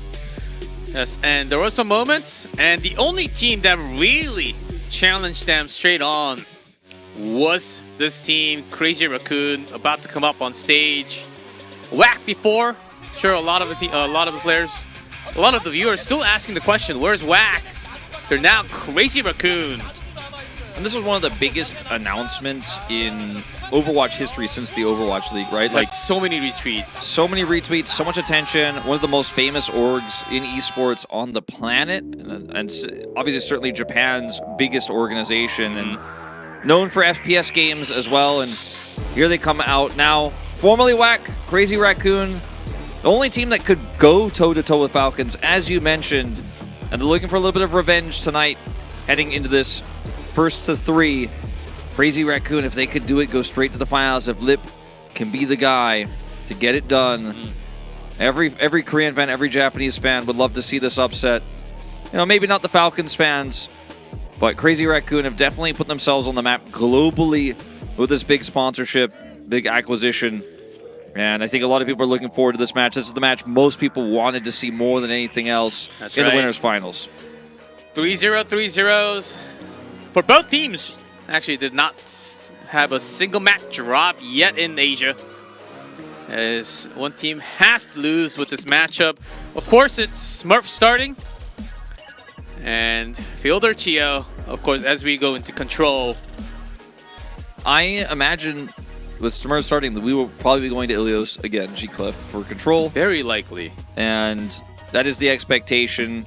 This team has been so good. Fielder, for me, has been so incredibly solid. Proper and Stalker, very good. Absolutely insane players. And Proper has been for his entire career, but Fielder is just so important, so incremental to their strategy right now. Junbin starting over Max as well here. Not a big surprise for Crazy Raccoon. We suggested this would likely be the starting 5 when we were talking about them earlier. But as you mentioned, Shu has come up big, and I really like the story we have now between Fielder and Shu as 2 Ana players who are doing very similar things, obviously at the highest level. Sleep darts, great bio grenade placement, nano boost timings, nano boost builds, healing output to keep their tanks alive. And that means that Junbin and Smurf, they both get an insane amount of resources. What they do with those resources, I think, will be a big determining factor as to how this series plays out. And so far, all wins, right? But Crazy Raccoon, they weren't as clean as compared to the Falcons. Of course, against different opponents throughout the tournament. But we'll see how this goes. I think Crazy Raccoon really needs to step up big time from the get-go. As before we head into the match, we'll get to hear from the coaching staff as these coaches are back again. 먼저 팀 팔콘 팀 자기소개 부탁드려요. 안녕하세요. 팀 팔콘 코치 크러스트입니다. Hello, I'm Krusty, coach for Team Falcons. 반갑습니다. 자, 그렇다면 크레이지 라쿤 팀도 자기소개 부탁드립니다. 네, 안녕하세요. 크레이지 라쿤 감독 문병철입니다. Hello, I'm 병철 네, Moon. 문 감독님도 반갑습니다. Moon, the coach for Crazy Raccoon. 팔콘 팀에게 여쭤볼게요. 자, 팀 합까지 맞춰진 팔콘은 아무도 못 말릴 정도로 엄청난 경기력을 보여주고 있습니다. 팀 합을 맞출 때 가장 신경 쓴 부분은 Team Falcon with the teamwork, no one can beat you guys. 항상 제일 중요하다고 생각하는 What's the most important factor in the teamwork? 네, 같이 플레이를 하는 건데요.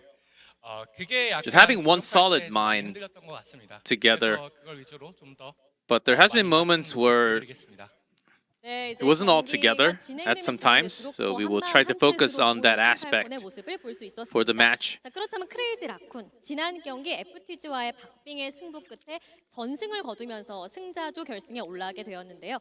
경기 후에 선수들에게 어떤 A bit of a fight back against FTG. Of course, it was a 3-0.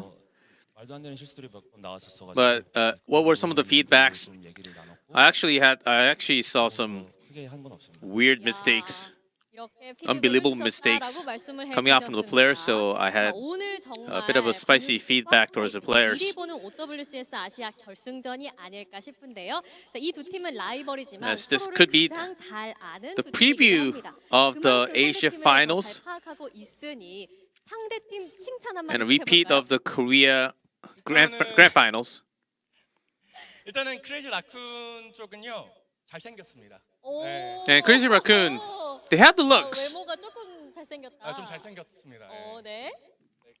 He's calling him handsome. It's really funny, actually. 일단 좀 생겼다. Is that a hint? That's what they got going for him. Only the looks, but not the skills. 우리 문 감독님은요? He didn't say anything about the skills. 그러면 팔콘은 게임을 잘하게 생긴 것 같습니다.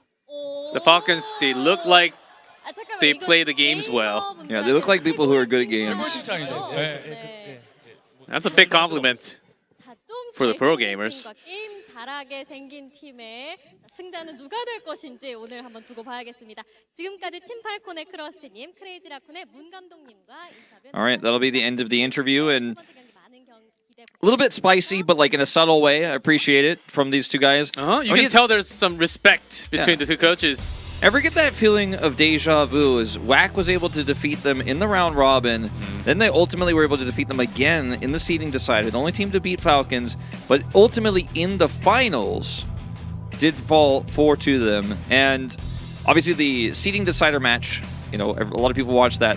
Falcons were messing around a little bit, so that one I don't put as much stock in. Was that the one with the, like some bastions in? Yes. And yes. And look, we had that interview with Krusty and Moon. They've had so many important matches against each other. They're coaches who have coached rival teams, Shanghai Dragons, San Francisco Shock. So many high-profile matches. They've both been, and many times, on top of the world, even in separate regions when the Overwatch League split into Asia and North America. They've been on top of the world. They've seen a lot. They've seen all calibers of players. I mean, Moon got his start, the LA Valiant, so long ago. Had some tough times, had to overcome all of that. They've seen a lot. And it's always exciting to see those two on stage because they are the most experienced Overwatch coaches you are going to get in Korea.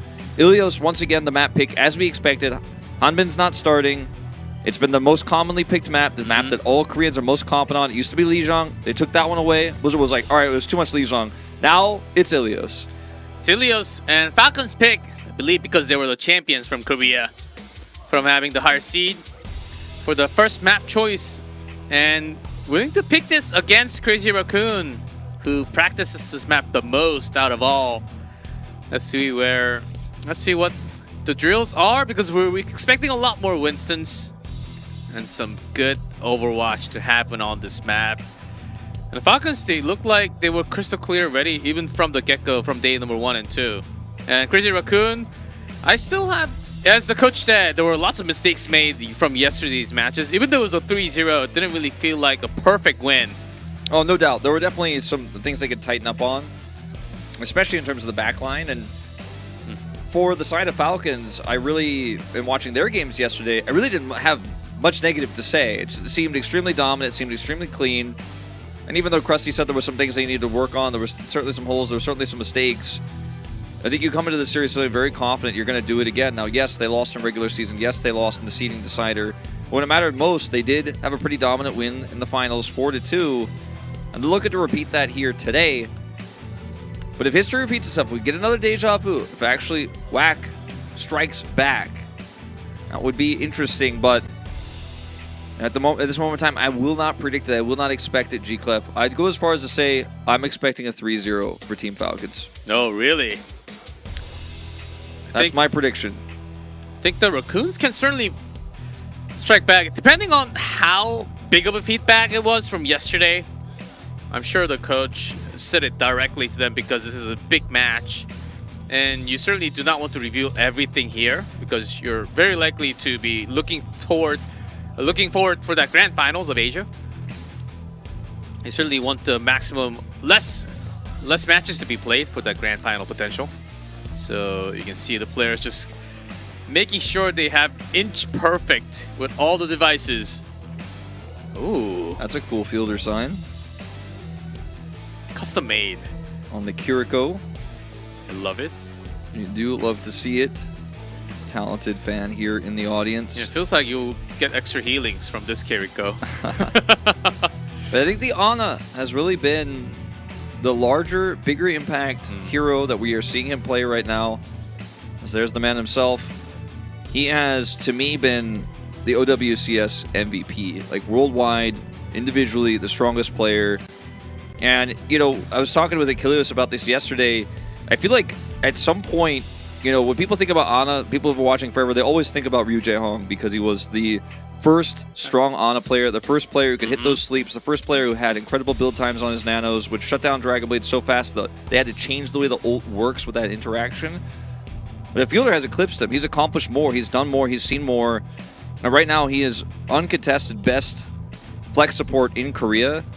And he's been so on top of the world for so long that this guy deserves the legacy.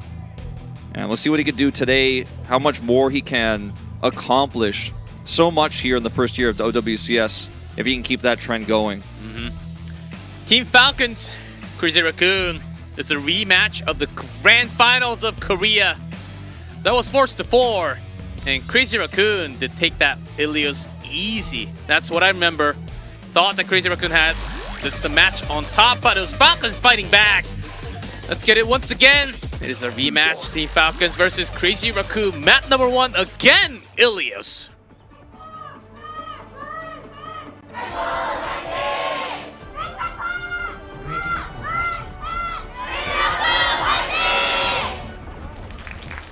Oh boy, the energy, the hype energy levels there. is hype.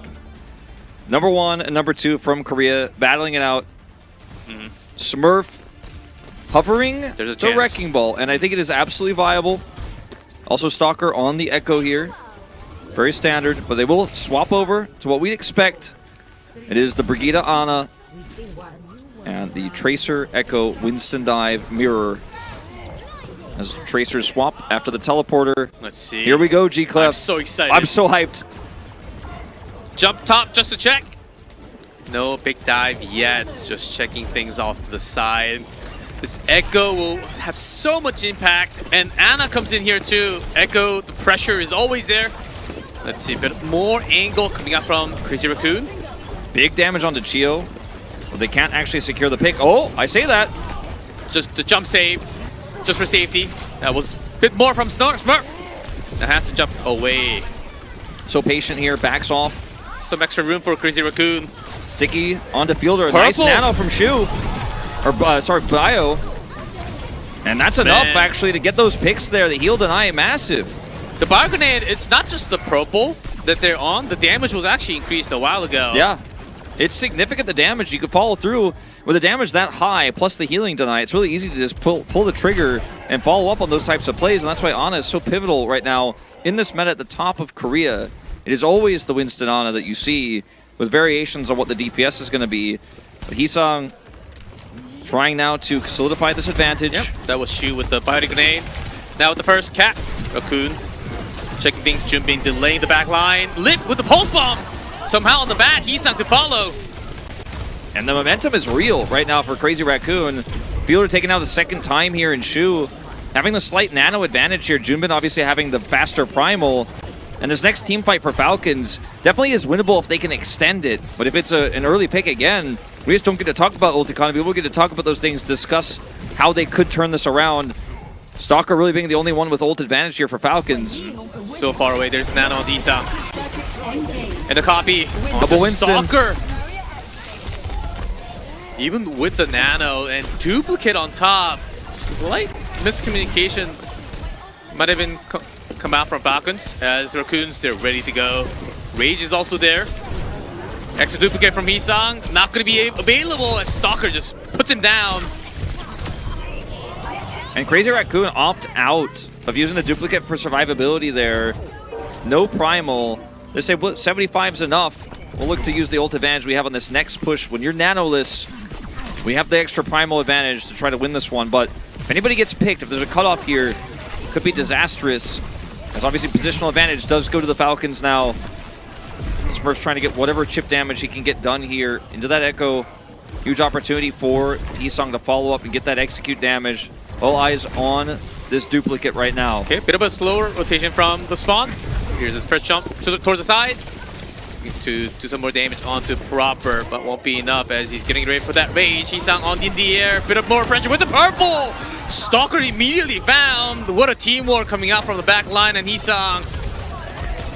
That's one down. So pass to pop that primal, or else he was going to be going down. Sleep Dart! Immediate response from Shu. Man, these teams are on top. Okay, and it's still contested though, so Falcons 50%. 50% indeed. Proper has that pulse, needs to find an angle for it. Jimmy gets purple, but he should be able to get out of there. They have so many tools. They've got the dupe, they've got the nano, duplicate first for Hisang. Looking for the damage, looking for a pulse.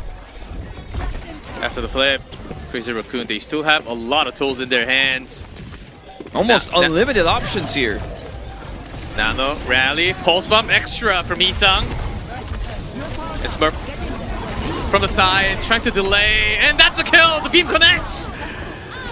Nano on the Stalker from Falcons because Smurf died so quickly there. But he's not getting anything out of it. He wants to build that dupe. Purple again, all the way in the back, and Chorong with the push. Without the Winston, so vulnerable, and 99% Raccoons. Falcons are delaying it, but the kills are just coming through, and with that stick, I think that is it. First secured from the Raccoons. Raccoons will take the first round, and it was Shu hitting the better bio grenades. It was Shu getting the better purples. That was the real deciding factor here. And after, we went on that long tale about how Fielder is the most dominant. You said Shu's the only one who's really close to him right now. And on that first round of Well, it was Shu who was coming up with these over and over and over again. That first one being the most pivotal because that's what leads to the snowball. That's what leads to the dominoes falling. Then from that position on, obviously he has positional advantage. So it's much easier for him to chase down these targets and get those bio grenades. But the first one was so massive and Team Falcons just weren't ready for it. Great lob, great angle. And now Crazy Raccoon. Great start to the series. Doesn't look like we're going to have any compositional changes on certainly. Lighthouse. There was some more pressure coming out and giving more opportunity and space for Shu to throw that bionic grenade. And it must have been a lot more damage delivered onto Smurf, who has been feeling the pressure so far. So let's see if that continues. Raccoons with one up. Jumin coming over here. Smurf once again eating some damage here. Against Stalker. Smurf half HP. Very awkward spot here for Stalker. Good purple all the way to the corner. Fielder Look pressed. at Fielder keep this Echo alive on this angle. Eats the bio, but keeps his teammate alive. Now Chorong's down. Proper in the meantime, did a lot more work. Shu's all the way up here, but can't heal all the teammates by himself. So that will be the first cap for the Falcons. Great start here. And Raccoon's coming back from the spawn now. Chorong not able to do a whole lot in that last fight. Significantly down on ult charge right now. Everything else fairly even across the board here. But again, the advantage that Falcons have now positionally makes it so difficult for Shu to hit another one of those big purples. You can see Junbin trying to make the first move. Proper! Dips down. Early on, right before the pulse spawn was completed. 27%, and Junbin also going very low. Has to be waiting for that heal. Jumps back all the way back to the support lines. That will give some extra space for the Falcons to regroup. Stalker trying to build for that dupe. And almost both nanos ready. Proper with Pulse. the pulse bomb. Onto Heesung! Okay, now it's just cleanup here for Team Falcons. Crazy Raccoon need to retreat ASAP. How did that even connect? I mean, it's almost no way to win a fight like this without your Echo. Echo didn't have Duplicate, no way to get out of the Pulse Bomb. We'll have Echo for the next fight, or rather we'll have Duplicate for the next fight, but gonna have to connect. Smurf on standby here, Primal Rage at the ready. That's the Winston spot for the heals. Shu on top, already grenade, healing his ally, making that Rage into nothing. Here's Rage, a better Rage, another sleep onto Winston, and instant purple as the rest of the members from Falcons. It was just Junbin on the point. Yeah, there's just not enough power here in this. And they've got a full war chest of ultimates. If they can get Junbin back, he's going to swap to Wrecking Ball. I mean, they have the tools to win a fight, absolutely, G-Clef, but they're going to have to get them all together and stack this one up. Shio at the ready to try to deny the touch. He will be unsuccessful. Lips already on the point. Junbin here wrapped around. Let's see a big duplicate Heesung, because you're going to need one. With the fielder, some more damage delivered. And Tracer. Another Tracer. Early recall. The pulse pump from Bilib is not connect. And the nano onto Junbin. Shu falls first. From the copy down from Stalker and Junbin. Not one, Chio down. That's one of the supports down for both. Proper looking for more hits onto the opponent. Tracer has to recall back. There's a stick, and it's good. Chorong down, Izan falls. And thriving in the chaos. Proper just running through them and filling the kill feed red as Team Falcons will get the recap here and bring us to 3. Junbin just now responding. No one can touch. And Falcons clutch it out. In these chaotic moments, they did not whiff. They did not stutter. And man, it almost looks like with how so powerful both these teams are, how so skilled and how so careful these two teams play. Yes. The first team to lose the first fight seems like it is just never going to be able to catch back up in tempo. almost never coming back. Not gonna happen. And you saw Stalker just keeping in the range of fielders healing. It's like having your eyes on the bag. Incredible plays. Incredible plays. Proper's pulse there as they lose control of the point. Heesung trying to make something happen with that Tracer dupe, but ultimately fell flat. And Smurf shows the Orisa. Chio locks in the Lucio. So we're going to have a compositional difference here in terms of these two teams on Ruins. Is this going to be the Widowmaker to try to look for an opening pick here, outrange the Sojourn, expecting it. Bit of a distance. One shot onto Winston. Okay, we'll probably see a swap. Can't find a second pick here. The utility just too high for Sojourn. Smurf purple. So a bit of a dive on the back, but Lip is there to save. A shoe, even though that was a cool dive, actually survived for a long time, bought some time for the teammate to work. And the difference here in this fight is that Proper was on Widow. He's not able to provide any cover fire or any peel for the attack coming in. The Winston more mobile than the Orisa. When they get that first pick, it's just an easy cleanup. And Proper still going to stick with this. Okay, finally swapping here. I was a bit concerned. And now they're going to try to burst through that Winston health bar here with the help of this Cassidy damage. Getting to the point, though, is the challenge now as Lip has full line of sight. In the room, Disruptor. And Junbin coming back with a jump, getting more healing. The Falcons, they do have an idea. They do want to somewhat have that speed boost for the dive. The Railgun has to be careful. Proper taking the big hit. Has to take the grenade to get extra healing. Look at Shu's healing output here. He's insane. He's saving two teammates at once. Heesung tries to fight on his own. On the back, and the pulse did not connect. And this will be Falcons. Okay, bit of a strike back from Junbin. That's Proper. Again and again. And the Nano just has to be forced out from Shu. And I think Shu should have held that Nano because it was just not a fight they were ever going to be able to win after that initial pick onto Heesung. And Stalker ends up coming up big in the back line. And Nano Boost comes through just as a last-ditched attempt to try to get him the Primal. You can get the Nano, and he lives long enough to get the Primal. You can contest that, but not without your damage. And Stalker holding Pulse now. Looks like Falcons are ready to tie this one up and even take a lead. They have all ultimates online, all 5. Some good purple. Doesn't connect into kills. Healed back up. 5 ultimates ready to go for Falcons. Raccoons. No Nano Rush first. Here. Issues first of all. No Ana. As quickly the rotational target usually is Deanna. But Raccoons after that not really using anything else. Just falling back as Falcons, they do have the extra speed from Lucio. Now, there's no Ana for Falcons to shut down this Primal with, but there's also no Nano Boost to empower it. So Crazy Raccoons need to somehow use this Primal, not for kills, but for space for Lip. If he can get onto that high ground, have a big ult, there's a chance. Deadeye, Kutsuzu, and a beat from Gio. Primal's out. Let's see what Lip could do with this overclock. Can he sustain and pull this one out? Lip showing up big time at a second. Exactly what you need to do when you have that free space created by Junbin. And not only do they win this fight, but it was an expensive attempt from Falcons to deny them. So Sound Barrier, very low value. And yes, you're down to Primal, but now you have a Nano. So this is a really huge swing of momentum for Crazy Raccoon. And now have Lip continue to have that high ground presence here. Can, of course, kite back.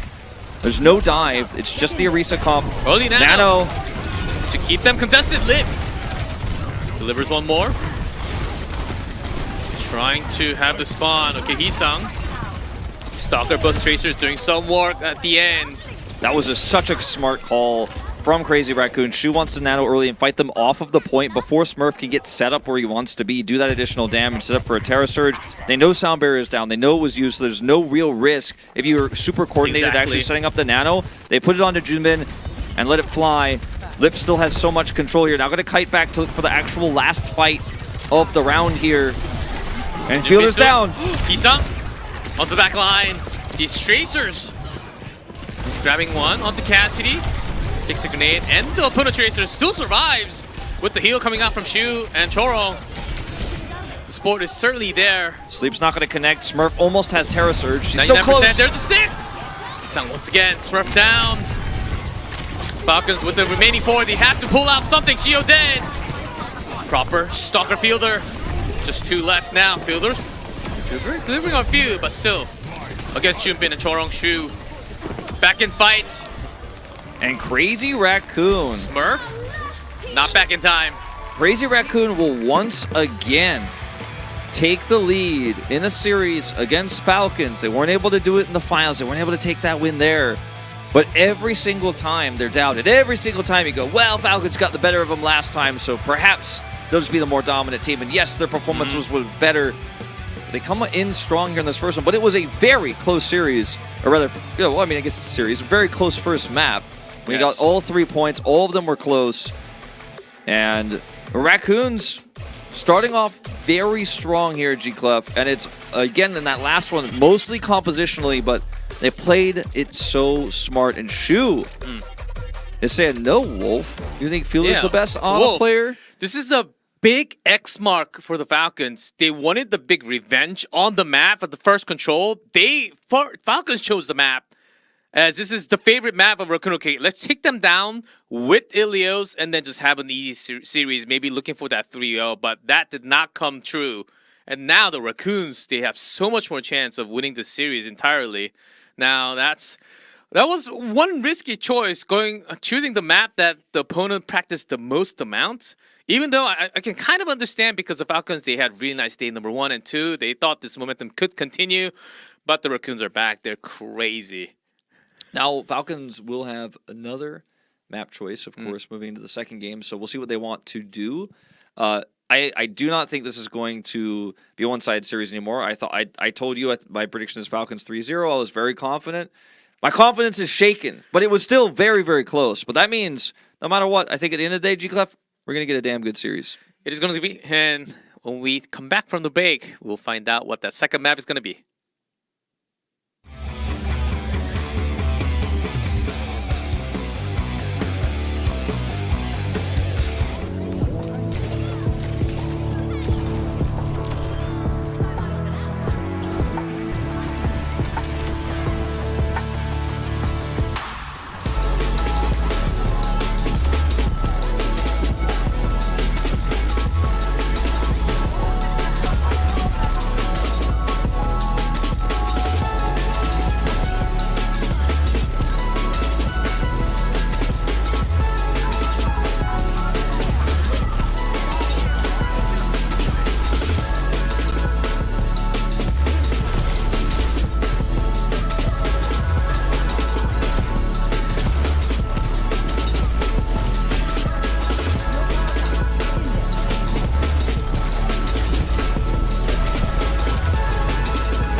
And I think we are getting what we wanted so far, but bit of a lead from the Raccoons up first.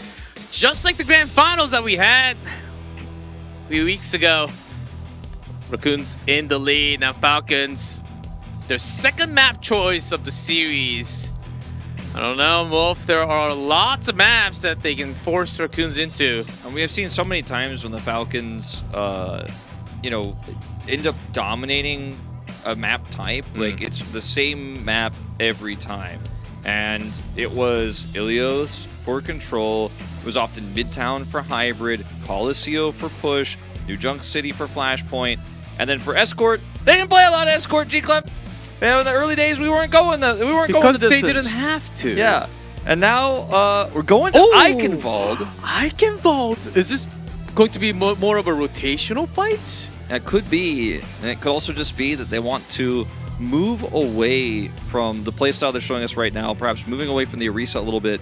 Now, Sigma we have seen here, but I think it is not the right call in this meta at this point in time. Does not look like we have any substitutions, so... Yeah, do we ever have Eichenwald between the two teams? We had one yesterday, but different teams. I'm trying to remember, but Eichenwald is so rare, I'm gonna guess no. Interesting.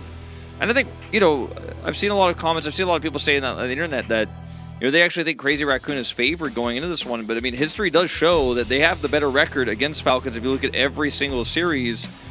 And they looked so good on that first map. Shu looked so phenomenal. Let's see if they can keep the momentum going, because all it takes is one really cool comp on Eichenwald or just one outplay. They end up bringing us to 1-1. And then just like in the finals, as you mentioned, Crazy Raccoon start off strong, but can't finish in the end. I don't think this series is by any means anywhere close to its conclusion. Yeah, it's been 2.5 weeks since that time. And Raccoons, of course, that was whack. Now they're Raccoons, officially. Let's see if they can provide something else. Eichenwald, I think that's sort of a bit of a curveball thrown at Raccoons from the Falcons now. Let's see if they can actually get that hit, or it might be a strike going directly into the Raccoons. Wondering what the team comp is going to be. I think that's a big question mark we have in our heads. I mean, I think Orisa is very strong on A. I think Winston is strong outside of A. I think you can play Orisa or Winston the entire map. I think some Genjis are also possible. Yeah, Genji is strong. Ramatra also is somewhat viable here. We have seen Reinhardt on this map, so it's really up to what the Falcons want to do, as they will likely be attacking first. Raccoons up 1-0. Falcons trying to come back in the series with their map choice. Let's go into Eichenwald Hybrid.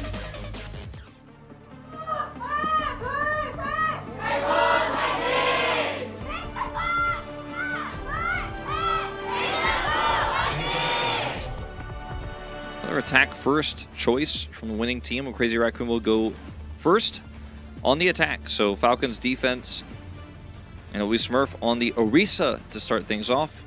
I think Orisa very, very powerful on A, much stronger than the Winston in a lot of cases, and the consistent damage output she can put through at range is it's so difficult to get that momentum going. I don't think Crazy Raccoon will be playing Soldier 76, but we have seen crazier things.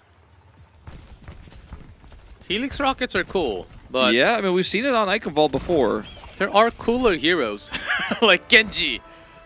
That you see here. Jimbin. Actually, in front of the gates, which means he's going out there. Everybody stay where I can see you.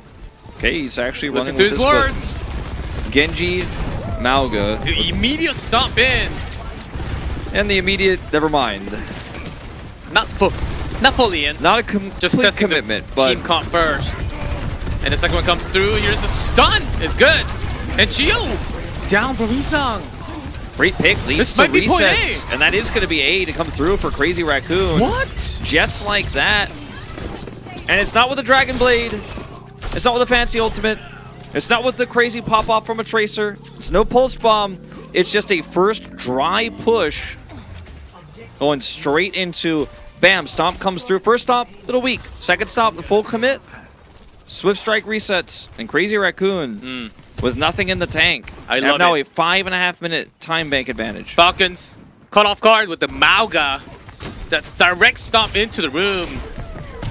Inside the room, you're supposed to feel safe, but once that stun hits, Man, that was quite dangerous, and the Falcons are going to be losing the first point early. 5-17 Now for Crazy Raccoon. Also eats a ton of damage here, though. He has high ground advantage, or had.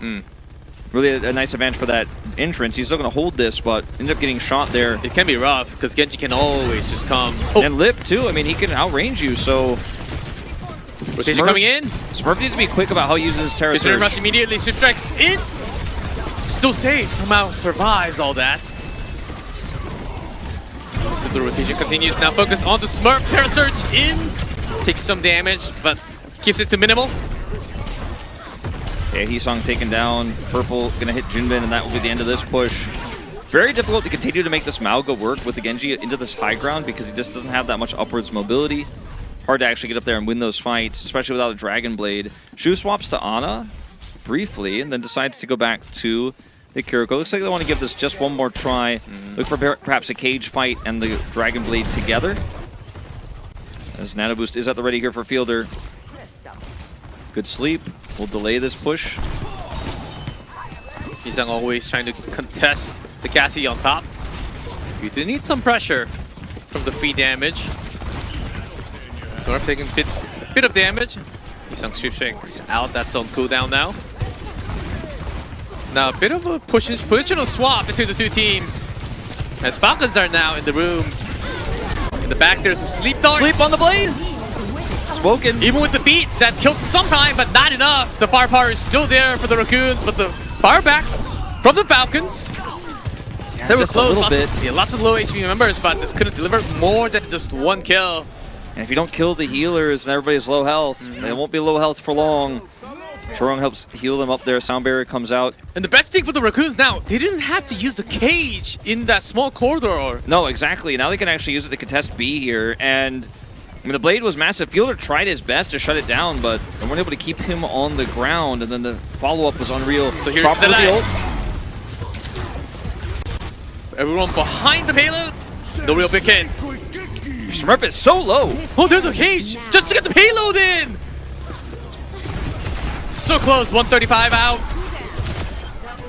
Don't think that cage was even needed. This fight is just over. It's just over. And Oh my Smurf God, just got Wolf. focused down. He wanted to fight with a Terra Surge, but he wasn't able to build it in time there. Pushed away.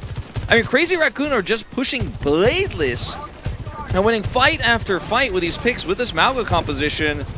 And they see something in this hero that other teams aren't seeing, and Junbin is making it work here. It was Falcons' surprise Eichenwald pick, not Crazy Raccoons. They're the ones showing us the interesting strategy. Stalker now desperately swapping over to Torbjorn to try to buy time. Is one of the most efficient ways you can hold and delay. Exactly, Terra there's Surge. Torbjorn. Not ready. And Smurf looking for that surprise angle to maybe catch a few members off guard. Turret down. Heesung still on Genji. A little more weight from that blade. Going to use that deflect to gather some more ultimate charge. They're all doing the back, ready with the aim matrix. Can they really hold the point? Gio has a lot Jumping of... down, quickly found, and the sound barrier beat not used.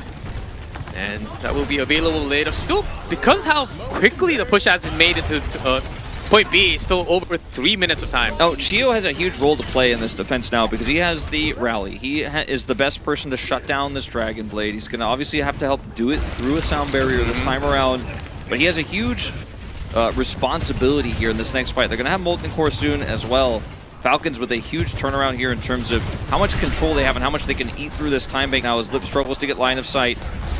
It's Dragon Blade time as they push around. Stomp could set it up. The turret's down. They even have the Kitsune Rush to speed everybody in. Healed back up. Here we go. And this is the moment with the rush. Responded with basically everything except for the Terra from the Falcons. Beat is down from Chorong. Because of the Deadeye, they can't really engage in, but everything dropped from the Falcons. Only Terra Surge can turn things around. Overclock from the distance. Live. Here comes the blade. And the blade on the back line. Torbjorn gone. They won't be the only one. They survive, barely going into the spawn. They're smart. Okay, Gio takes out Heesong. I said he had a role to play. He played it. And Team Falcons will hold. Groans from the crowds. It looked like perhaps they were going to have an insane time bank there. Heesong gets shut down. They save the blade until everything's gone. The Molten Core is gone. The rally is gone. Everything is used. Gets a good start with the blade. But Gio comes up with a big flay. And here comes the Follow-up push here. Junbin will have the cage fight ready again. Gonna have to burst through that turret first around this corner. Yeah, it's a great placement for the cage. And the turret's in a nice spot. It's hard to take out first. If you stop all the way back, you can trap so many, even the supports, hiding behind. Stalker down, Choro! Out of all the members, there's the cage! And Proper can't escape. This might just be it, but 128. Raccoons. Gio can't get it done alone. 3-point. Smurf down, that's a team wipe. That should be it. And the payload hits 3. 121 here on the time bank. Raccoons are just... Dude, what happened in less than 24 hours? Well, they came with a really cool composition prepared. And obviously, you know, you don't necessarily know you're going to be playing this one on Eichenwald because you don't necessarily expect your opponent's going to pick Eichenwald in map 2. But it's really just not even about the Mauga alone. It's about the DPS line, and it's about Hisong and Junbin as a duo with his really nice stomp engages, the burst damage they're putting into this Orisa, and look at the healers. It's a Batiste and a Brigitte. That's what you want to run with this comp. That's what you want to deal with Genji with. But you're trying to deal with Genji with the Brigitte, but she doesn't heal enough to save the Orisa in the front line. It's getting burst down by Mauga.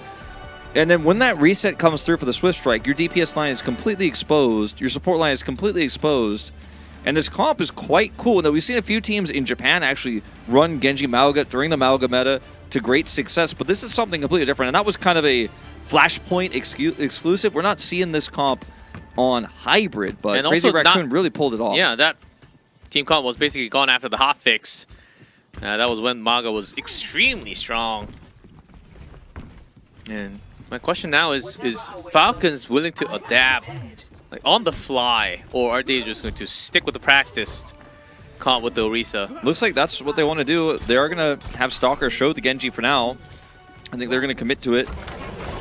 They're hoping they have enough damage to burst down Lip, blow him up, and then you can win that fight early. But matching the time bank that they got on A is nigh impossible. They have to win this first push without Dragon Blade, just like Crazy Raccoon did. These neutrals can take a while. Falcons taking a bit of damage, trying to come in, but bought their space into the side house here. Hisong checking everything out through the window. Smurf taking so much damage. There's also Junbin off to the side, might be the target. Taking some more damage, but will be okay. Going towards the back, Proper. The Javelin eats that up. Buying some more space, one step at a time. Finally going towards the point now. Fielder ready with the aim matrix again. Falcons, after the rotation, forces them off the point. Bit of controls coming in, even without a single kill. Proper wrapping around. It's all about who can burst down the tank faster. Xiu, though, now under threat from the side. Window from Xiu. Is there Mortality Field's down. And the members of Falcons just spread around. I don't think they can focus to the right target. They're too split. There's no way to save Proper here. He had a good angle for a moment, but it's all starting to fall apart now. One tick is all they're going to get off this one. And time bank down to 230. Crazy Raccoon, successful defense. And man, Crazy Raccoon on fire. They absolutely have all the momentum now. Falcons do have this Dragon Blade, but they don't have a nano. They're not going to have rally armor for it. So perhaps they're going to play it slow, set it up with a Terra Surge. Then they just go in blade blazing. Yeah, slightly more power in the pocket for Raccoons, though. Yeah, I mean, that's the thing. Like, this isn't the surefire Dragon Blade push they were looking for. They don't have anything to pair with it. Hold up, Hisong. False bump. Not this time. Smurf, for that early pick. Can he get that surge up? Oh, Stalker down! Oh my god, Junbin! He's already dead. No blade available. 150 to go. The Terra did so much damage from Junbin. This fight is over. Their Terra Surge is available for Smurf, but for what? Why does he surge here? Unless he's going to swap, there is just no reason. Maybe he thought it was Absolutely possible. no He reason. just goes down to his own death, and Junbin finishes him off before he goes down. Man, I see that Sadiators.jp on the ground and I'm JPG on the ground, and I'm thinking that's how I'm feeling right now if I'm a Falcons fan. Maybe that he just was thought that not was a Terra trade, but it was definitely not. And now, I mean, now they don't even have a Terra Surge to match with this blade. Maybe they could set up a rally. I mean, they don't have a speed boost to get through anything here either. That's Proper here in the front. They do have the blade, so things are certainly possible from the Falcons. Lip on the back, ready with the Deadeye.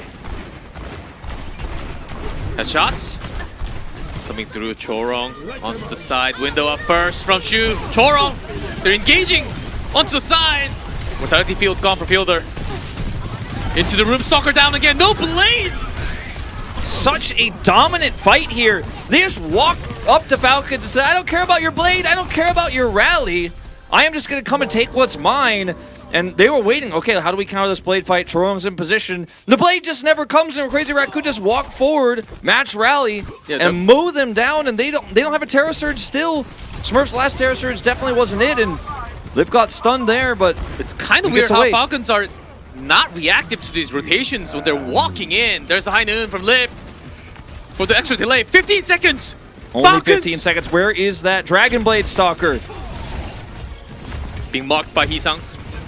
Smurf so close to Terra. Deadeye to try to set him up. High from Proper. Find some space. Stuck. Smurf. The field has to be used because of that reason. Terra. Junbin goes down. Window opportunity for Falcons, but Smurf. Down before the surge is ready. And Hisang. The back Gonna have to be a Miracle Blade. This has to be 2 or more. Finding some work, but only 49 HP on himself.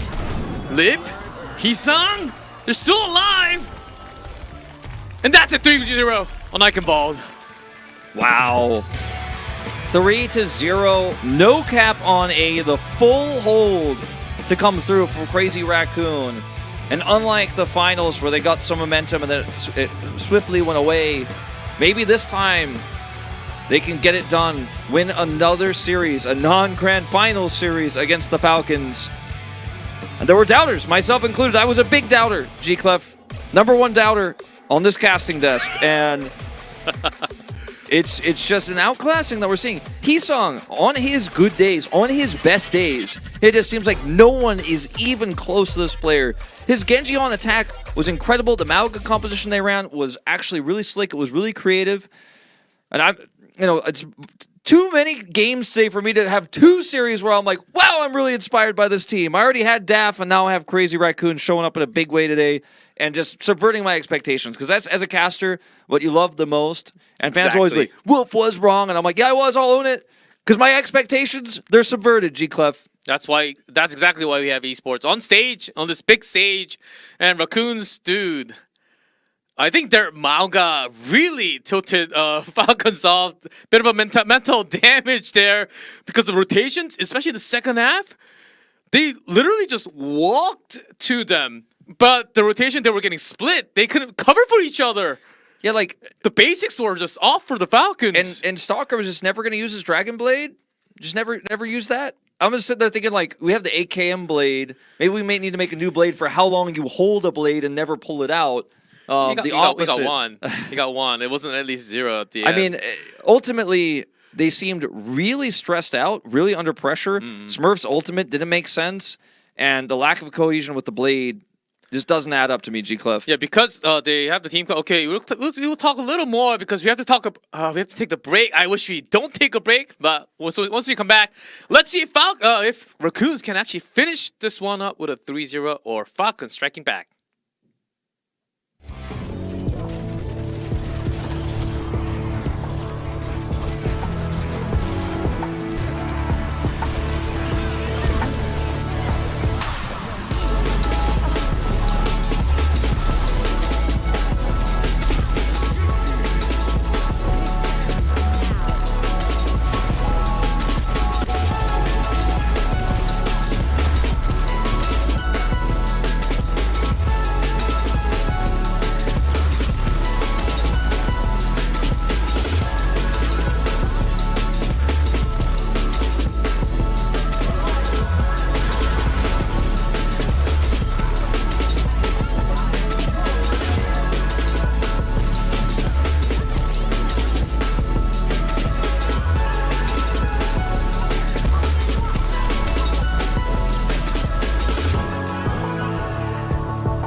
Raccoons are certainly on fire.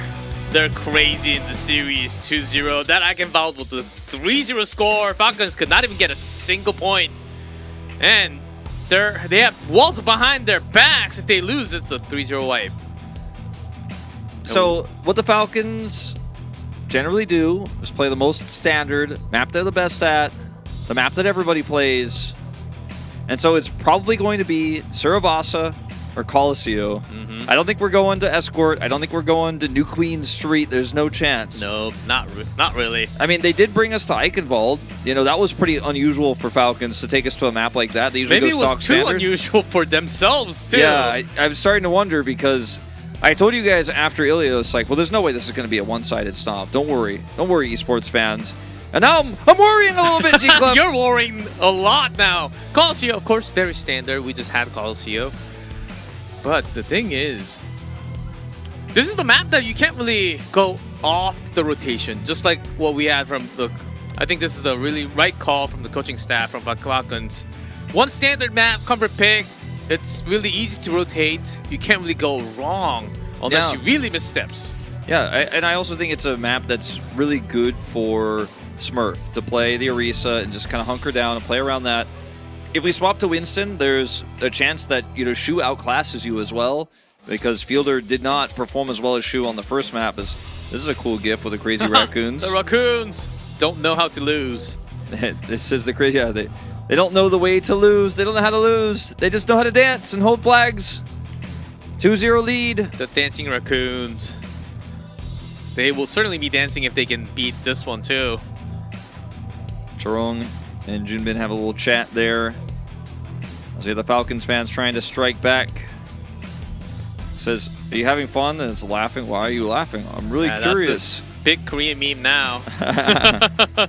And whoa, all the way on the right, we see that Reinhardt. Try Reinhardt. No Winston, no Orisa. I think that's Winston and Orisa. I think all the way so. on the right, yes. A little weird Smurf drawing there as well, or a picture. I'm not sure what that is. Is Smurf I'm not on sure a what Winston body? Is he? I think it's Smurf on a Winston. I think it was grabbing onto some type of body pillow or something. Yeah, I'm not sure. But man, Falcons fans, they're not having a good time. As, oh, look how serious it was. No one was speaking about a thing. Falcons. Now Smurf's talking a little bit. This is it, G-Clef. It Team might be Falcons it. have to start the reverse sweep now if they want to go straight to Dallas, straight to the finals. Crazy Raccoon might give us one of our first big upsets of the tournament here if they just win one more map. The second in the row of Team Falcons map picks. It would be a huge revenge and a mark for Crazy Raccoon after losing big time 4-2 in the grand finals. Falcons, they seem to be on top before today, but facing them, certainly the first two maps did not go into their favor, and a huge stomp at Eichenwald. Let's see if a few minutes of that break time was enough for them to recover mentally. The game's ready, Wolf. Colosseo's the map. This is going to be the start of a reverse sweep or a 3-0 stomp from the Raccoons. Let's get it going.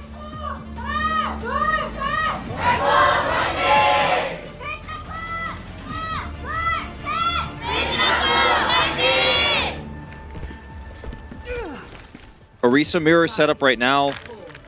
Tracer, Sojourn. It's all stock standard. It's going to be a mirror. No stylistic differences this time. And that's exactly what the Falcons wanted. I wanted to come into this, play it straight up. Smurf versus Junbin. Lip versus Proper. Here we go. Clashing as we head into the entrance of the corridor. Oh, Raccoon's going strong to the side. Everyone off to the side. Yeah, glasses. Pushing deep over, but then changing course now. Yeah, usually you just have a Tracer and Kiriko off to the side. I think they were slightly concerned maybe from Proper taking those big shots. And also, if you force the fight from the side, you don't really give that much gauge to the railgun. I think that's what they were looking for here is Proper. Trying to have the right-click target, but you don't see anyone actively going left and right. Not quite. Bit of a check from Isang. Blinks in. Okay, here comes the bot. Still 0.00. Bots move back and forth. It's just a tank and Just Maybe a tank battle. Lip proper. Okay, Lip. Bit of a press. I thought Lip maybe had an angle there to actually take out Chio, but he's not able to follow up. Yeah, and Isang also went very low, but no death. Some more pressure. Healing way more than Chio is right now. Actually, it does have the first sound barrier potentially. That could be what decides this first fight as he's rushing for it. Now super low, but actually it's going to even speed him up further to that sound barrier, 10% away. And if he's able to identify that, he presses Q and they go. Oh man, the margins from these players are just so thin. Lip. Oh, almost from proper, but goes back into safety behind the wall. Disruptor to buy some zone, pushing the robot. Chorong has sound barrier first, but he doesn't know exactly how ahead he is to drop it now. Bit of a rush from Fielder early on. Chorong does have the beat. With the overclock, the beat comes through from Raccoon. Shield now ready with the beat. Shield's down in the middle! Ajaxed! He's down! He cannot barrier, he cannot counter barrier. And that's the difference maker here. And Crazy Raccoon will win the first fight. You have to imagine it's actually only a trade here as the barrier's faded away. Yeah, Lip's already in better position. They just have this. There's no way that they let this go. A lot of time bought for the Falcons. Smurf builds a little bit closer to his ultimate, but at the end of the day, yes, going to be Crazy Raccoon winning the first fight. A long fight, to be sure. We've already taken 2.5 minutes off the clock here. And Team Falcons can regroup. If Chio hits that barrier, it's a different story. But the target so quick as now. Wants to kill him. Chio gets it. And Smurf in trouble too. That's Lip was like, wait, you guys didn't kill him? Proper strikes back, and second! That's a pretty good trade. They do have space to come back now. With the 2 dead, but Hisang is still there. Now, does Kiriko? Trying to get up onto that high ground Stalker. Last to fall here. And while it's a fairly even trade, Crazy Raccoon still maintain a little bit of control with the distance. Falcons out trying to turn that around. As Lip looks for some pot shots here. Losing this fight for the Falcons would be disastrous for their chances of actually regaining control. Jumin on this angle. Needs someone to speed him up to get that Terra Surge to set. Could of course be countered by Smurfs. It does not get closer than this, G-Club. Yes. This is such a close game, it's We're back unreal. to even footing. Of course, Falcons, they have 0. Here's a bit of a push from Junbin. Proper should be closer to the overclocks. Faster than Liv. In theory, there's a rush coming down from both. Fielder shoe, Junbin with the Terra. Liv strikes back. Proper with 99. The moment before the overclock was available. Raccoon's just slightly ahead every time. Smurf looking for a Terra Surge, but he's taken out. Trying to get in there, but it's too late. I think that was exactly the idea with the positioning that he had. And I mean, the lack of hesitation for Crazy Raccoon is what is really carrying them through some of these fights. Jimin's like, yeah, I know he can match my Terra. I know they can actually focus me down. But Crazy Raccoon have such good coverage as Lip is controlling the Sojourn battle. He just walks up and does it. He doesn't hesitate. He doesn't wait. He seizes the opportunity that Lip gives him. And now the cart rolling back here. But Crazy Raccoon still in control. Still win another fight. Now, sound barrier for Troing here is what stands between him and this big surge for Smurf. If Smurf can get in the position, because he is struggling to close that gap. Lip's coming close to the overclock, matching up with Proper. Potentially, it has been Lip winning the fight in terms of the soldier battle. There's a beat, and engage seems okay, but the counter beat comes out from Chorong. Lip waiting for that barrier to go away before he pops this overclock. Here it is. And the Terra this time strikes big, but Lip delivers before that. And he's going to power slide it for more as the response again from the Raccoons. Actually much better. And the Falcons, 2 meters. 2 meters after all that. They're controlling this so well. And the fact that the position there for Lip was so perfect, they force out the sound barrier. Smurf gets nothing with his Terra Surge. And once sound barrier is down, Lip's like, well, you've got to get on that robot. I'm going to use the robot to my advantage. You have to push right into my line of sight while I have overclock ready. And there's nothing Proper can do. He doesn't have line of sight. He doesn't have control. And now Crazy Raccoon just holding it at 47. Yes. Are they going to give up their position? No! 47 greater than 2. And they're just going to hold it Much and hold greater it and than hold 2. I can certainly do math on that. Raccoon's ready with the Terra Surge now. There's Junbin right in the middle, delivers some damage. Smurf low. Geo also going low. With the rushes on both sides. Smurf so low. Oh, there's a stick with the double from Sisang. And the Raccoons are delivering so much. Proper gets one back onto Hisang, but not before he gets the 3K. Proper the last to fall, and Crazy Raccoon will once again take this bot. And with a team kill this time decisively, they'll actually push the bot further past the checkpoint here at 47. And Team Falcons really struggling under pressure. Now they're out-ulted. And the cycle, Crazy Raccoon just out-ulting them, always having the ults for the better team fight, the most important team fights. Ult economy advantage is so real. Proper looking for an angle here, but he only finds Junbin and his javelin straight away. Where's the line of sight? They're fighting so desperately to get it, but they cannot keep up with the movement of the Crazy Raccoons, who, as you've been mentioning, just continue to rotate non-stop. Even with a team fight win, they don't want to be stepped down from that bridge. Knows exactly how far they were willing to go. Chorong holding the beat. Chio just coming online. Smurf wants that Terra Surge, but he's 10 away. Has a moment, Javelin Lips goes back. 0 clock. Proper. Let's see who comes out on top. Junbin finds one first. Again, Stalker. Tracer down. For the Raccoons, 4-4 on the floor. Terra Surge in desperation here, but it comes up with nothing. And the counter! Junbin with the counter. Buys some more zone, and the timing and in that lip strikes has Stalker down. And this might just be it. Another one for the Raccoons. With the rush, sustaining. Lip and just free firing. Fish in a barrel. He's on with the pulse! Stick, and that's on Marisa. Enough damage with Chorong finishing off. Again, Raccoon buying so much more time now. 222. This is insane. And the later they die, this is worse news for Falcons. Such a dominant win here in this fight, Are in you every feeling fight. it, Wolf? The 3-0. I'm feeling the 3-0. I'm seeing it. I'm watching it. We're witnessing it. Falcons in a miracle. They're almost spawn camp. Yeah, he's all the way out here. They have full control, and Smurf's alone. Didn't wait for his teammates to respawn. Now losing a lot of his armor. Now, obviously, this is going to build them a lot of sound barrier charge as Chio surges forward, trying to keep up with Chorong here. Proper with the pressure. Smurf all the way on top. Stalker again ready. Chio delivered 2 more, so this has to be the spawn and some more extra push for the Falcons. Finally, off of that single-digit push. They bought so much time. They wasted the clock down to 93 seconds here. That's only going back to spawn. Then they have to push past the 5 meters they already had. They got the check mark. Exactly. Now, Crazy Raccoon, they got the checkpoint. They're also now able to set up for a counter sound barrier in this fight.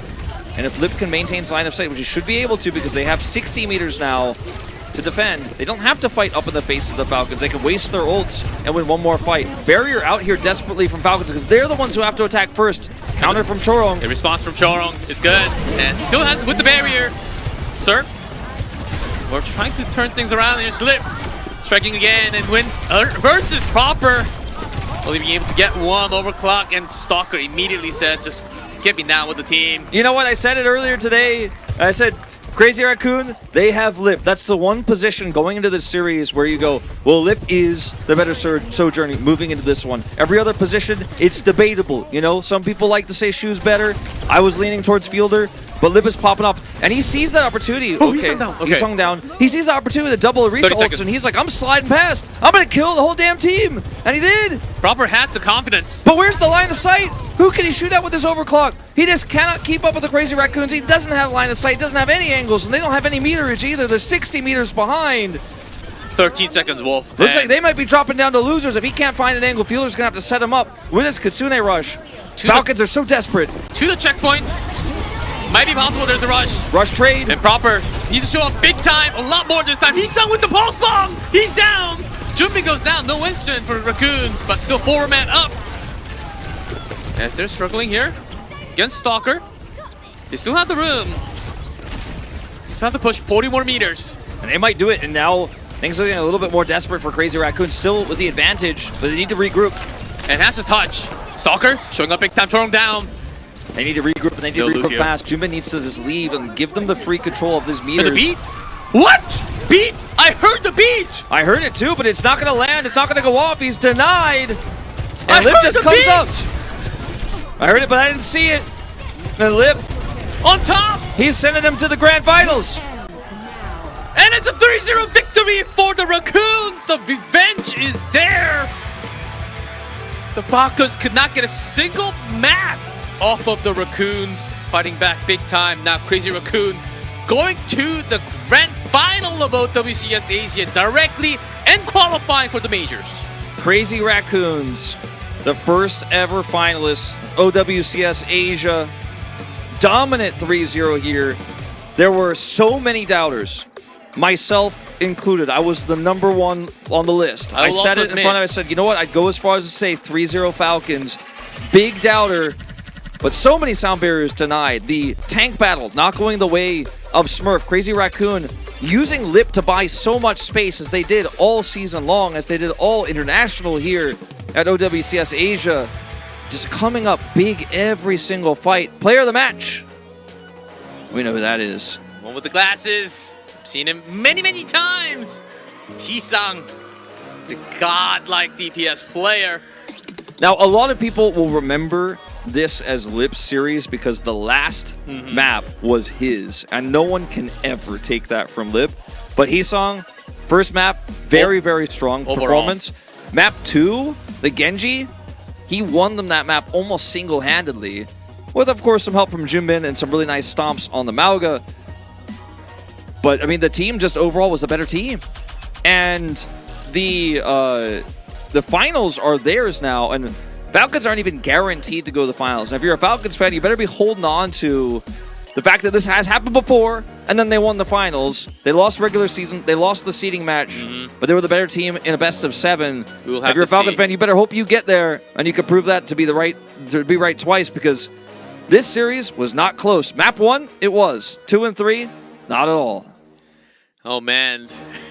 I mean, the thing is too, like in Coliseum, the beginning was close. It was actually really competitive, and then suddenly, once they lost control, they could just never keep up. It was after those about 4 team fights in a row for Crazy Raccoon to win, and even with the aggressive initiation from the Falcons, it was just not enough. Yeah, and we'll have the highlight from the Ilios. Yeah, this is, of course, the start of the series. He saw Tracer, and then watch this. Yeah, Genji. Of course, it was with the opening from Junbin, but this was insane work from Hisang. And also Liv, of course, who had such a great day. And also Shu had some insane pickups, not just from the grenade, the kunai, and the saves from the back line. And I gotta say that, you know, a lot of this series came down to Crazy Raccoon just getting, I don't want to say in the heads of Falcons, but Falcons are a team that plays extremely standard, and they broke their formation. They made them uncomfortable. They constantly had no fear. They were bold, and they were aggressive, and they constantly rotated around and never let Smurf get to where he wanted to be on the Orisa. It felt like Junbin was playing, like his Orisa moved faster. His Orisa actually did more damage because he was just constantly getting more value out of everything they set up for him. Beautiful Tracer play. And you will get to hear from this guy after a 3-0 victory against the Falcons. 라쿤과 팀 팔콘의 치열한 접전 끝에 오늘 승자는 크레이지 라쿤이 차지하게 됐습니다. 승리 축하드립니다. Congratulations, Crazy Raccoon with the win. 승리 축하드립니다. 자, 오늘의 POTM은 희상 선수가 차지하게 되는데요. 희상 선수 자기소개 부탁드려요. Hisang, player of the match. 안녕하세요. CR에서 서브 딜러를 맡고 있는 희상이라고 합니다. Hello, I'm Sub DPS 네, from 희상 Crazy 선수 Raccoon. 반갑습니다. 자, 희상. 오늘 경기 정말 미리 보는 결승전이다라는 말이 많았을 만큼 긴장도 됐을 것 같은데 승리 소감 들어볼까요? How do you feel after the win? 이겨서 당연히 기쁘고 Certainly glad about the win. 했던 게 너무 아쉬워서 오늘 더 이 악물고 했던 것 같습니다. So we had to bite our teeth going into the match because the last match against the Falcons was really close. What were some of the changes that you made? 너무나도 방심을 했던 것 같고 그런 부분을 이번에는 좀 고쳐온 것 같습니다. I think there were factors that we actually had our guards down a little. And we certainly made adjustments. 자, 그리고 또 오늘 입장 포즈가 굉장히 도발적이었어요. 기억나시나요? And you have some taunting pose coming in entrance 포즈를 하신 데는 다 이유가 있었을 to the 거라고 studio. 생각하는데 승리에 대한 자신감이 어느 정도였나요? How confident were you going into the match today? 자신감이 없지 않았겠지만 그래도 일단 지고 들어가면 안 되니까 자신감 있게 했던 것 같습니다. So I tried to look more confident because I didn't want the feeling of losing even before the match started. 웃음이 화면 밖까지 전해졌는데요. 자, 팀 분위기 지금 어떤가요? 지금 최고인 것 같습니다. 네, 자, 문 감독님. Yeah, the vibe within the team seems to be really good, up high. 이상 선수의 트레이서 오늘 정말 펄스를 너무 잘 채워서 게임을 잘 술술 풀어갔는데 Your 오늘 Tracer, 경기 the 컨디션 pulse 어떤가요? bombs, has been on top. How do you feel about the match? 네, You know, 자, I 오늘 felt 경기 really 컨디션 fine. It 너무너무 seems like my 좋아서 performance was 말랐고요. really good. 라고 말씀을 해주셨습니다. 자, 내일 결승전입니다. OWCS 코리아 챔피언을 놓친 것은 And 아깝지만 tomorrow 이제는 is the OWCS Asia 아시아 Finals. 우승으로 보답할 수 있을 것 같은데요. 자, 오늘 도전하는 각오 한번 들어볼까요? Any last words for tomorrow? 누가 올라오든 저희는 우승하겠습니다. Whoever comes up from the lower bracket, 자, we 누가 will 올라올지 모르겠지만 grab the championship trophy. 우리가 우승할 거다라고 말씀을 해주셨습니다. 그리고 OWCS 아시아로 이제 넘어오면서 POTM 포즈가 바뀌었어요. 그 POTM As 포즈를 player of the 굉장히 match, you have a 궁금해하시는 new 팬분들이 많으시던데 pose. 보여주실까요? He like takes a bite and then becomes a heart. 여기서 하면 돼요. 네네네. 네, 하트를 알차게 깨물어 먹는 희상 선수의 POTM 포즈까지 bite 알아봤습니다. into 자, 지금까지 크레이지 라쿤의 the 희상 heart 선수 sign. 만나봤고요. 승리 다시 한번 축하드립니다. Congratulations again. That's Hee-sang. Certainly feeling happy with the revenge. 여기서 마치도록 하겠습니다. 저희는 마지막 경기로 돌아올 예정인데요. FTG와 예티의 경기가 기다리고 있습니다. And that is one heck of a match from the upper bracket, but we do have one more match before we finish the day. From the Gamer versus YETI, the lower bracket continues.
Let's make history! No way! Ha! This season's got my name written all over it. Tectonic Shock is ready to rock! Taking names from strata to stratosphere.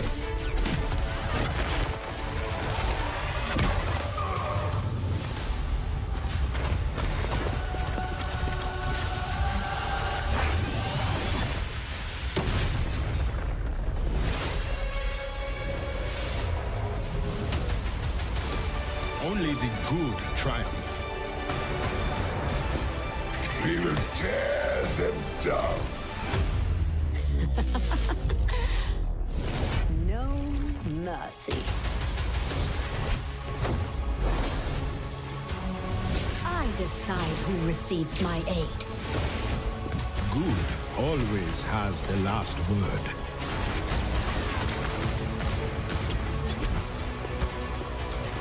Mace to the face. Evil can't hide from my sight. I can be nice. Hard work is rewarded.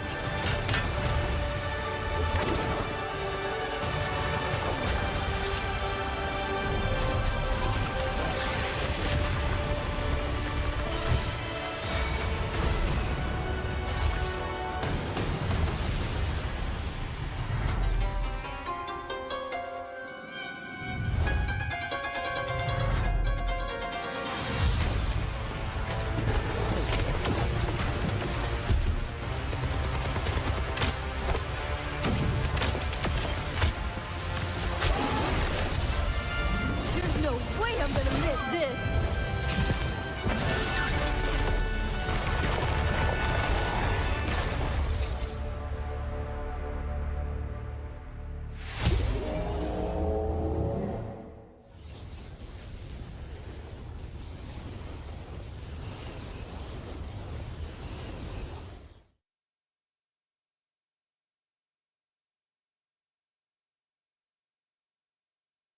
It all started with Talon stealing artifacts. But wait, who's that? Those boots, the drill, that perfect smile. It's Venture! Whoosh, flashback. I researched this artifact, last seen in my favorite place, Cairo, and the reliefs there led me all the way to the Shambali, who were kind enough to direct me, after a lot of digging, and I mean a lot, to the hideout. Oops, hi Talon. They ran with the artifact, but I dodged their spikes and juked their darts and blasted my way through the base, and... here we are. Artifact, safe and sound. Whew, that was a doozy.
HoneyPot have done it.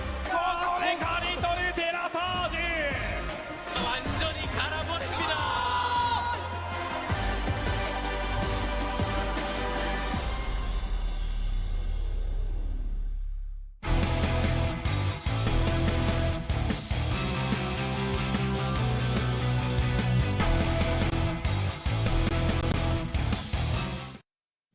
Hey guys, welcome back for the final match of the night. We just had one big stomp from the Crazy Raccoons, taking down the Falcons with a 3-0 score. But now it's time to figure out who's going to be going up against the Falcons, either from the Gamers or YETI. They have to come out with a win first. That's right. And this match is really tough to call. Obviously, YETI with a very dominant win over the first seed from Pacific, and then from the Gamer, very close, narrow, I don't want to say narrow win, but it was very tough. All the games were pretty one-sided, one way or the other, but they did look a little bit like they had a much. I mean, let's just be totally frank. They almost lost to DAF. They almost did. I'm doing the casting. I'm like, we just have to say it politely. They almost lost to DAF. That being said, DAF played way better than HoneyPot did. And yes, even though HoneyPot's the #1 seed and DAF is the #2 seed, in current form, DAF were way better. They threw FTG for the loop. They played a very different style. And going to this, I don't think you should really expect that we're going to see just by transitive property that YETI wins this because they had a much more dominant performance. But they probably have a much better, healthier mindset, like, going, okay, we crushed them. It was really easy. Than from the Gamer who don't have that much time to change things up or prepare going into this series and change their mentality. It's going to be a lot of hyper focus that they're going to need to make sure they can keep themselves in the right mindset going into this. But we will see. But that was, let's see, right now it was about 4 hours ago at least. Yeah, no, it's been a while. So I mean, it's not like they're still going to be upset about the loss, but it is going to be in the back of their minds. And I say loss, it's 2 maps they lost. And but in their minds, it was actually a loss. Yeah, you saw their interview with Bernard. He looked a little bit unhappy. But now they're going to walk out here with a smile on their face. And this is from the Gamer showing up. The 3rd seed from Korea, on paper, the stronger team. And they're going to have to look for a more dominant win than the one they took earlier this afternoon. Bit of a 3rd, 4th, back and forth between From the Gamer and YETI. I think this stage on the bigger set is where it all matters so much more. As the second one, after some competition, and also I always think, especially when you're having 2 match in one day on stage, especially having a longer series before, it actually drains you out a little more in terms of energy and stamina. They had a couple of hours to recollect themselves, recharge up, but you never know. That might come in, especially when we get into like game 4 or 5 in this upcoming series. And their opponents on the other side here, obviously taking a very dominant win today. Our most one-sided series of the day. Crazy Raccoon gave them a run for their money, but I don't think that series against the Falcons was anywhere near as dominant as the win that YETI and Viper took over their opposition. Man, they're just picking up POG. They're just running through the camera. Yeah. We go up on stage so quickly. They're in sync, man. They're all doing the simultaneous walkthrough, same wave. And the DPS line here for the side of YETI has carried them through so many major series. Yeah, they're slightly more concerned about the game. There's that team hype. Let's see which team will be surviving at the end of this match, because another knockout match. If you lose here, you go home. Can't play tomorrow. And we talked about Flora being fairly invisible in the series just because of the stylistic way that DAF was playing. Yes. Where he wasn't able to really make a large impact. I think that will absolutely be the opposite with how YETI plays, and he'll have to stand up to Viper and Knife, and it's not going to be Donghak actually really controlling the flow like we saw from Clear earlier today. It's going to be a completely different type of series, so I think From the Gamer should have an easier time to play their style against YETI. And obviously it's a 5-man roster, as we discussed earlier. If you were not here, they only have 5 players, so no substitutions. This is the starting lineup, and it will be for the entire series and for the rest of the tournament. Who do you predict here, G-Club? Because for me, I'm actually still leaning slightly From the Gamer. I feel like it could be like a 3-2, very close series, but I give a slight edge to From the Gamer. I would actually say YETI because they play less, and also Donghak can challenge up to Flora, as Donghak can go up against Flora. Might be the opposite, could be the weakness if Flora really pops off, because he will have a lot more chances against the tank. But I think we really have to go, but I will still put YETI on top, just by a little bit. So let's hear from the coaches. Could be the last words for the season. 각 팀의 대표분들 한 분씩 모시고 인터뷰 진행해 보도록 하겠습니다. 먼저 FTG 팀 자기소개 부탁드려요. 안녕하세요. FTG 팀의 코치를 맡고 있는 김준기 야키라고 합니다. I'm Jungi Kim, Yaki, 야키 코치님 the coach from FTG. 자, 그렇다면 예티 팀도 자기소개 부탁드립니다. 안녕하세요. 예티 팀 코치를 맡고 있는 페이트라고 합니다. I'm Fate, the coach for YETI. 네, 페이트 코치님도 반갑습니다. 자, 외나무 다리에서 만났습니다. 양 팀 모두 오늘 두 번의 경기를 치렀어야 했기 때문에 선수들의 컨디션이 걱정되는데요. 지금 FTG 팀 컨디션 어떤가요? How are the players feeling? It's just the second match of the day. 엄청 좋은 컨디션까지는 아니지만 컨디션이 다들 괜찮다고 하더라고요. It's not like perfectly the best, but they're feeling good. 말씀을 해주셨고요. 그렇다면 예티 팀은 어떨까요? How about YETI? 저희도 꽤 괜찮은 컨디션으로 준비했던 것 같습니다. 네, 자, I think 오늘 we were 연속 preparing 경기가 with an 있었지만, okay condition. 팀들 모두 양호하다라고 말씀을 해주셨습니다. 자, 이번 경기 결과에 따라서 OWCS 아시아에 남을지 Depending on 집으로 돌아가야 this 할지가 match, 결정이 됩니다. we'll find if 오늘 they 꼭 stay or go 이겨서 home. 살아남겠다라는 각오의 한마디 부탁드릴게요. About some words of resolution to stay in the tournament. 오늘 무조건 이겨서 내일도 We will definitely win 장으로 와서 다들 볼 수 있기를 to come back to the studio and to show up in front of the fans again. 내일도 인사드리겠다라고 말씀을 해주셨고요. 그렇다면 예티 팀은요? What about YETI? 저희가 항상 FTG한테 졌었는데 We kept on losing to against FTG, 살아남는 팀이 강한 팀이기 때문에 but the team that survives at the end is the stronger one. 자, 오늘 So you just wait. 살아남고 내가 이기겠다라고 말씀을 해주셨습니다. 자, 지금까지 FTG의 야키 코치님, 예티의 페이트 코치님과 인터뷰 나눠봤습니다. 과연 오늘 살아남는 자는 누가 될까요? Let's see. It's time, G-Clef, to find out. Is it going to be Yaki or Fate coming back tomorrow? One more day. One more time, one more game, one last game for one of these teams. I really think that the difference in these two teams is where they are at their strongest. Because if you look at the tank line, like Bernard versus Donghak, I think Bernard is individually the stronger player. But I feel like Donghak does so much to buy space for his DPS, who are the main characters of YETI. And I think From the Gamer is a little bit more well-rounded in that I think that, like, are AlphaGate and Flora as strong as Viper and Knife right now? No, I would say no. But is the tank player stronger, and do they play around around like a well-rounded like team fight scenario where they like to use ult economy to win? I think that's where From the Gamer does. Whereas for YETI, they just rely on Viper and Knife. They put all the resources into them. Donghak often looks weaker as a result because he's not getting those resources, and they carry, they pop off. So those are the stylistic differences. Speaking of differences, we're going to Nepal for map 1. No Ilios, so interesting choice here for From the Gamer. Maybe they've got something tricky up their sleeves. Probably just going to be a Risa, but maybe Junker Queen, maybe something unusual. Oh, Nepal usually do bring some more room for some teams. Do like Sigma, especially when we're going in, and some more Wrecking Ball potential. I think there's certainly Wrecking Ball potential that we have if we go into like Shrines.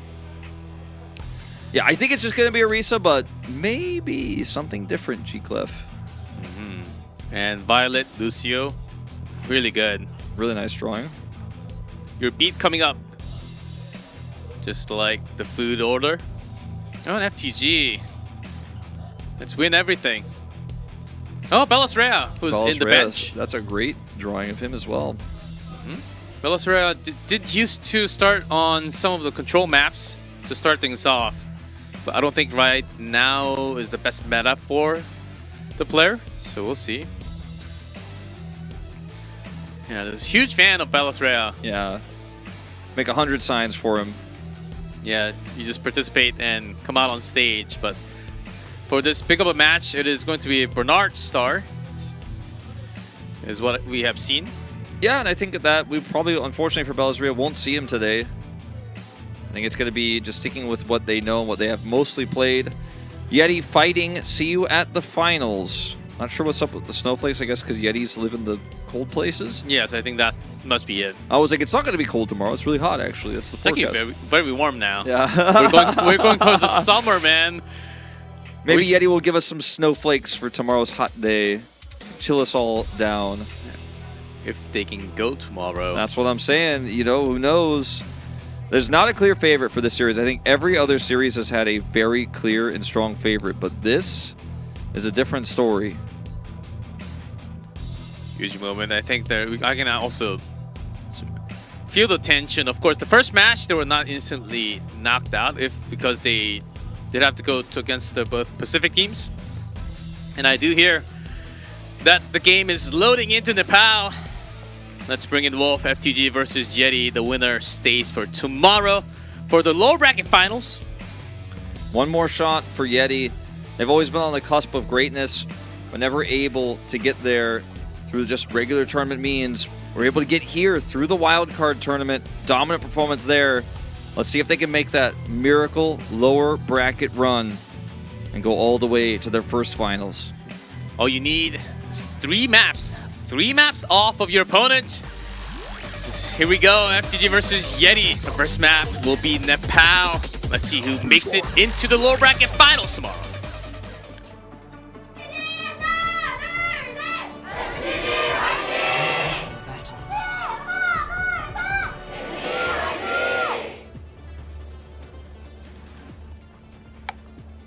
Orisa's at the ready.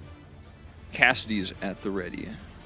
Looks like we're going to have potentially mirrored compositions here. However, Finn preferring to go for the Immortality Field utility for Flora, whereas on the side of YETI, it's going to be more for Donghak, which is actually kind of the opposite of how these teams normally play.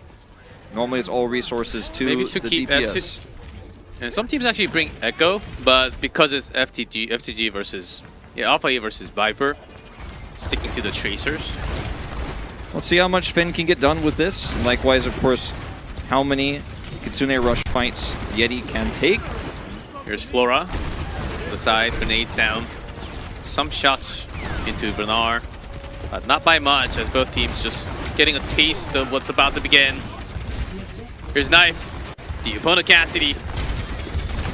Some more shots delivered into Bernard. Donghak trying to dodge all the shots. See the other angle, javelin tossed.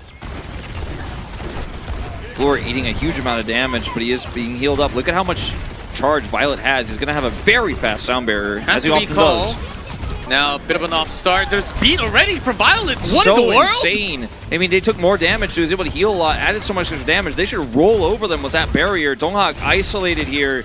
It looks like FTG will win the first fight. And Violet, he was 40% ahead on that sound barrier build. And this is a Violet classic. We see it all the time. And identifying, as many Lucios often do not, that he has sound barrier advantage, just tosses it out early. Decisive call, and they get the first cap. Possibly giving no speed boost, just healing. Very likely. I mean, but for a majority of that Plus time. the damage. And the damage, that's what he's most known for, is super high damage on the Lucio. One of the most aggressive Lucio from Korea. Here's now, Rush is ready here, G-Club. This is the advantage that YETI have. Responding back with the Matrix from the side angle. 41%, 42. FTG is building up. Not fully committing, just with the rush. I mean, to get the Matrix out, and there's Knife Viper. Ready with their ultimates. Bernard and Donghak might trade ults here. Barrier out for Bliss. And then with the beats and the Terra contest, but Finn gets caught in the middle after the Mortality Field goes out.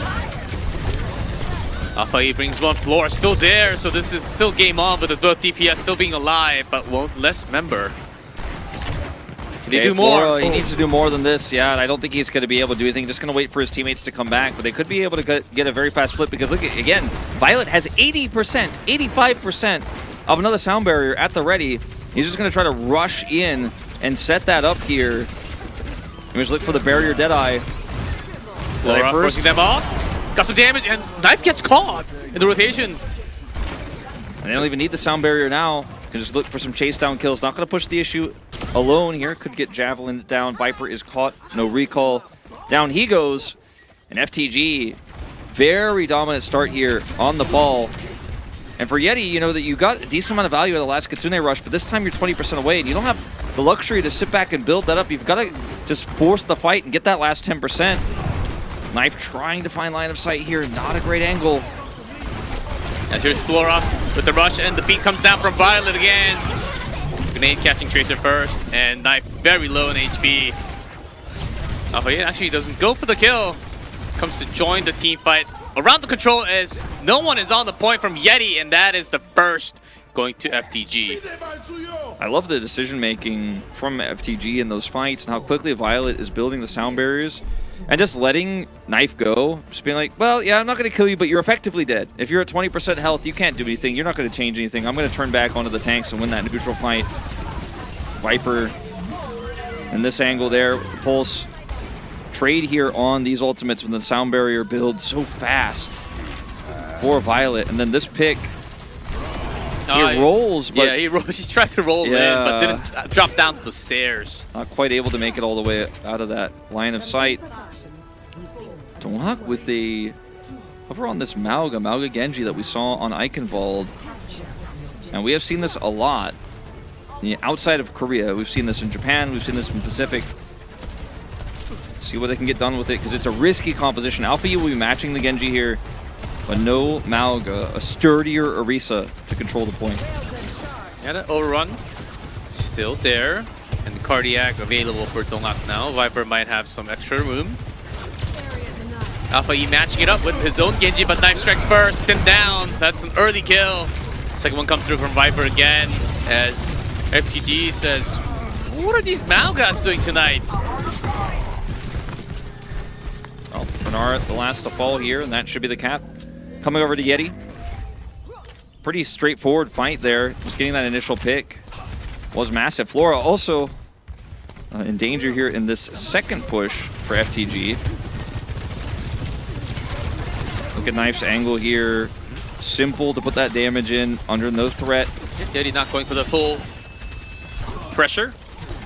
And the choke onto the choking place. Flora buying some attention off to the side. Here's Donghak. Try to contest, but way too much damage delivered. Knife strikes back. Flora down. And Violet gone. Viper still there. Alpha E trying to turn things around. The double jump. Slightly more pressure onto the zone. Here's Viper. Genji fight. Alpha E is just trying to contest this point and pull them onto it. Yeah, without the big bodies, so they're all being careful. Early rush. Rinsen rush out for Irony, and now Bernard pushed back. Oh, damn, she got the flip. But for how long? Bernard is going to have to Terra Surge here if they want to win this fight. It's too late now. Double from knife. A little too powerful for Alpha E to strike back. Must have had not have deflect. Ready to go. 53% now. The flip comes through for YETI.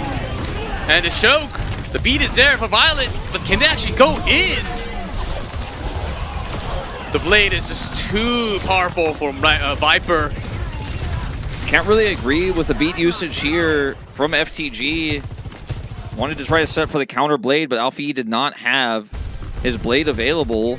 And by the time he did have it, the fight was over. His Viper just waits, cuts through the sound barrier as it's being dropped down, and they had already surrendered the point. They'd already surrendered the fight. Now they've got one less big tool for the recontest. And the Genjis fighting against each other. Knife with the double. Point. But the team is just not there. It's just him. Oh, even the blade. Alpha E, maybe he wants to change. Oh, but he got two by himself. But he's traded his life for it. And now Bernard trying to rush back on the Doomfist, but they got nothing. Violet's down. They got nothing, G-Clef. Bernard alone. Doomfist.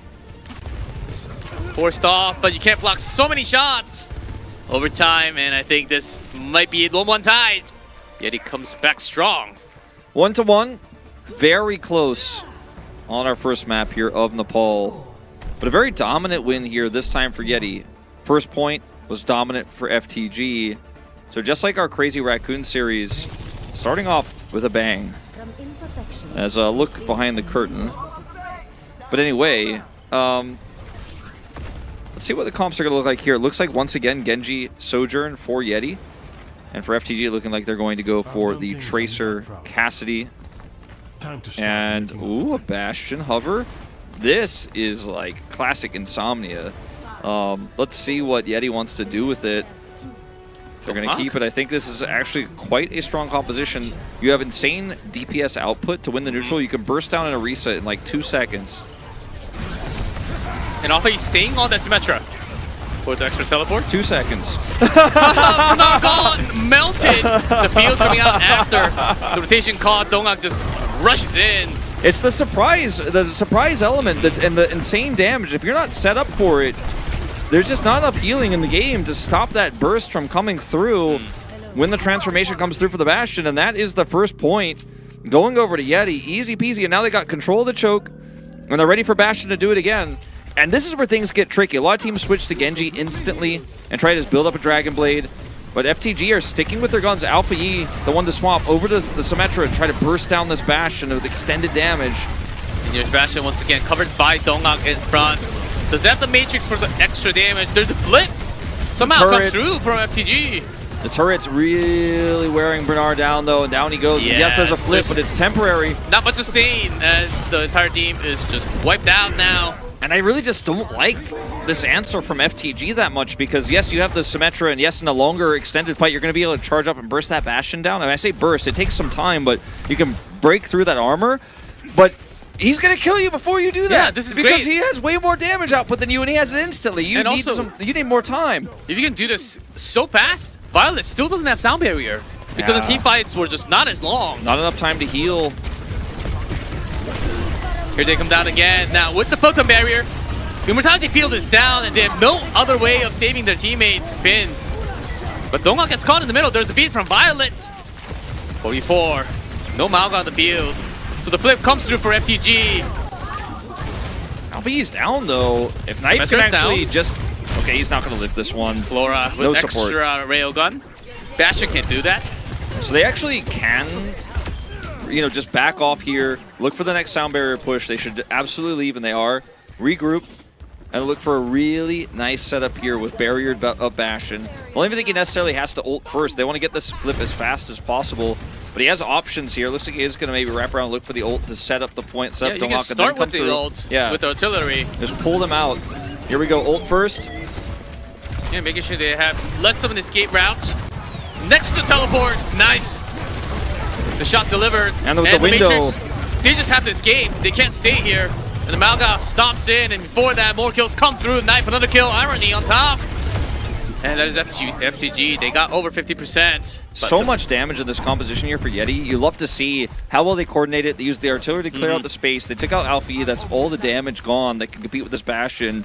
And Flora isn't going to be able to get it done because they're just going straight to the point. Ant Matrix empowers the damage from both the Malga and the Bastion. And they get to keep Sound Barrier for their trouble as well. Yeah, because they have so much damage. They don't need healing. No, and now they have the healing if FTG can get in position for this Terra Surge. Flora has to come out big.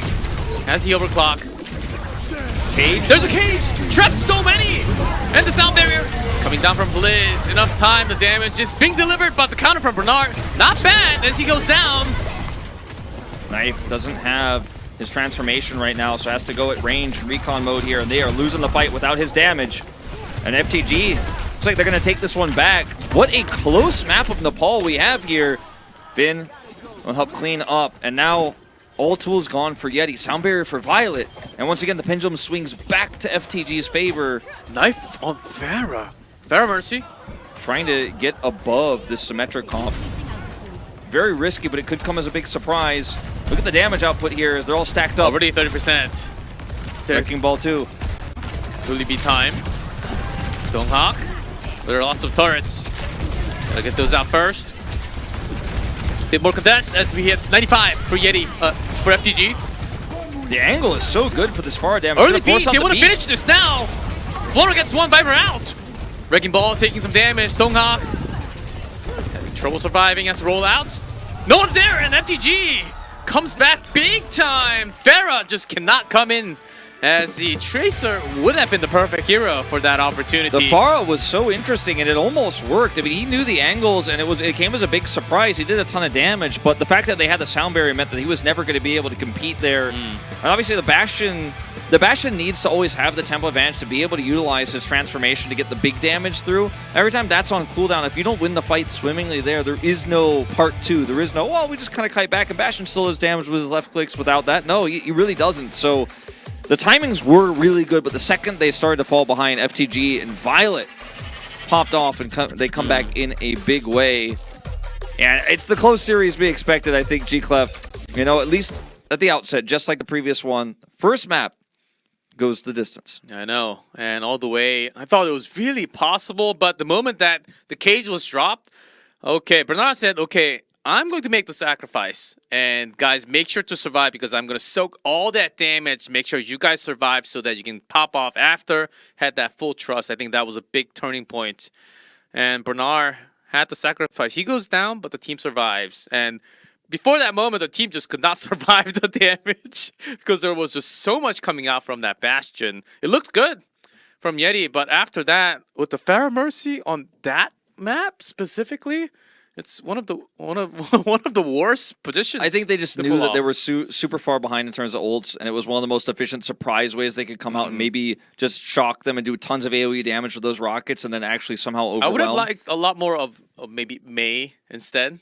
I think Mei is a really good hero on that map, especially, or even some other off heroes that we don't really see as much. Yeah, I mean, I don't mind. I thought it was okay, but I do agree that there were other heroes they could have picked, but not necessarily the ones that are going to get there as fast and have the range advantage there. So they tried. It was a cool idea. Yeah, it felt like it was on the fly. So. It definitely was an on-the-fly call.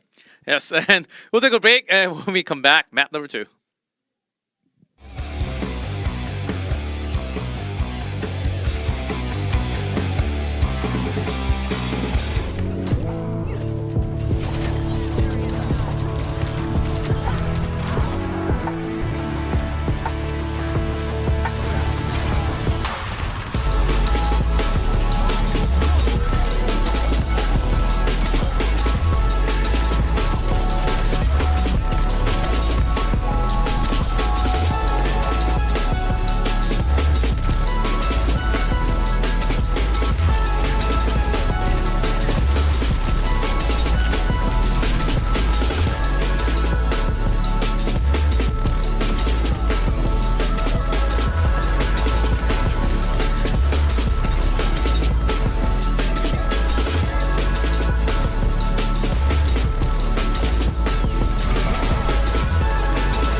And welcome back to the series to find out who stays and who goes home. FTG versus YETI. Close one on Nepal, but From the Gamer came on top towards the end, and it seems like both teams are just giving their best of what they have. I mean, it is fiery, G-Club. It is back. It is just back and forth, and we're seeing different compositions. We're seeing mirrored compositions all at once. It is a very action-packed series. Nobody wants to get eliminated from this tournament today. Nobody wants to go home. It'll be the first Korean team eliminated from this tournament, actually. Oh, that's right. And I know it's crazy to think, but it's if you've been a fan of Korean esports for a while, it is usually the Korean teams at these events that eliminate the other Korean teams. But We're heading now to our second map. It is, of course, the choice of Yeti. And let's see where they're taking us. I mean, it's tough to predict. New Junk City, so we can see once again the Bastion Mauga comp here. It's very strong on this map. We've seen it a lot. But there's a lot of different viable comps. You can still just run the normal Orisa, Sojourn Tracer, and you can run the Diva composition that we've seen a lot today, Diva Torbjorn. I don't think that's going to be what Yeti wants to do here, but who knows? Because they've already shown us one really cool strategy. Who knows what else they have up their sleeves when their backs are against the wall here. I think what they're thinking is Dongak's Doomfist is a real potential. Especially when we go to Flashpoint, there has been some really clutch turnarounds coming out from Yeti, especially from Dongak. Oh, committed fan. Yeah, so if you guys don't know, those are the tickets you get when you show up for matches. So the fact that she has all those means she's been to a lot of games. She's got a massive collection. Of offlines. Also, Big Nose Cat over there on the right side. Look, when people show their pets, I gotta point it out. Extra points for Wolf. I mean, because we gotta have the cat relief here because the tension is just too high, G-Clef. And I know you're a big cat. I have 4 cats. Many cats. I have many cats. If I didn't have allergy, man, I would have got cats. I'm the crazy cat daddy. And Yeti fighting on the other side here. Big fan, cheerful. As Yeti, they need a lot of energy, especially after that loss. It seemed like the Fire Mercy was desperation. I think that showed a lot of sign going into the future maps, but it is their choice this time. And my big question is, are Yeti going to try the Bastion again? I think when you have a DPS lineup like Viper and Knife, you absolutely don't have to do that. You are some of the best DPSs in the world. You have fantastic Sojourn Tracer, but it worked very well for them initially on the Paul, so it's a tough call to make right now. Yeah, it's one they're going to have to decide. Fate's going to have to make the executive decision. Yes, as we go into New Junk City, let's see if Yeti can strike back from the gamer 1-0 lead of the series.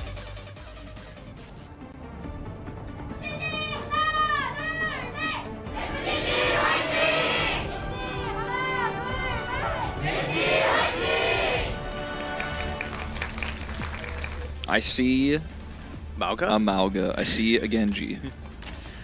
I see lots of robots. So the concept with the Rush Mauga Genji composition, for those who haven't really seen it that much, is to go in, get an initial pick for the Genji so that the Genji can get the Swift Strike reset, and then you just clean the team fight while simultaneously building half a Dragon Blade. It's a very all-in style, but it can catch people off guard. We've seen it a few times today. And that's what Yeti is going to go with here for this first Flashpoint. Dongak really sticking to Mauga today. As in terms of rotation for the first point, certainly you can have it. Decides not to commit to that rush down. Yeah, not this time. Just had the fake overrun. Some damage. Poking coming through from Knife. As here's Flora sliding back to not get caught in the stomp. And Dongak immediately charged by Bernard. What a good turnaround. Bernard absorbed all that damage. They focused him down. Now Viper is going to fall. And this just completely misses the mark. At least they're able to get Flora, but the fight is lost. The Flashpoint is lost. The cap will come over to FTG.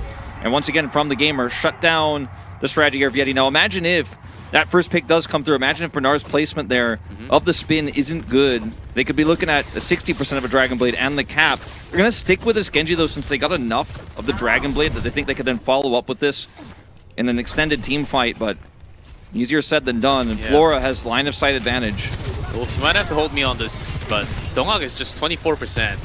Of course, he died first, but still. Knife's down. Flora, it's big just before the fight breaks.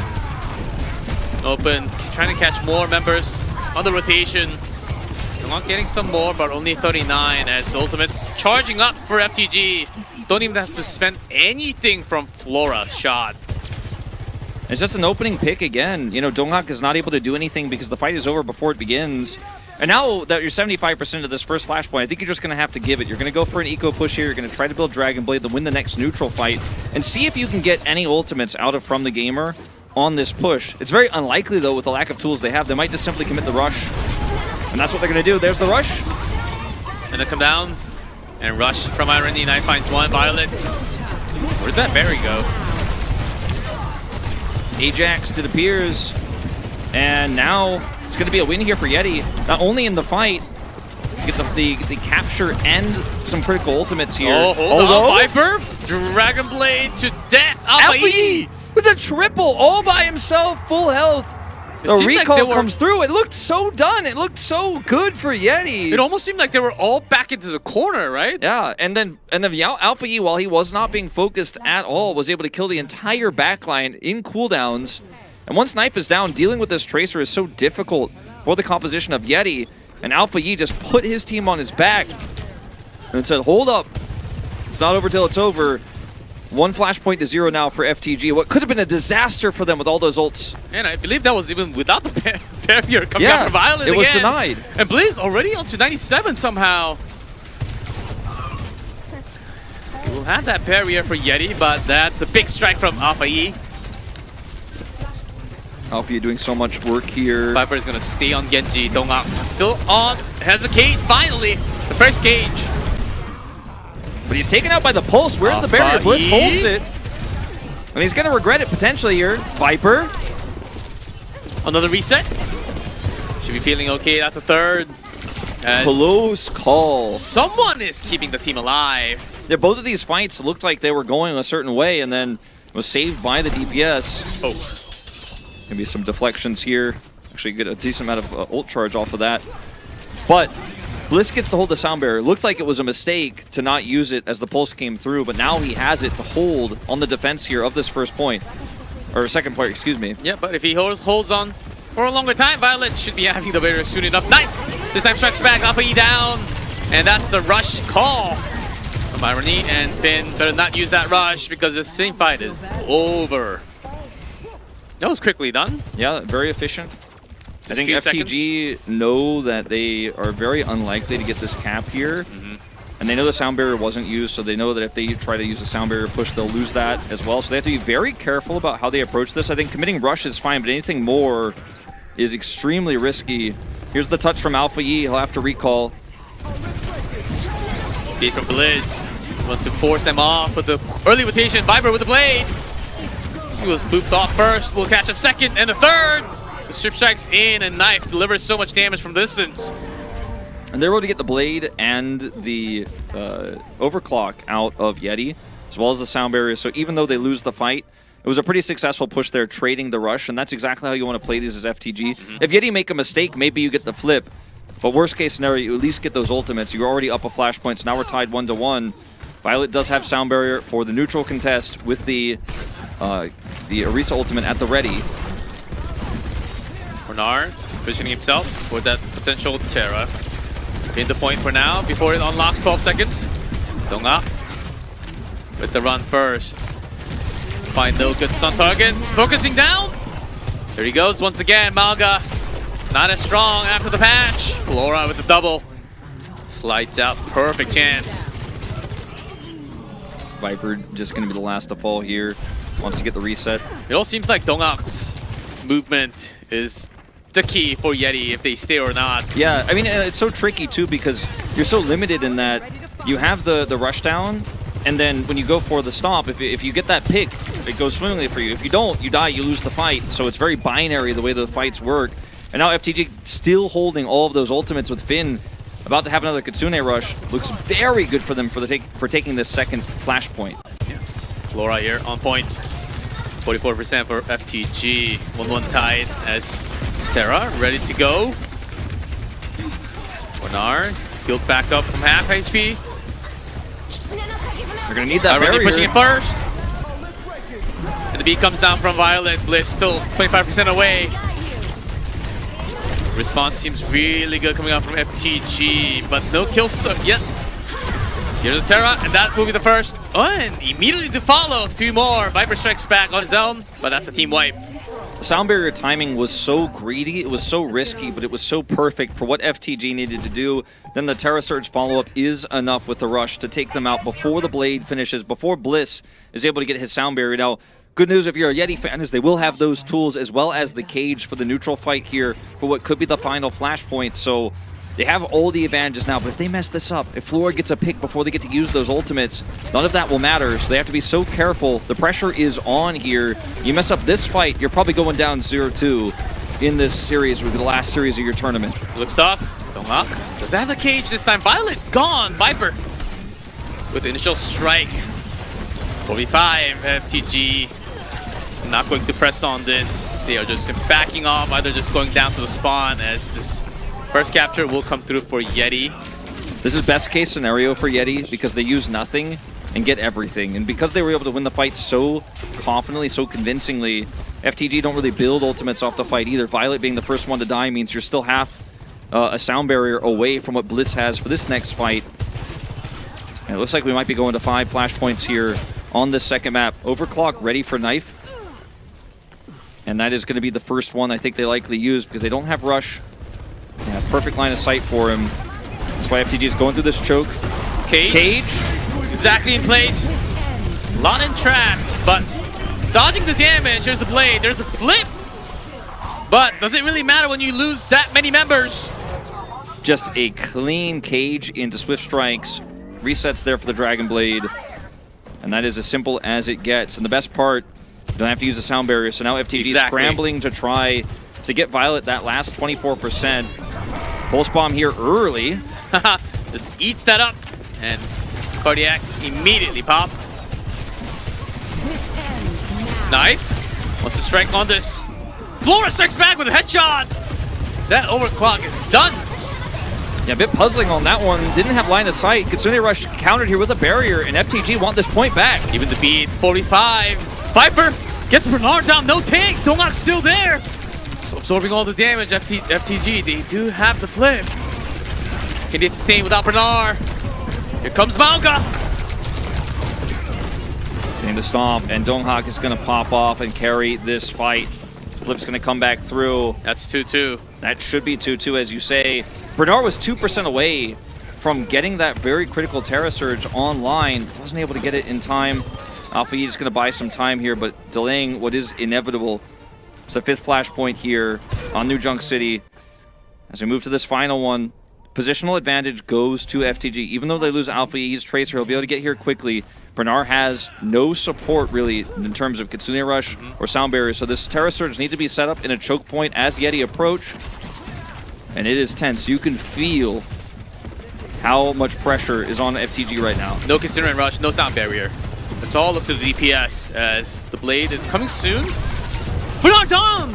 No Terra Surge! Immediately found in the rotation. They're just diving in. FTG with a Pulse Bomb? That's going to help a little bit. I mean, ultimately, he's going to wish he didn't use it now because there's a window of time where they should be able to get back to the point before Donghak is here. But he can, of course, run and look for his stop back to the point. So there's a real small window of time here, but they don't have a rush to get Bernard into position. If they had a rush, I'd feel pretty good about FTG's chances here. But without it, it is just going to be raw DPS, as you mentioned. If Bernard rushes through trying to get this Terra Surge set up. Bernard. Better looking for that opportunity for Terra, as he had no chances because of these dives, and Viper ready with the Blade. This is just so tough. That Ninja is looking for that window. The ball is in FTG's court. But it's no good target. Has a cage. The beat comes down for Violent, keeping that up. Donghak gone. Terra Surge. But with the Blade, there's a beat. A forced stop. The team fight is already over. Viper can't do this alone. And down they go. And the series continues. Flora down, still has his overclock, will want to rush back to the point to try to defend it. But the Dragon Blade wasted there on the cage. Very awkward as Bernard's able to fortify and get his way out of it. Sets up the Terra Surge there as the sound barriers are traded. And now I mean, now it's Knife versus Flora. Exactly. It's the overclock fight. Flora has line of sight advantage. He has high ground. Perhaps Knife can find an off angle here when the stomp comes through to get a reset. The Soldier, is it going to be Knife or Flora? But half and half on the final point. There's the overclock. Flora. Knife strikes first, but landing no good shots. Some shots delivered. That's one kill. Violet down. Flora's down. Knife with the triple. And the entire team wipe. That was quickly done. Of course, with the help of the rush from Irony, which Finn didn't have. Yeah, that is a 4K here for YETI, which will likely win them this map. All ults off the table except one pulse bomb for Alpha Yi. One chance, one toss. Trying to delay. One big bomb is all they've got. And trying to play up here to stop them from touching the point, but they definitely should be able to. Alpha Yi, with that pulse, can he change 93. their fate? Ticking down. Overtime, and as we come in, Lorafin very low. Pulse bomb. Pulse is wide. The kunai pinned down. A lot of low HP emerge. YETI. Violet, the aggressive support, finds the kill. Knife all the way on top, trying to deliver the shots, and wall riding Violet goes down. As Knife will find a few more shots. YETI seems to be coming on top of this. Bernard, so low, has a Terra, but can't deliver. Alpha Yi still there. But can he turn this around? Is it enough? Let's see what Alpha Yi can do. I don't think a whole lot. Against the Genji and the Lucio. Trying to buy time. 2v1. Bernard swapping over to the You can buy Doomfist. some time. The beat comes down from Blizz. Viper's solo. Alpha Yi is just doing this on his own, man. He's about to get recall back, and now the Doomfist is here. They've got a chance. Double the Doomfist, Dongak and Bernard. And this fight continues. Pulse bomb back here for Alpha Yi. There's the sound barrier from Violet. Can they press on this? Can they get more kills? Knife's down. Alpha Yi Flora with it. And that's it with so much overtime. The tick goes so fast. So fast, and even with the blade here, they cannot turn it around. Alpha Yi stayed there for such a long time. The 2v1. Man, Alpha Yi just turned lead into gold. I saw a miracle before our eyes, G-Clef. Basically 1v4, buys enough time for Bernard to get back to the point. Violet has sound barrier, and he sticks the enemy Tracer as she's trying to recall away with the pulse bomb. It doesn't get more clutch than that.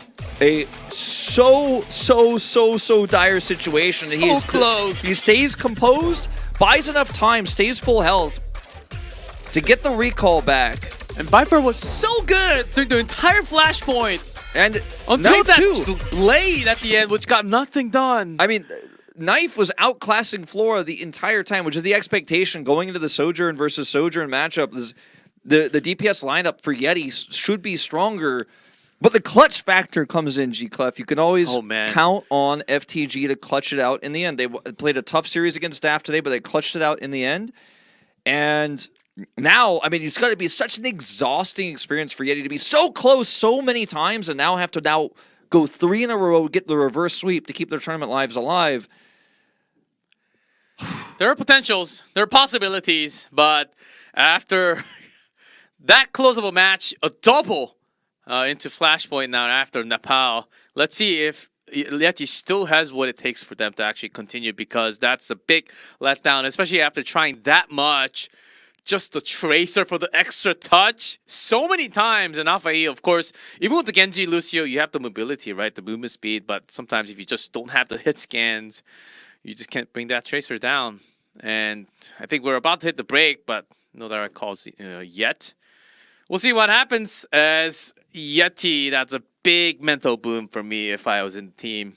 Oh, absolutely. I mean, that is an exhausting 2 games of Overwatch that you had your name on, you had already signed the contract, you were moving into a 2-0 lead, and now you're down 0-2. And down 0-2, let's see if they can come back from the break and just have it reset and have the reverse sweep if it's possible, or FTG closing this one out.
Welcome back, everyone, to the final match of the night. It is FTG.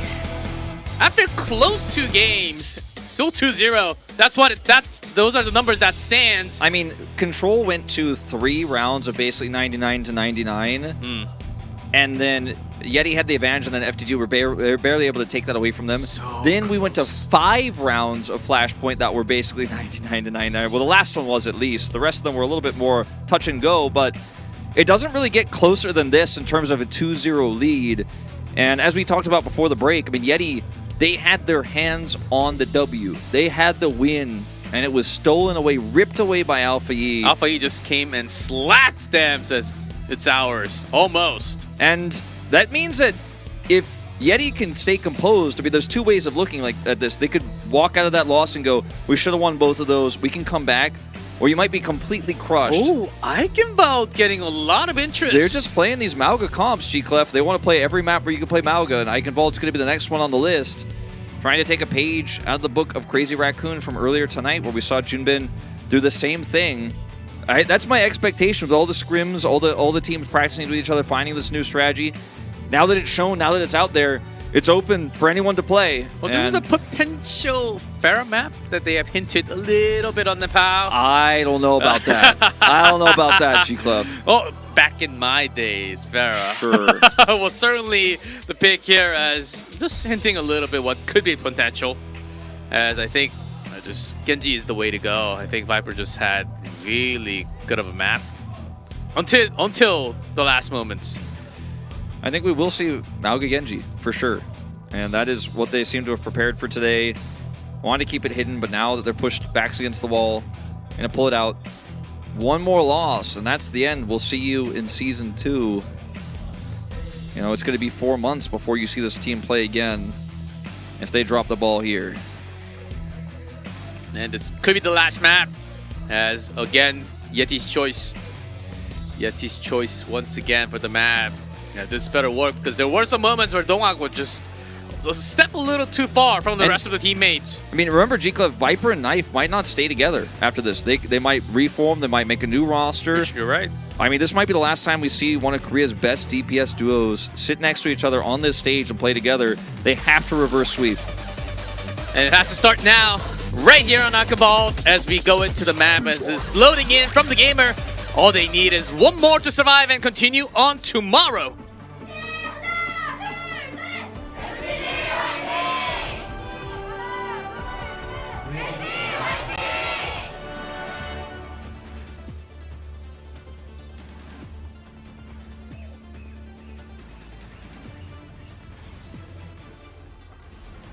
Well, teasing the Mercy at least. Bernard, Zarya. Now that would be a throwback to the old Eichenwald days. A terror was Bernard back in 2016. Zumba? Zarya? Yeah, that's what I remember. Bernard, Zumba, they were some of the best. Bumper. Eichenwald is the map. That Overwatch, long time ago, Team Korea. Yeah. Yes. Now, let's see. Looking like they actually want to stick with this. You mentioned the Pharah, and it's actually going to happen. Oh, they missed the hook 2 2 grapples. times. Oh! Take a knife out. That's a huge window. Now we can just go swap. And this is huge. They can just go ahead and push over there. Like, forget the Zarya. Let's go in. Dongak is going to desperately try to buy time here as Knife swaps over to this Sojourn. Already down. This is getting closer to point A as FTG is on it. There are some members of YETI, but it's going to be tough. As a respawn takes so long to come back. All right, here comes the contest. Violet with a trade, knife down. Oh, point secured. That's it. 5 minutes and 41 seconds, the time bank for FTG, an incredible time bank to push through the end of the map. That was weird because Viper took the shot from the Widow, right? Yeah. And Knife was he still thought it was okay to be there. Yeah. Really just playing a little bit too far forward. Yeah, maybe this many games on one day, maybe just lacking a little bit on that guard. Just didn't expect the timing because he missed 2 grapples. Oh, maybe that's the reason. Yeah, he misses 2 grapples and you're like, well, I guess he's not doing the Widow peek. Then you stick your head out and then he takes it off as the accidental double grapple miss into winning the point. I think you're right. Oh, the stick was huge on the irony. That angle. YETI falling into pieces. Knocked down. I mean, I think FTG are really feeling themselves now, and YETI are just, I mean, after two absolute nail-biter close matches, we're getting late into the night, and then you have FTG just tearing through. They get a 5-minute, almost 6-minute time bank to push through, and you're just not on the same page. Everybody's starting to lose the momentum, and FTG, they are just rolling down the track as Irony's going to regroup here for a high ground drop down, and they can try to build up that primal for Donghak, but without the nano, this is a very awkward situation with how efficient FTG have been. Quick rush from Finn as they want to get the second point. Good move away from Violet. Liz catching Alpha E, that's going to help, but 3 meters out with the nano as the rotation goes back for FTG, even with the beat. Trying to chase down the target is Irony. Violet's just been so quick at building these, and he gets another one. And now... And that's a quick rotation. I mean, back to the payload. Yeah, they have this primal, but I mean, he's going to need environmental kills. And he looks like he's going to get at least one. Get Flora down, but Donghak's looking for more than that. But YETI. Double for Bernard, and that should be the secure. Oh, that was almost possible instantly with the 0.4 meters gone. And that's going to be a win for Bernard. Irony trying to keep him off here. It's still 0.42 meters away from the checkpoint. He's purpled. This is insane. And that should be it, but still contesting. Okay, there's the point. Finally. And that actually is just a ton of extra ult charge for FTG. Look at Violet. 87% of another sound barrier. I mean, these are unreal numbers we are seeing from Violet right now. Actually crazy. We might have like a 330 finish on this map if they win this next fight in a convincing fashion. I mean, nice switching over to Genji here, trying to be efficient. Deadeye at the ready. Better watch that deflect cooldown. Flora taking some hits. Deadeye on the back. Here's the switch strike from Genji. Deflect. Deflect, but and when then... that's gone, don't even need it. The teammates are going to take care of him. And they have Kitsune Rush. And Kant they have pushing. all the tools. It's coming close. YETI look. All right, they're going to try to touch with Donghak, but he could get booped away. There's a rush from the back, and that's exactly when Flora strikes purple for a second. Donghak down. Terra Surge. Stick from Viper is good, but the rest of the members taking some more damage, and then this payload, it's in. You said 330, it's 348. And we have a pause. Not entirely sure what this is going to be about, but I hope it doesn't become one of the biggest pause controversies of all time. A pause at a moment like that makes me stressed out, G-Clef. It might just come down from the shotgun on the desk. There's definitely a possibility that, you know, as they were trying to switch cameras, somebody misclicked the pause button. But either way, we'll keep you guys updated on if there is an issue. But I think that the 3-point stays. I mean, well, very likely. Very, very likely. Oh, this replay, yes. Yeah. So he's delayed on his pop-up, so I suppose that the idea is, well, I guess he's not going to do it because he's missed the normal window, because he usually do that as fast as possible. I don't want to read too much into that, but that may have been the case. As they missed the window on that. That's a boop. Yeah, they missed the window on that. It's a boop into the Terra Surge. Tried to stay out, get knocked in. Wow. Great teamwork here. And Violet, I mean, he's having the series of his life right now. A player who's so aggressive, but often criticized for being too aggressive, getting picked too often, but he's being so clean, so methodical. And he's building these beats so fast. And I gotta say, G-Clef, it is looking dire for YETI. To have a 3-minute and 48-second finish is like, it's not a world record, but it might be a record for this season because we haven't had that much Vikingvold. Oh, different camera angle. Finn's feeling himself. Uh-huh, certainly. One. Attackers incoming. Defend objective A. Reinhardt for Donghak. They're going to try to run the Mei composition. Old school Eichenwald strat. Here comes the teleport. Well, they pulled one off a few weeks ago. Yeah, on this very map. Here comes the potentially second YETI. Has the rotation. Bit of a trade. Better. Alpha E's still there, though. Let's hold on to it as this Tracer recalls back. Knife with the Mei. Alpha E So with a scrappy. third. So scrappy, but Alpha E, he doesn't miss these. Donghak is in trouble. Also very low. Down he goes. He gets him. That's a 4K. And the 5th! Alpha E is just saying, it's my night, G-Clef. And man, this is some of the best play we've seen from FTG in a while, and just how clutch they are and how well they're able to win out these crazy fights. Now, we see the swap over to the Mauga Genji here from YETI, which is why we expected that they chose this map in the first place. Now, they need to set up those picks. The Swift Strike needs to come through. Donghak already taking some damage here. We'll get that armor back. One pulse and it's all over. Alpha E, with so much damage on the last fight, he's holding it. He's looking for the back line. Get Flora gone.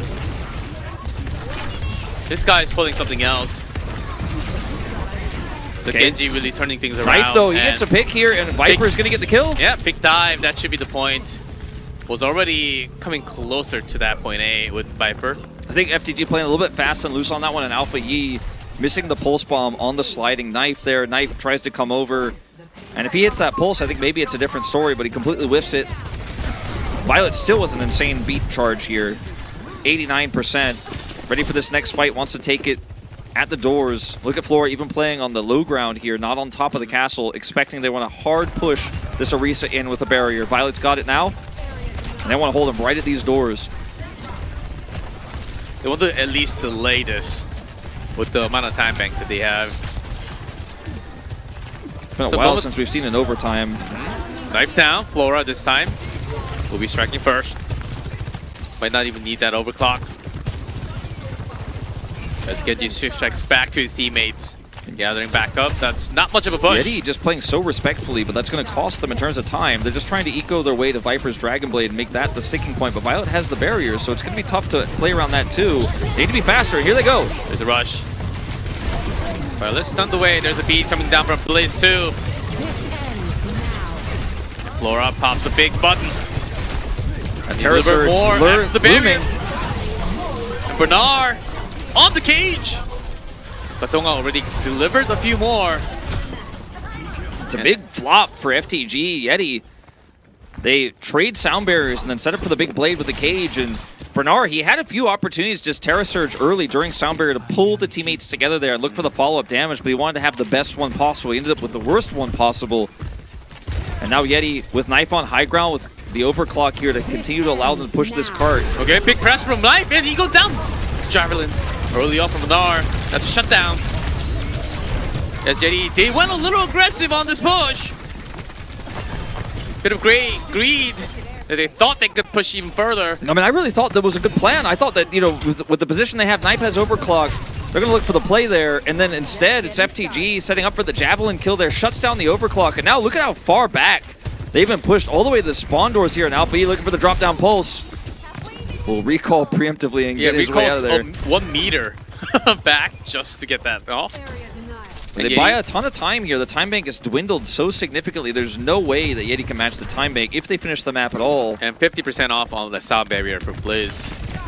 Violet ready again. Real soon in just 10. Here's Alpha E.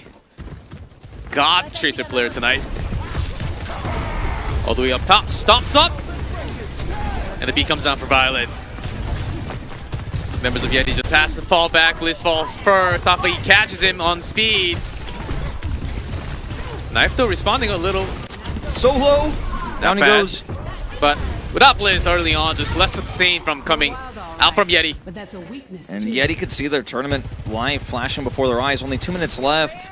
Bernard has Terra Surge. They've got the choke point controlled. They've got 4 ultimates at their disposal. 4 ultimates. And YETI've got nothing in the tank. Bliss got none of his ult charge really off that last fight. They have a Kitsune rush, but no blade to match it with. And I think they're going to have to pop it anyways. Try to get high ground and get Knife into overclock range. But these are a lot of ifs. Yes. A lot of conditionals. Let's see if YETI can actually, with a T-pad, or at least force them some off. There's a stomp. All the way up. Kitsune up from Irony. Terra Surge is big. And Irony caught. There's that pulse bomb. And the members of YETI, they're trying to follow, but here's Flora from Downs. And that's a big shot.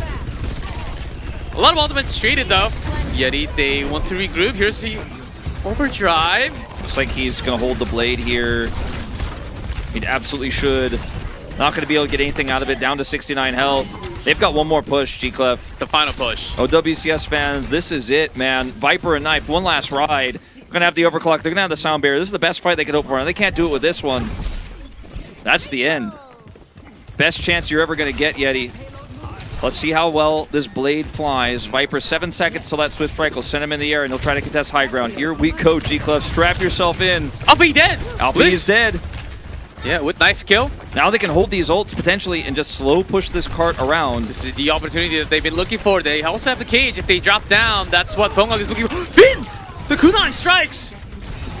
Hold up. It's 4v3. Bernard's getting pushed back in. Flora's going to overclock. Flora! He takes Viper out. No blade for the fight. No blade for the fight. So BDAS come down. And the cage from Bongok, but do they have enough damage? Flora gone. Irony will find Finn. That's a second from Irony. And the payload's pushing. They need to get on that cart now. They've only got 2 on it. Okay. It's going to be overtime and Knife. Overclock here. He has to end it. Has to be big. Bernard trying to buy time. He does not have his Terra Surge. Violet will be able to show up with Sound Barrier. The teleporter gets him to delay through the window. Barrier's up. Violet with the barrier. Blade versus barrier. Can he go through the barrier? He needs more than 1 kill. There's a second. I think he's done it for the touch. 4 meters out. He's done it. And now, YETI get 1 more push. 1 minute and 30. And it's going to probably be an overtime finish. And a draw, likely to be the best case scenario for YETI here. But they're hanging by a thread of a thread. Even under this much pressure. It's not over till it's over. And as you say, so much pressure on them. Moving around this corner here. Violet used a sound barrier in the last fight. It's hard for Bernard to get out and get anything done until they reach this corner. So they're probably just going to allow this to slow push through as they poke through the damage. Alpha E fishing. Trying to do what he can. Bernard looking for that Terror Surge opportunity. YETI. Less than a minute, but a lot less tools available this time. As they have to go all the way in. Here's a dive and the Terra. Potential to counter. Alpha E looking for the target. There's a beat from Blizz first. Violet's so low. Terra Surge out. So much damage! Gone. Somehow FTG survived. All that much pressure. And now YETI has to regroup quickly back. Yeah, they have no time. They have no 30 time. seconds. And Blizz. Oh, he's getting staggered. Someone just get me down. Okay, that's going to cost them so much, but he doesn't have sound barrier, so he's not the most important member. The most important members here are going to be Donghak and Viper. If they can get a reset, Viper can buy enough time. The Knife then gets line of sight for his overclock. If there's 1 more kill from FTG, that's it. Yeah, and Violet's going to have sound barrier Has to too. be careful. Such a disaster here for the side of YETI. Knife with the overclock. That's a potential. As they go back into payload. Overtime. All right, he's got line of sight. Let's see what you got, Knife. Diving in with the slide. There's a cage all the way in the back. Don't get caught. There's the sound barrier. And FTG is holding tight on this cage. There's in the cage, but not going down. They had the full team. Irony the last to fall, and FTG holds it. And you can see the celebration for FTG as they will move on to that final spot tomorrow. 3 teams left, 3 Korean teams, and FTG, our 3rd seed, will say that they are one of them. If they can upset Falcons tomorrow, maybe they'll make it to their first grand finals. For Viper, Knife, and for YETI, their story ends here. Very, very close 3-0 that we watched, but the 3rd game was the most dominant of all, as I think the pressure really got to YETI after not being able to clutch out that final flashpoint. And Alpha Yi and Violet, man, they were the stars of tonight. Violet building sound barriers at the speed of light, and Alpha Yi clutching so many critical team fights. A deserved top 3 here for FTG. Yes, and Flora clutching it at the end. And the entire team of FTG, they just knew. Because they had less pressures to go through. Okay, it has to be the dive. The cage has to come in. But if we all fall back, we will have a lot more room. And there was Bernard to kind of split the team. The player of the match from the gamer, it is Violet de Lucio.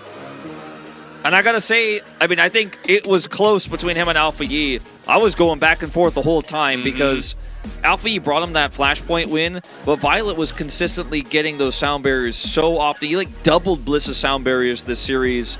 Every time Bliss is sitting, you know, look at his charge, you're like, man, Violet has another one, he has another one, he has another one. He's lapping him constantly, 60-80% ahead. It's insane, as he's the one starting the snowball, basically creating the snowball for the team so that they can carry and just toss it downhill. It also seemed like Violet was the one who had the boop into the Terra Surge on Eichenwald as well to secure B. I mean, so many clutch moments for this player, and sometimes he's inconsistent, sometimes he makes mistakes, sometimes he's too aggressive, but not today. Yeah, look. Blizz is 62 when Violet has his own. It's a big start. Without these, would have been down 100%. I remember this sound barrier where Bernard got super low. I was super concerned, and then Violet's just like, no, trust me. I know the timing. This one here. What a series from FTG. The response back here again. Violet covering up. And in terms of... Oh! You might get to see the boob. Yeah. Oh, not this time. Doesn't have the Terra yet. This one. No, I think we were already past that. Yeah, I think we did pass that was it, the first actually. half. Yeah. But I mean, in terms of role gap as well, I mean, he made such a larger impact than Bliss. Oh, and the beats. Yeah, beautiful. Very clean first-person view. Another big beat here. Just all the beats, break it downs all over. Yeah, it's this final moment, even with the cage, had a perfect cover with the beat to finish. And we'll get to hear from Violet. And let's see how they finish the match. FTG with the win. 네, 오늘 준비된 마지막 경기 FTG와 예티의 접전 끝에 승자는 FTG였습니다. 승리 After 축하드립니다. a big fight, FTG delivers the win. 자, 오늘의 POT는 Congratulations. 바이올렛 선수가 차지하게 되는데요. We have Violet 바이올렛 on 선수 stage. 자기소개 부탁드립니다. 안녕하세요. FTG에서 메인 힐러를 맡고 있는 Hello, I'm Sub, the main support 네, 메인 힐러를 맡고 for 있는 FTG 바이올렛 Violet. 선수 반갑습니다. 자, 오늘 팬분들께 오늘 베르나르 선수가 안심하시고 편하게 보시라라고 말을 했는데 약속의 FTG인가요? 그 말을 지켰습니다. 저 오늘 열일 Bernard said 하셨는데 just lean back and enjoy. And he kept his words. 앞에 경기에서 좀 되게 어렵게 이겨가지고 The previous match was a tougher fight. 저희를 약간 의심하는 그런 So 상태였는데 there were eyes on us, having doubts about our second match tonight. But I think we came together for the second win, and I think we had a better moment. 3대 0으로 압승을 하고 또 예티의 맵픽과 전략을 완전히 꿰뚫고 있다. Yeah, 3-0 against the strategy and the map picks from YETI. How did you prepare in just hours of prep time? 생각을 못 했는데 We didn't prepare for the Mauga, 연습 경기할 때 마오가를 상대해 본 적이 있어서 but we had some scrims against some of the Maugas, so I think that's what we had in our brain, and we just pulled that off from the scrim data. 변수를 차단할 수 있는 결과까지 이어지지 않았나 싶습니다. 자, 바이올렛 선수 첫 POTM이에요. OWCS 아시아에서 Violet, 맡게 this is your 됐는데 first 지금까지 player of the match, 힐러로 정말 열일을 했단 말이죠. and you had so much healing done.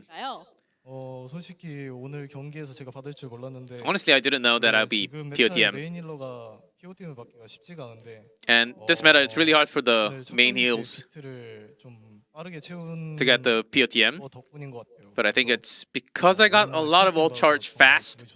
So getting the POTM is certainly a good feeling on stage. 이렇게 FTG 선수분들의 말을 제가 엿들었는데 오늘 바이올렛 비트 속도 말이 안 되긴 해 이렇게 말을 해주셨더라고요. And even the teammates were saying your charge, your ult charge is just outrageous. 40% 차이가 나긴 하더라고요. And I did the counting, and I kind of felt that it was about 40% off of the opponent Lucio. 좀막 벽타기 이런 거 잘 안 하고 좀 실속 있는 플레이만 하는데. And instead of wall riding, I actually go for a lot more work, actual work done, especially the healing. So I think that's the key to getting a lot faster ult charge. 자, 내일 드디어 That's a 팔콘과의 tip. 경기가 남아 있습니다. Heal up, boys. 긴장되는데 리벤지 가능할지 궁금한데요. And tomorrow against the Falcons, can you take the revenge? 경기 기대해 보셔도 좋을 것 같습니다. Yeah, just 네, look forward to the 그렇다면 match against Falcons tomorrow. 경고의 한마디도 부탁드려요. 크로스티 형이 지금 좀 빠삭했다가 오늘 좀 눅눅해지긴 했는데. And Krusty was not so crusty. He was actually soggy today. But we will make sure that he stays soggy tomorrow. 네, 그렇습니다. 그렇다면 오늘 이렇게 또 POTM 받으셨고 팬분들에게도 하고 싶은 말이 있을 것 같은데요. And do you have any shout outs to your fans? 경기장에 와주셔서 되게 감사하고. Thank you for coming to the studio.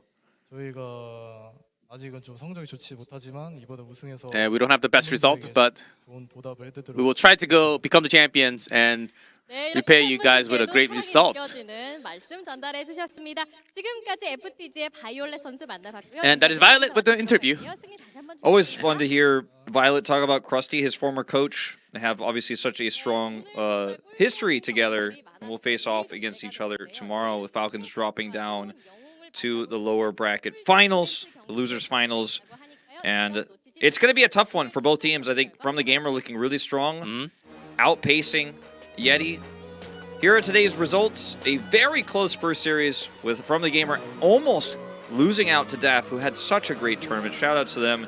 A very stompy series with YETI and Crazy Raccoon outpacing Falcons. And then finally, a closer series than that 3-0 would suggest, but FTG do win 3 in a row to move on to the lower bracket finals. Yeah, you might see the result and says, okay, there's been a lot of 3-0s, but except for that second match, I would say the winners finals and the losers semi, it's 3-0-3, but it was so close and tight together, and the Falcons did go down 0-3, which was kind of a surprise that the Raccoons were able to deliver, and now they have to fight through the lower bracket. FTG still stays, and the 2 matches, that's all that matters. The second slot is still open for Major. So tomorrow we'll be back at the same time with Falcons versus FTG. The winner will face off against Crazy Raccoon for the OWCS Asia title. So big day tomorrow. Do not miss it. And thank you guys so much for tuning in Thank for you guys. these marathon days. We love had you. 3 marathon days in a row. I know you guys were here for all of it.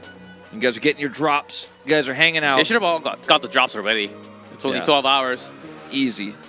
So that's all there is to it, G-Clef. Big day tomorrow. Yes, 2 matches, and of course the grand finals first to 4. That's why we only have 2 matches tomorrow. That's right. But, could be up to 12 games tomorrow. Oh man. But 4 matches, 3 days in a row. It's been a pretty crazy marathon through Asia, and finally we are down to top 3 teams. Of course, the top 3 Korean teams, as we had. And this is the next matchup. Oh, we have a show match. Yeah, nobody even told me about that. I didn't know about that. I didn't know about that. Team Japan, Team Pacific. Okay, that's cool. Show match in the middle. Of course, giving some break time for the losers final winners to go up against the Crazy Raccoon. We have a show match in the middle. That should be exciting. Oh, maybe they can use Venture. Yeah. So for the show match. Could be. I'm not sure. I'm not sure. We literally didn't hear anything about the show match. I don't know anything about it. But that's what I'm guessing would be available. Yeah, That'll be interesting. Not sure how that one's going to go. It's scheduled 30 minutes for the grand final, so it might be like a best of 1 or something. I have no idea. I have no idea what's going to happen for the show match, but that maybe first competitive bonus venture? games. Bonus games, G-Clef. Bonus games. I would like to see it. Well, I got to go home and study Venture. When I found out they were disabled, I was like, you know what? I'm going to focus on the patch right now and what we're playing and what the meta is. I actually haven't really even messed around with Venture that much just yet. Yeah, with the patch slightly weaker, but still very strong and very divey. That's all I'm going to say. As when Venture kicks in, we might just go back to full dive meta. We might. I mean, who knows? But I think Venture is very strong, G-Clef. That's all I know. Even with the nerfs, yes, in the actual patch, season in. Well, thank you guys for watching throughout the 3 days. I know it's a lot of matches and really good matches, especially with the Raccoons kicking hot. Let's see if we have that rematch again and again in the grand finals, or FTG looked really good today. Maybe they can contest a little better against the Falcons. Hoping so. I hope we have good games tomorrow. I don't want any more stomps. I mean, we didn't really have that many stomps today. Really not one. Like, there were 2 3-0s, but the last game was not a stomp. So. And 3-0s were with quality and some really close 99%. YETI really could have won like 1-2 maps that was almost there, but just so close, but not exactly all the way. All right, well, thank you guys. Really enjoyed it, G-Clef. I'm glad that you were along for the ride, man. I certainly did. And tomorrow, you're going to be up with Achilles for the finals. Better deliver. I'll be back on the studio watching. I always deliver, G-Clef. Oh, yeah. Yes, you always do. Yes, you always indeed do. And I'll be back, I guess, sitting right next to Admiral, very likely, and delivering that. And I'll be watching. And to find out who the first champion of Overwatch Champions Series will be from Asia. And second slot, I'm expecting the Falcons, but you never know. FTG, I think they still have some potential to actually get that second slot. But that's going to be it for us for day number 3. Thank you guys for watching. We'll see you tomorrow for the final day of Overwatch Champions Series Asia.